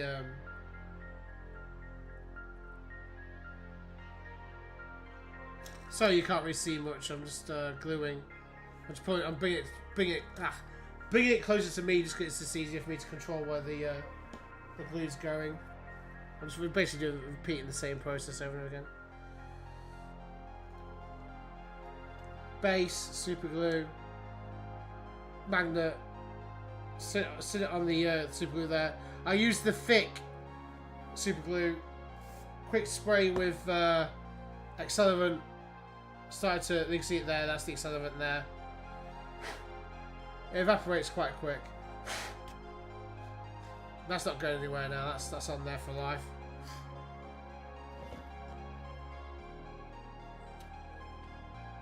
So he goes there. He goes there. Just going to put a magnet on this base, even though I haven't got a model on there yet. But get it ready.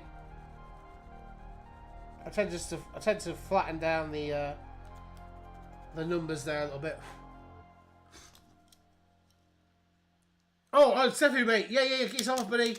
We had a little bit of a mod meeting there, didn't we? Put the will to rights there, my friend. But it was good to yeah, it was good to fucking talk about it, really, mate. And with obviously our the trials and tribulations of being a mod for a streamer. So you have a good rest of your evening, my friend. I know you're probably gonna hit the hay. So yeah, you take care of yourself, brother, and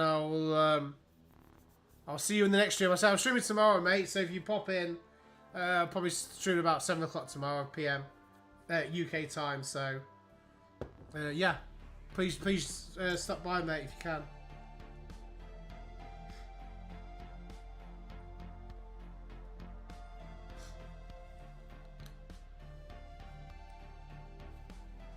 Hopefully see you too, my friend.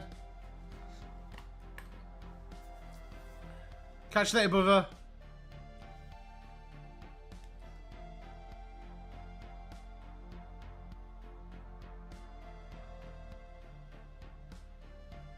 What time are we now? Ooh, 11:30. Just gone.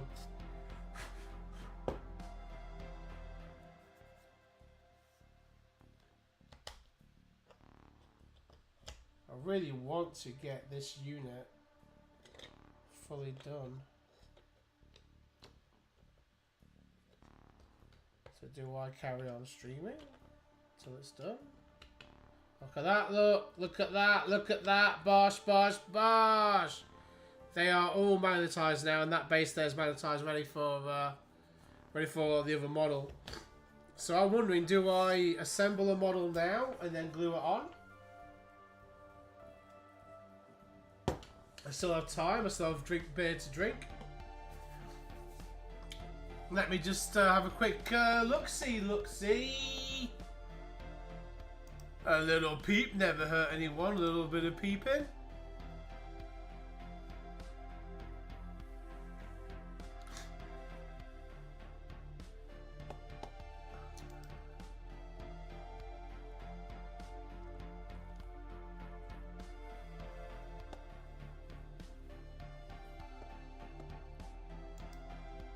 A little bit of peeping.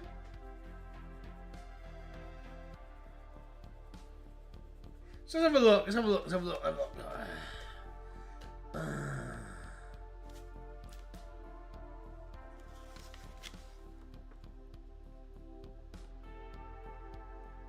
Could he be the one?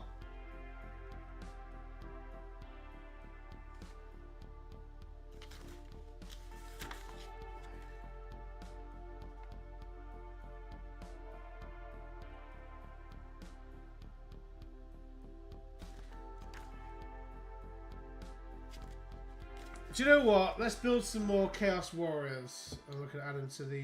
We can then try and decide. I'm gonna move him out the way.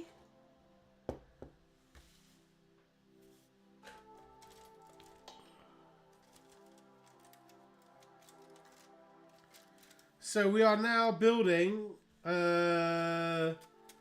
51, 52, 50. 56, the rest doesn't really matter too much.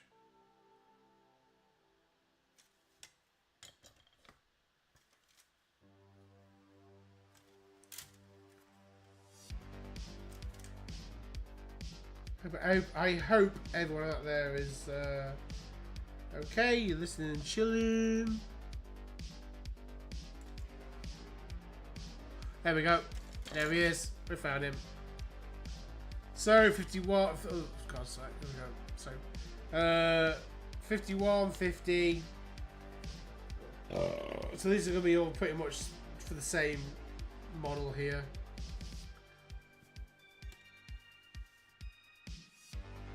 So I'm going to clip out all the relevant parts that I think we're going to probably need anyway.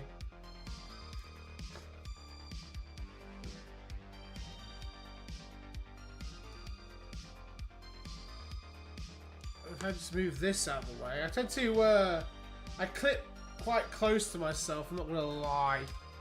So I'm probably not showing probably anyway as much. I do need to work on the camera angles and shit, but right, let's actually show you what I'm doing, because otherwise it's going to be fucking stupid. It's pointless. As pointless as tits on a fish. Okay, so got the old I don't need the file at the moment, I don't need. So there's that component there.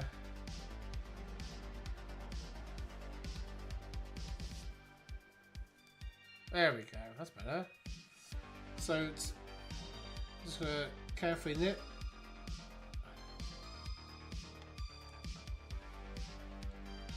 Again, the clipping out of these components as opposed to some of the older kits. It's a little bit more slower. Okay, but these are not. These all fit a kind of singular way, as opposed to some of the older kits where you kind of they're all like multi-part and you could kind of more or less. Yeah, you couldn't really mess them up.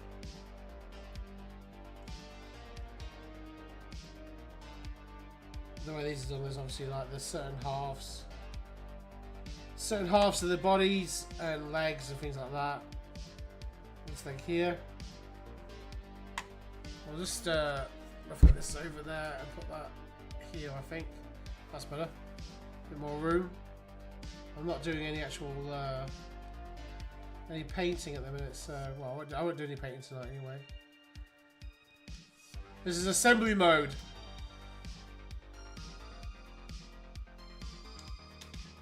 Okay, so it goes there. I like this head, so we'll keep this head. We'll use this head. Kind of tend to like the more traditional looking Chaos helmets. This is for the shield on. I'll make sure we get those bits first. Halberd.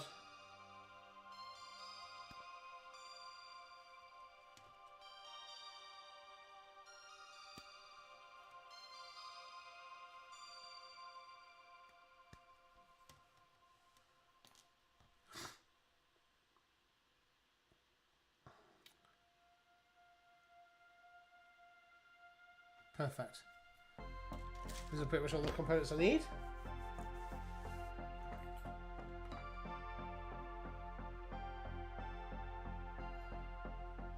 Fair enough. Right.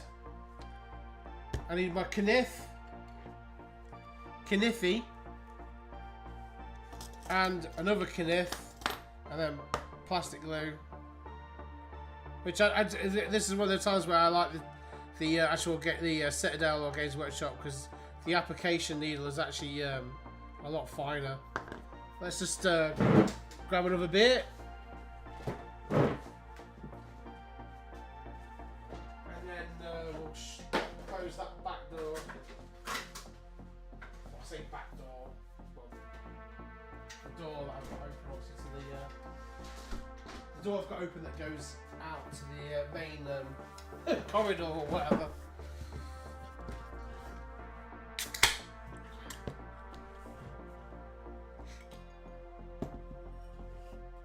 I'll do the perfect pour for you guys.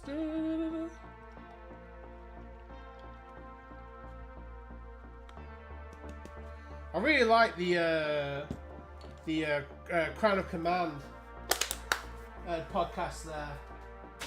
On YouTube, really cool. Like he really does like his the Madman in the Madman in Japan. As he, great. Really love his sort of old Hammer, Hero Hammer style painting style. It's absolutely beautiful. But he does the thank Gork it's Friday or whatever, so he always cracks open a nice beer there, and yeah, he has a chin wag, and he does the streams as well, where he has a couple of beers with people, and they're just talking, chatting and yeah, shooting the shit, and also doing a little bit of painting and modelling and stuff as well, which is really cool. So I really like that.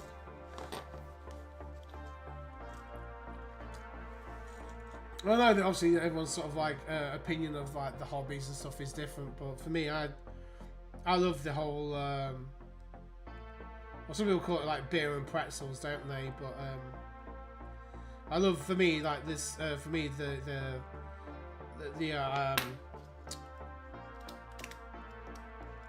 having a few beers and doing this is so relaxing and zen for me. And also sometimes I have a podcast. I say we're watching a lot of Bert Peanut at the minute. I think he's a great streamer. So funny, so entertaining. Just just absolutely just.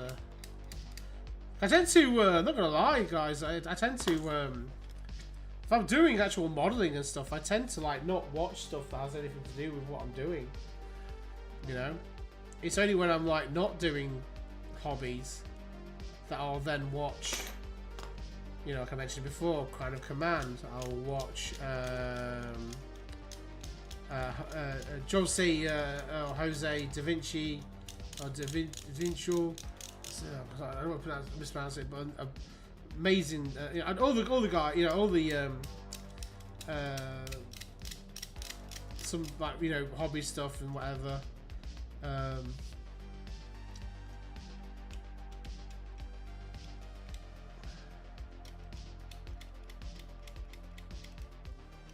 Obviously, is it Angel? Gurdes.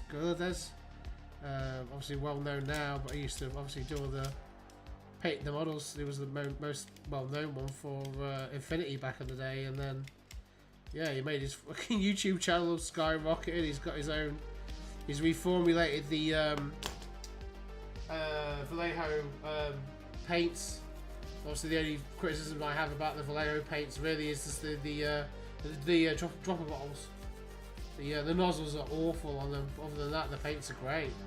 And of course, he's come out now with his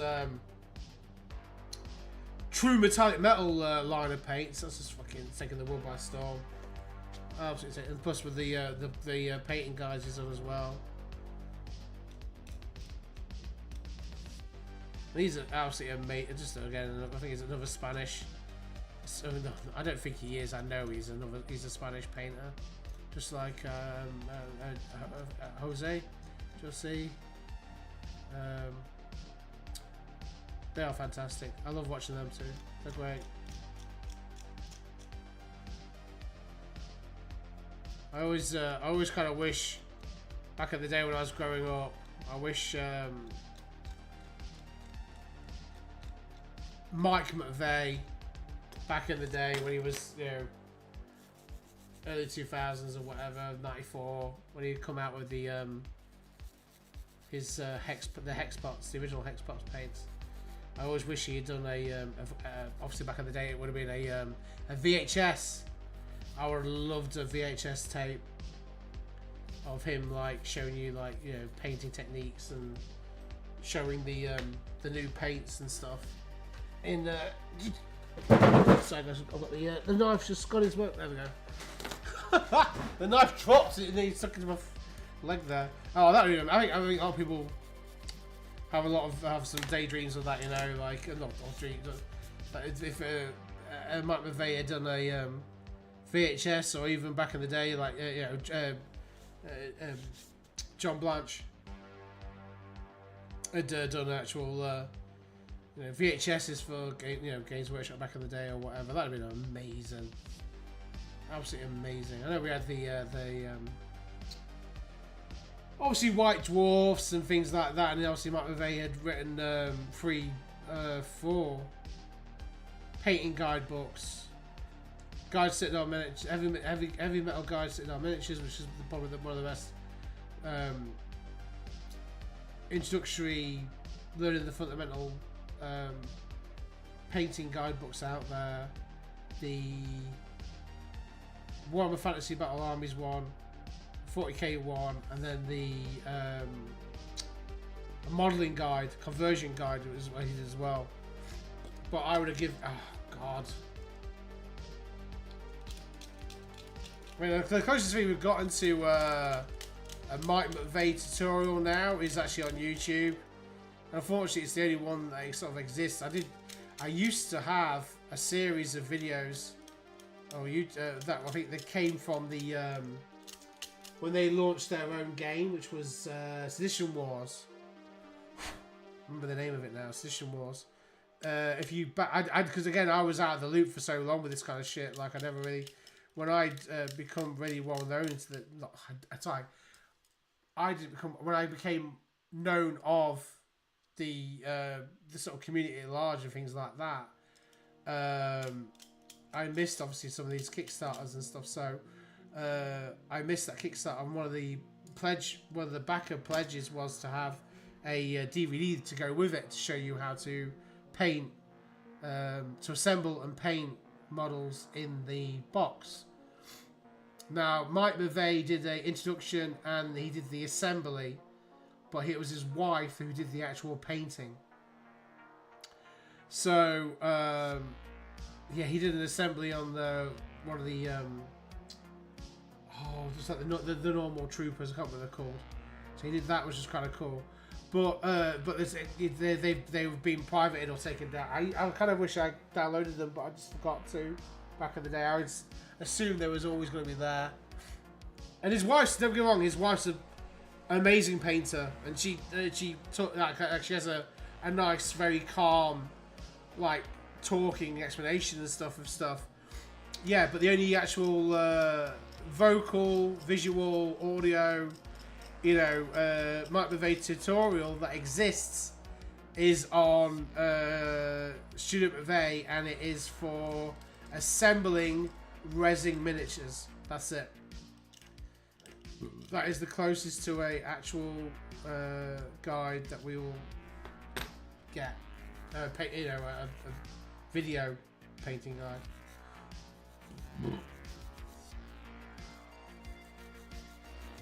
But his wife also has a couple of blending tutorials on there as well. They're really good, and I recommend watching them. But they have no verbal instruction. It's just show and then showing the technique, and then captions with some music over the top.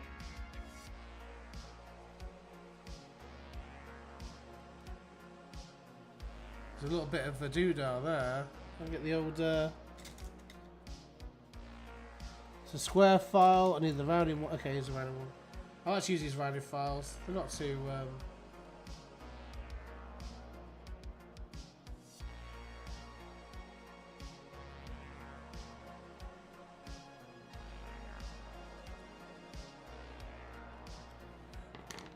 They don't feather too much. But yeah, God, a John Blanche, like late 1980s one when he was like, yeah, like the when you look at the John Blanche painted models, oh my God, just pieces of art. And then obviously Mike McVeigh, and he kind of did the more sort of, he really pushed for those bright colours and high contrast and that kind of stuff.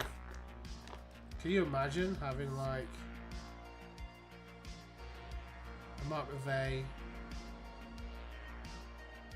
VHS that was like an hour long or whatever, that basically showed you like the fundamentals of him, like showing you how to like prep a model and then prime it and then like paint a couple of different examples, like his goblin skin and stuff like that. Oh God, they're amazing.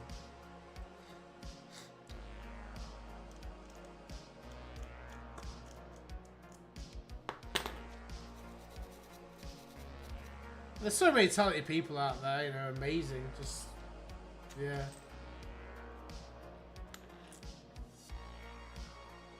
The hobby's grown, which is great, you know, it's more people, you know.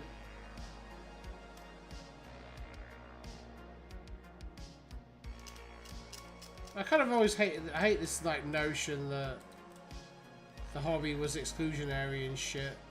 It's a lie. Absolute goddamn lie. All hobbies themselves aren't exclusionary. It's just that either people aren't interested in doing the fucking hobby to begin with, and that's it. Do you know what I mean? If I don't want to do a hobby, I won't do a hobby. I'm not gonna fucking. It doesn't mean I don't want to. It's weird. I don't know. It's just fucking whatever. It's just balmy. No one ever. I mean, again, I think I think you do need a little bit of some degree, a little level of gatekeeping. But that's because you're protecting the thing that you enjoy. But you get seen as being like toxic or whatever. Because I don't know, it's like, yeah, but think about D&D groups back in the day, and I didn't really do. I was in a D&D group back in the day, but I didn't really, you know, I wasn't. I get it. It's like sort of fantasy aspect of the role play or whatever.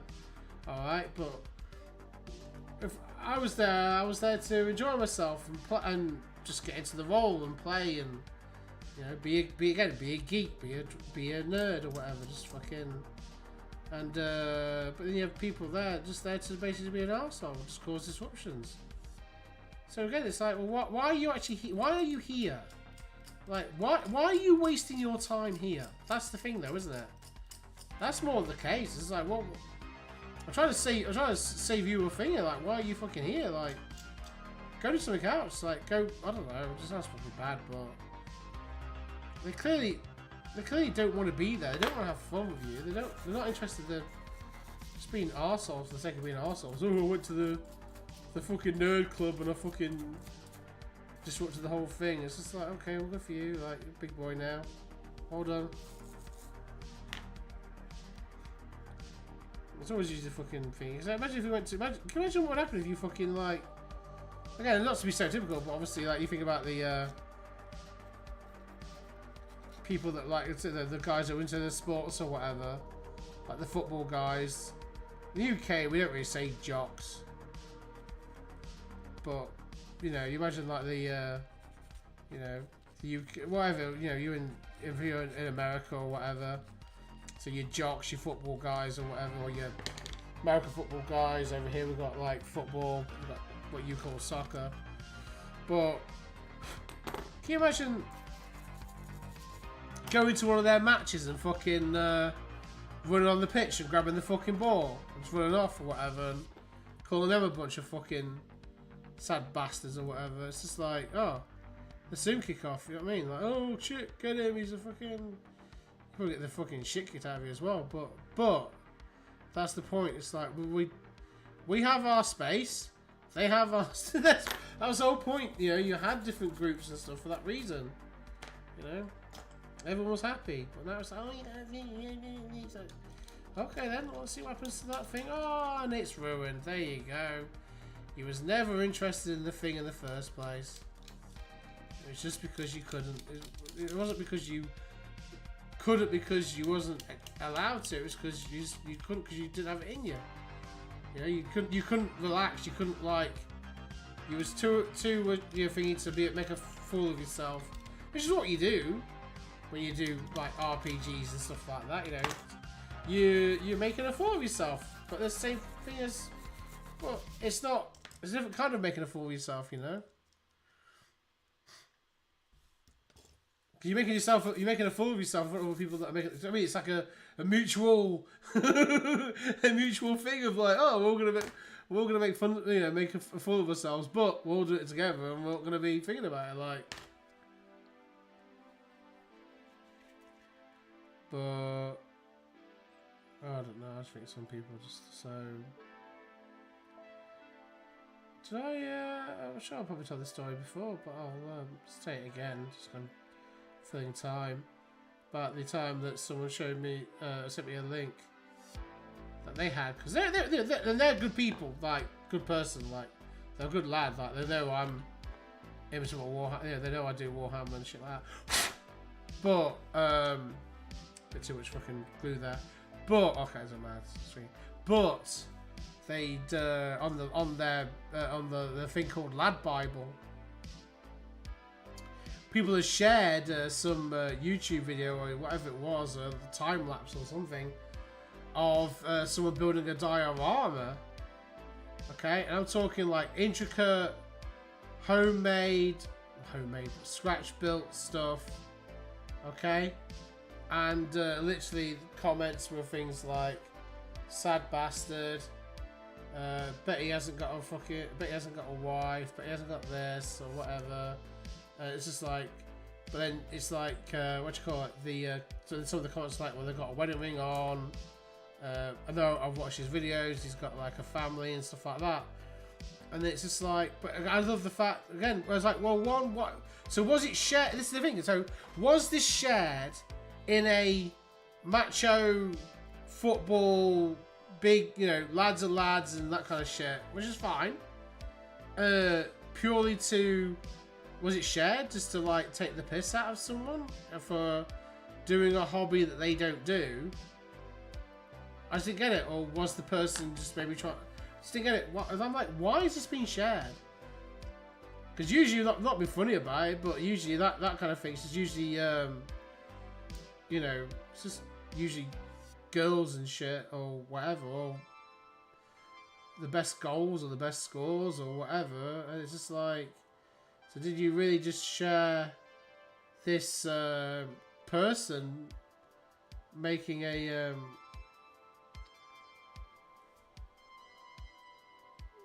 diorama from scratch. So I was just double checking the. I was double checking my works. I didn't.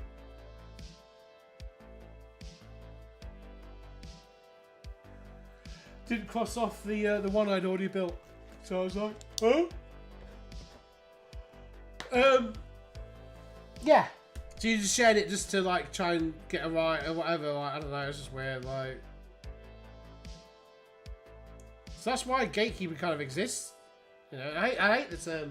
I don't like the term gatekeeping because I think it's misrepresented. I think it's just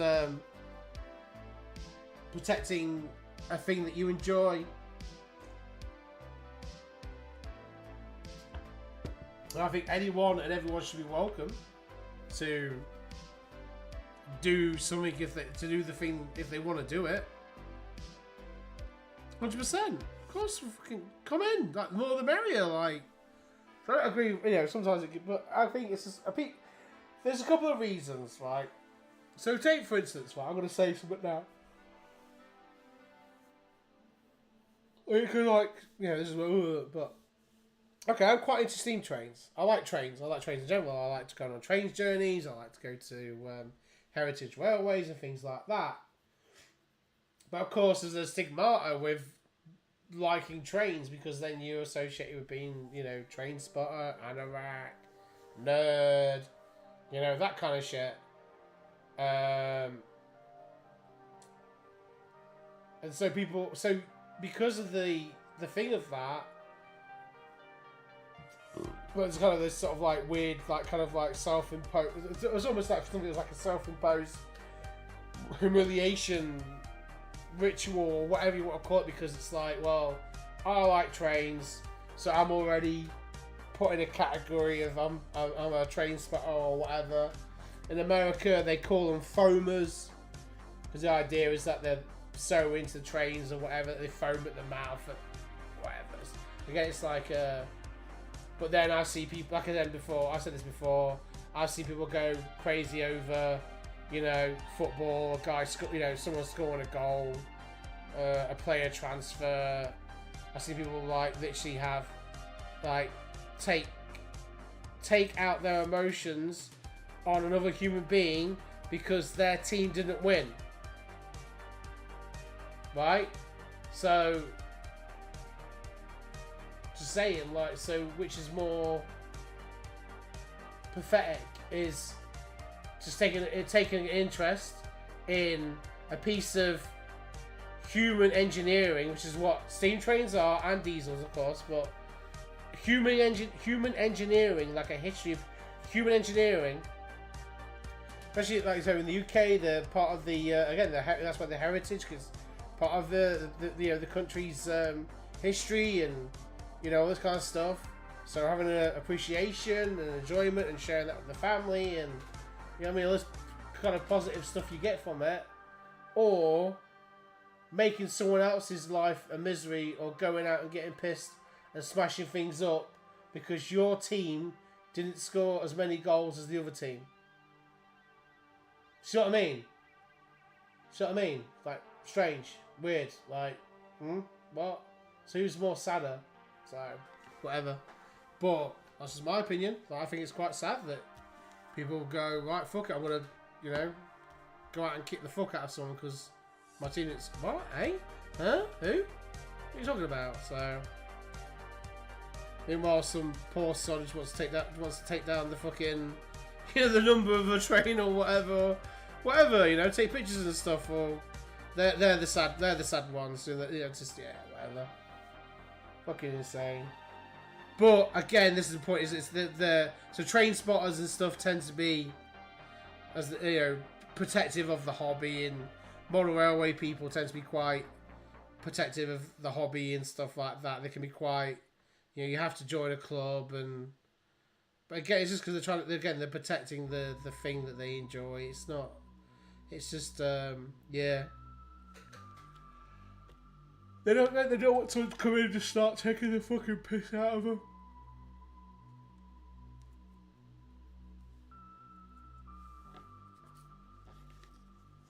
But unfortunately, whatever it is you do in life, whatever you think, you just accept the fact that people are always going to find People will always find the thing that you do that's different to them, that they wouldn't dream of doing, that they think is a waste of time, has been that. They always have, always will. Okay? You think about every hobby in the world, every interest in the world, everything, like collecting stamps, collecting coins, collecting this, collecting that. Everyone has their own little thing that they like to do. But again, it's just to you just try to enjoy like your life the best you can, and again with stamps and things like that. Again, it's an appreciation of history. Coins, an appreciation of history, whatever. I'm gonna just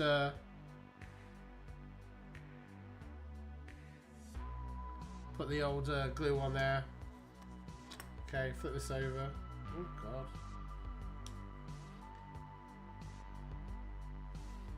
Going to pick up the knife. Oh, try again.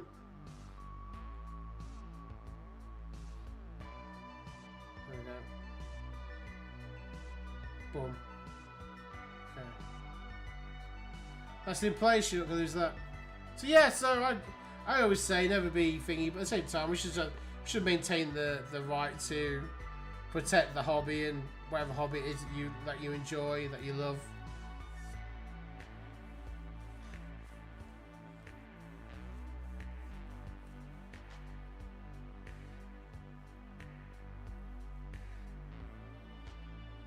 Oh great, this is great because this one here doesn't have extra external, because some of the other models have had like extremities, so you actually have to glue on the onto the shoulder or whatever, like the elbow that attaches to the side of the forearm, and elbow that attaches to the shoulder or whatever. So in this case, the model has these already glued on to the actual model, so I can just glue on the halberd there and the shield there, and then glue the hand on. And I have a feeling that this is the guy that will actually take up that spot in the base. So that's really good. So hopefully, I think we don't have to spend much more time getting this unit done and ready for priming and basing, which is quite nice.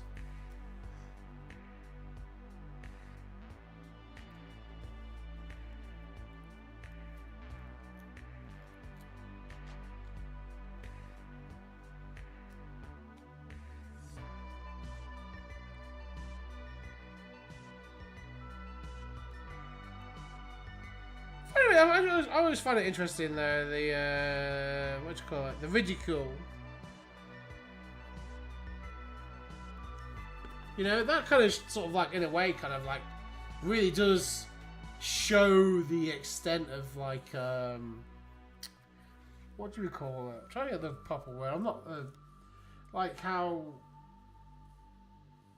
like segregation, it's not segregation, so to speak, but tribalism or whatever you want to call it. Because if you're a part of a hobby, then you're sort of you're protective of that hobby, and then sometimes like it kind of over thingies into like, then you ridicule another hobby, which I've seen happen. So for instance, like let's go again. So Warhammer miniatures and stuff like that, that's ridiculed in other community, not just by what do you call that? Not just by people who like physical sports, or because it's but I would say it's actually ridiculed by sorry, what's it called? Okay, perfect. Yeah, actually ridiculed by other people. People who like, that's the weirdest one for me. Is like people who play stream video games, stuff like that. Let's players, they play video games, You know, they're playing whatever for hours and hours and hours, 8 hours a day or whatever, and then, you know, even they can turn around and say, oh, well, you know, look at how putting together models or whatever, painting models is like a waste of time, sad or whatever. So, yeah, it can be used sometimes to try and thingy people, like, it's interesting, really. Because I think I'd have thought if any sort of community or whatever would appreciate being a fucking nerd or whatever would be the gaming community, video games. But then they see video games as being cool, which I like video games. It's part of my thingy, but I never really ridiculed. I know I mentioned the whole football thing earlier on, but I don't really take the piss out of football per se. As I'm just saying that they have the audacity to call other hobbies as being sad or whatever, but then they're the ones that get upset and change their whole moods based on their team winning and stuff, so, or losing or whatever. My team won, I'm in a good mood, I'll buy you a pint. My team lost, I'm in a bad mood, I'm gonna kick your head in. Okay, chief. Okay, mate, whatever.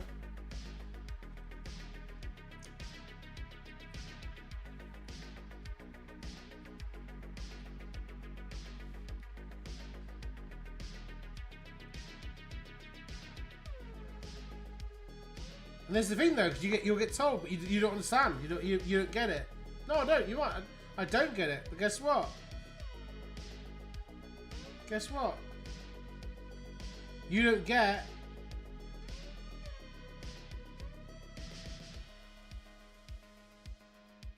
You don't get my hobby.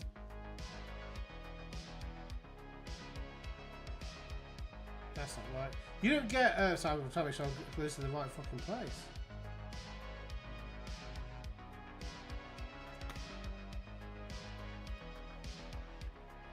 You don't get the like the satisfaction of obviously doing this or doing that, or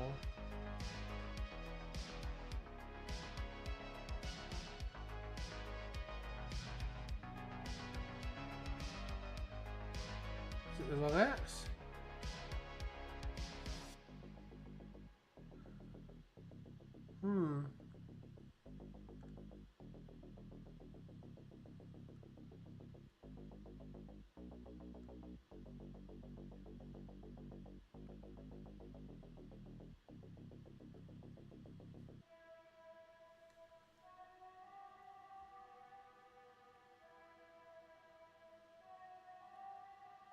Sorry, you got to there, didn't you?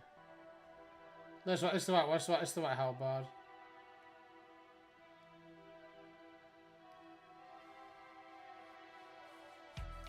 It should hopefully. I'm gonna let it set up. That's what needs to go on there, so that should be fine. So we'll cross him off. Just his head that needs to go on there. So hopefully that should be the one that glues into that place.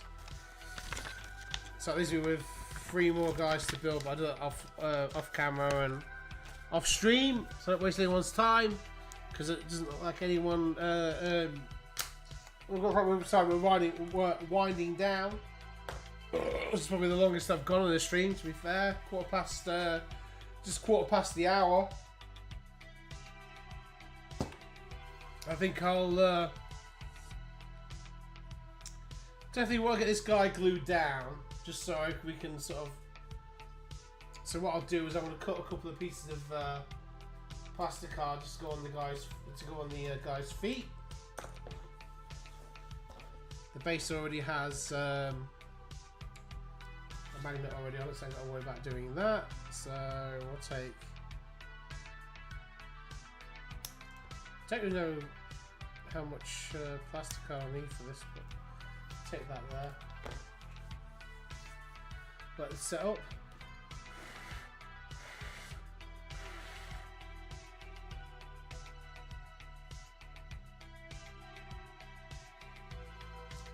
Let's bring in. Actually, no more. I think only that 1 foot there needs the plastic card.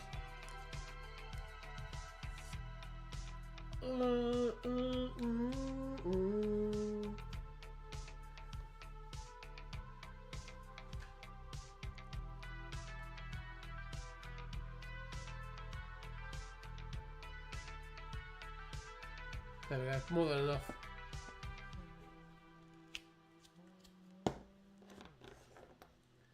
Tell you what, now I know how to actually use the glue.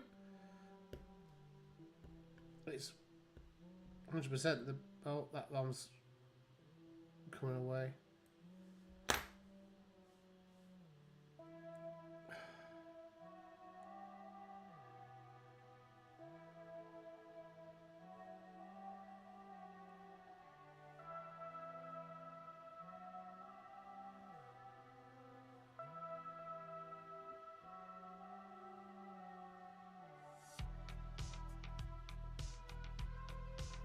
Right, here's what we're gonna do.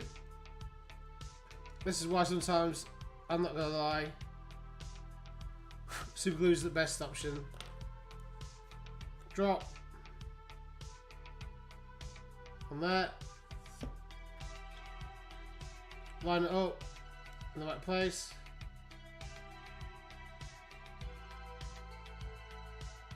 Which is there. Excellent. Okay. Spray. That's on tight. Super glue on here. On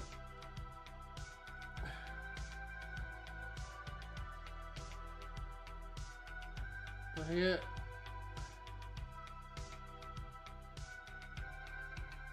Whoa, what the fuck?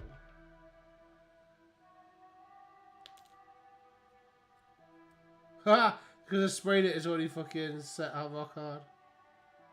That's on. That's on. I might have bollocks this up. I was trying to work too quick. Oh, there we go. Let's go that. Right, super glue.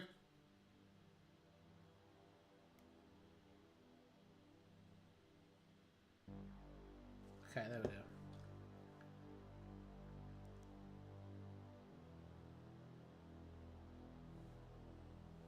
That was quite cool, actually.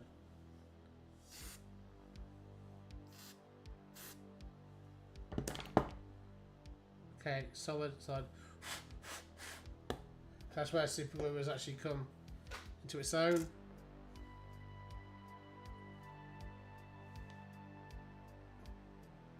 Nice. I like the position of that, actually. What?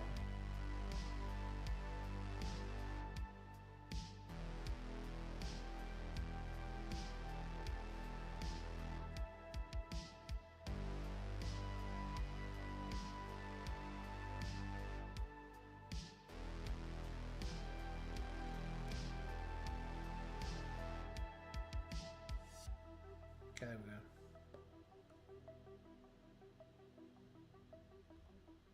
Nice.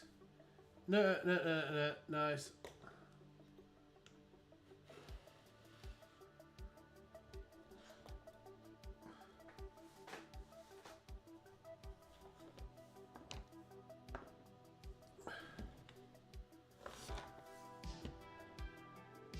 Yeah, there you go. Perfect. So, put some glue on that. I think I might have. Hopefully, I'll have to.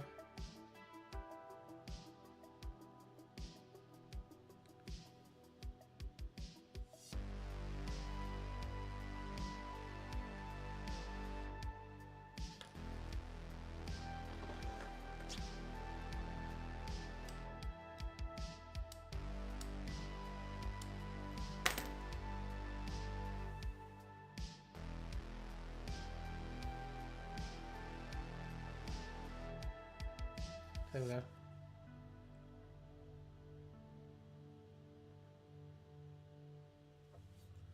Perfect. Just enough.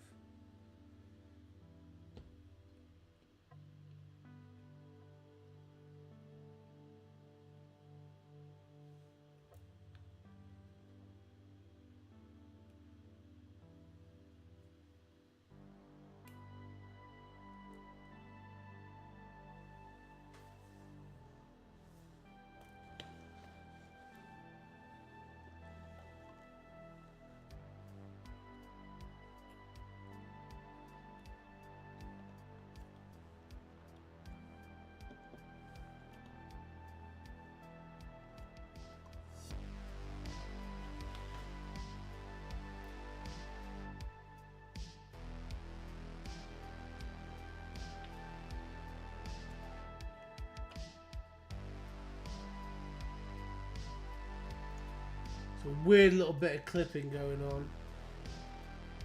But all in all, it really weird, it sort of clips there. So I don't know whether or not, because I used super glue, so I could probably just shimmy it off a little bit.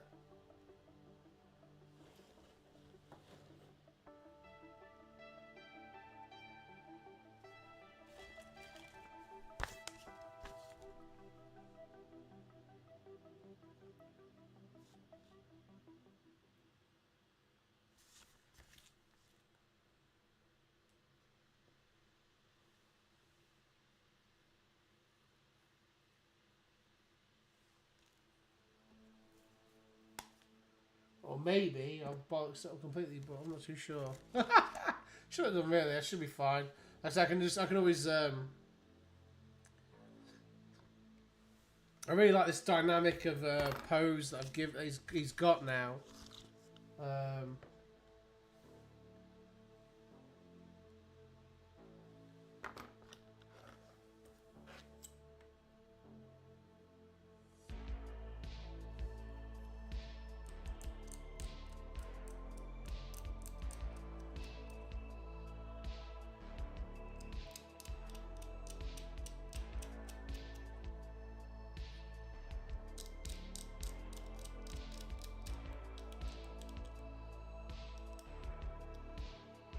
Okay, there we go, perfect. So I glue his head on, it's facing forward. Very dynamic looking.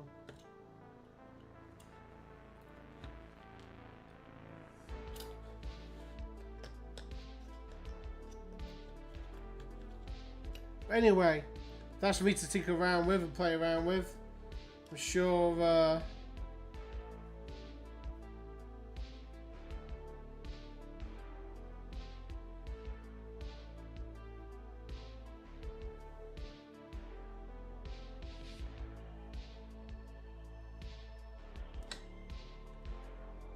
we can sort that out. Anyway, so bit of dead air there. I'm sorry about that.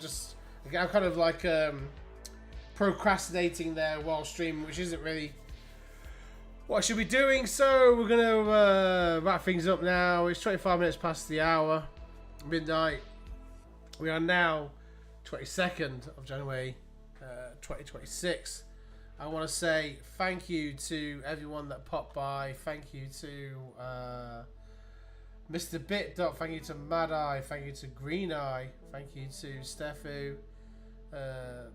thank you to Susie.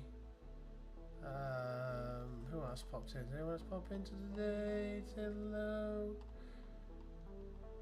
No, I think that was it today. So thank you very much to all of you that popped in. Thank you for saying hello. Thank you for anyone out there that listened. We are going to now, as we always, bring the music down. Sneeze. Because sneezing is very important. I'm going to switch to closing screen to say thank you. This was Wing It Wednesday. Yeah, just so we had a bit of a chit chat. We talked a bit, and we did a little bit of. We got some modelling done. Yeah, I just want to say thank you, and everyone take care. See you in the next stream. See you tomorrow, and it should be a bit more of a structured and organised stream tomorrow. Maybe with some actual paintings. That'd be quite nice. So let's just hit the goodbye music, and I will see you again tomorrow. Take care. Bye for now.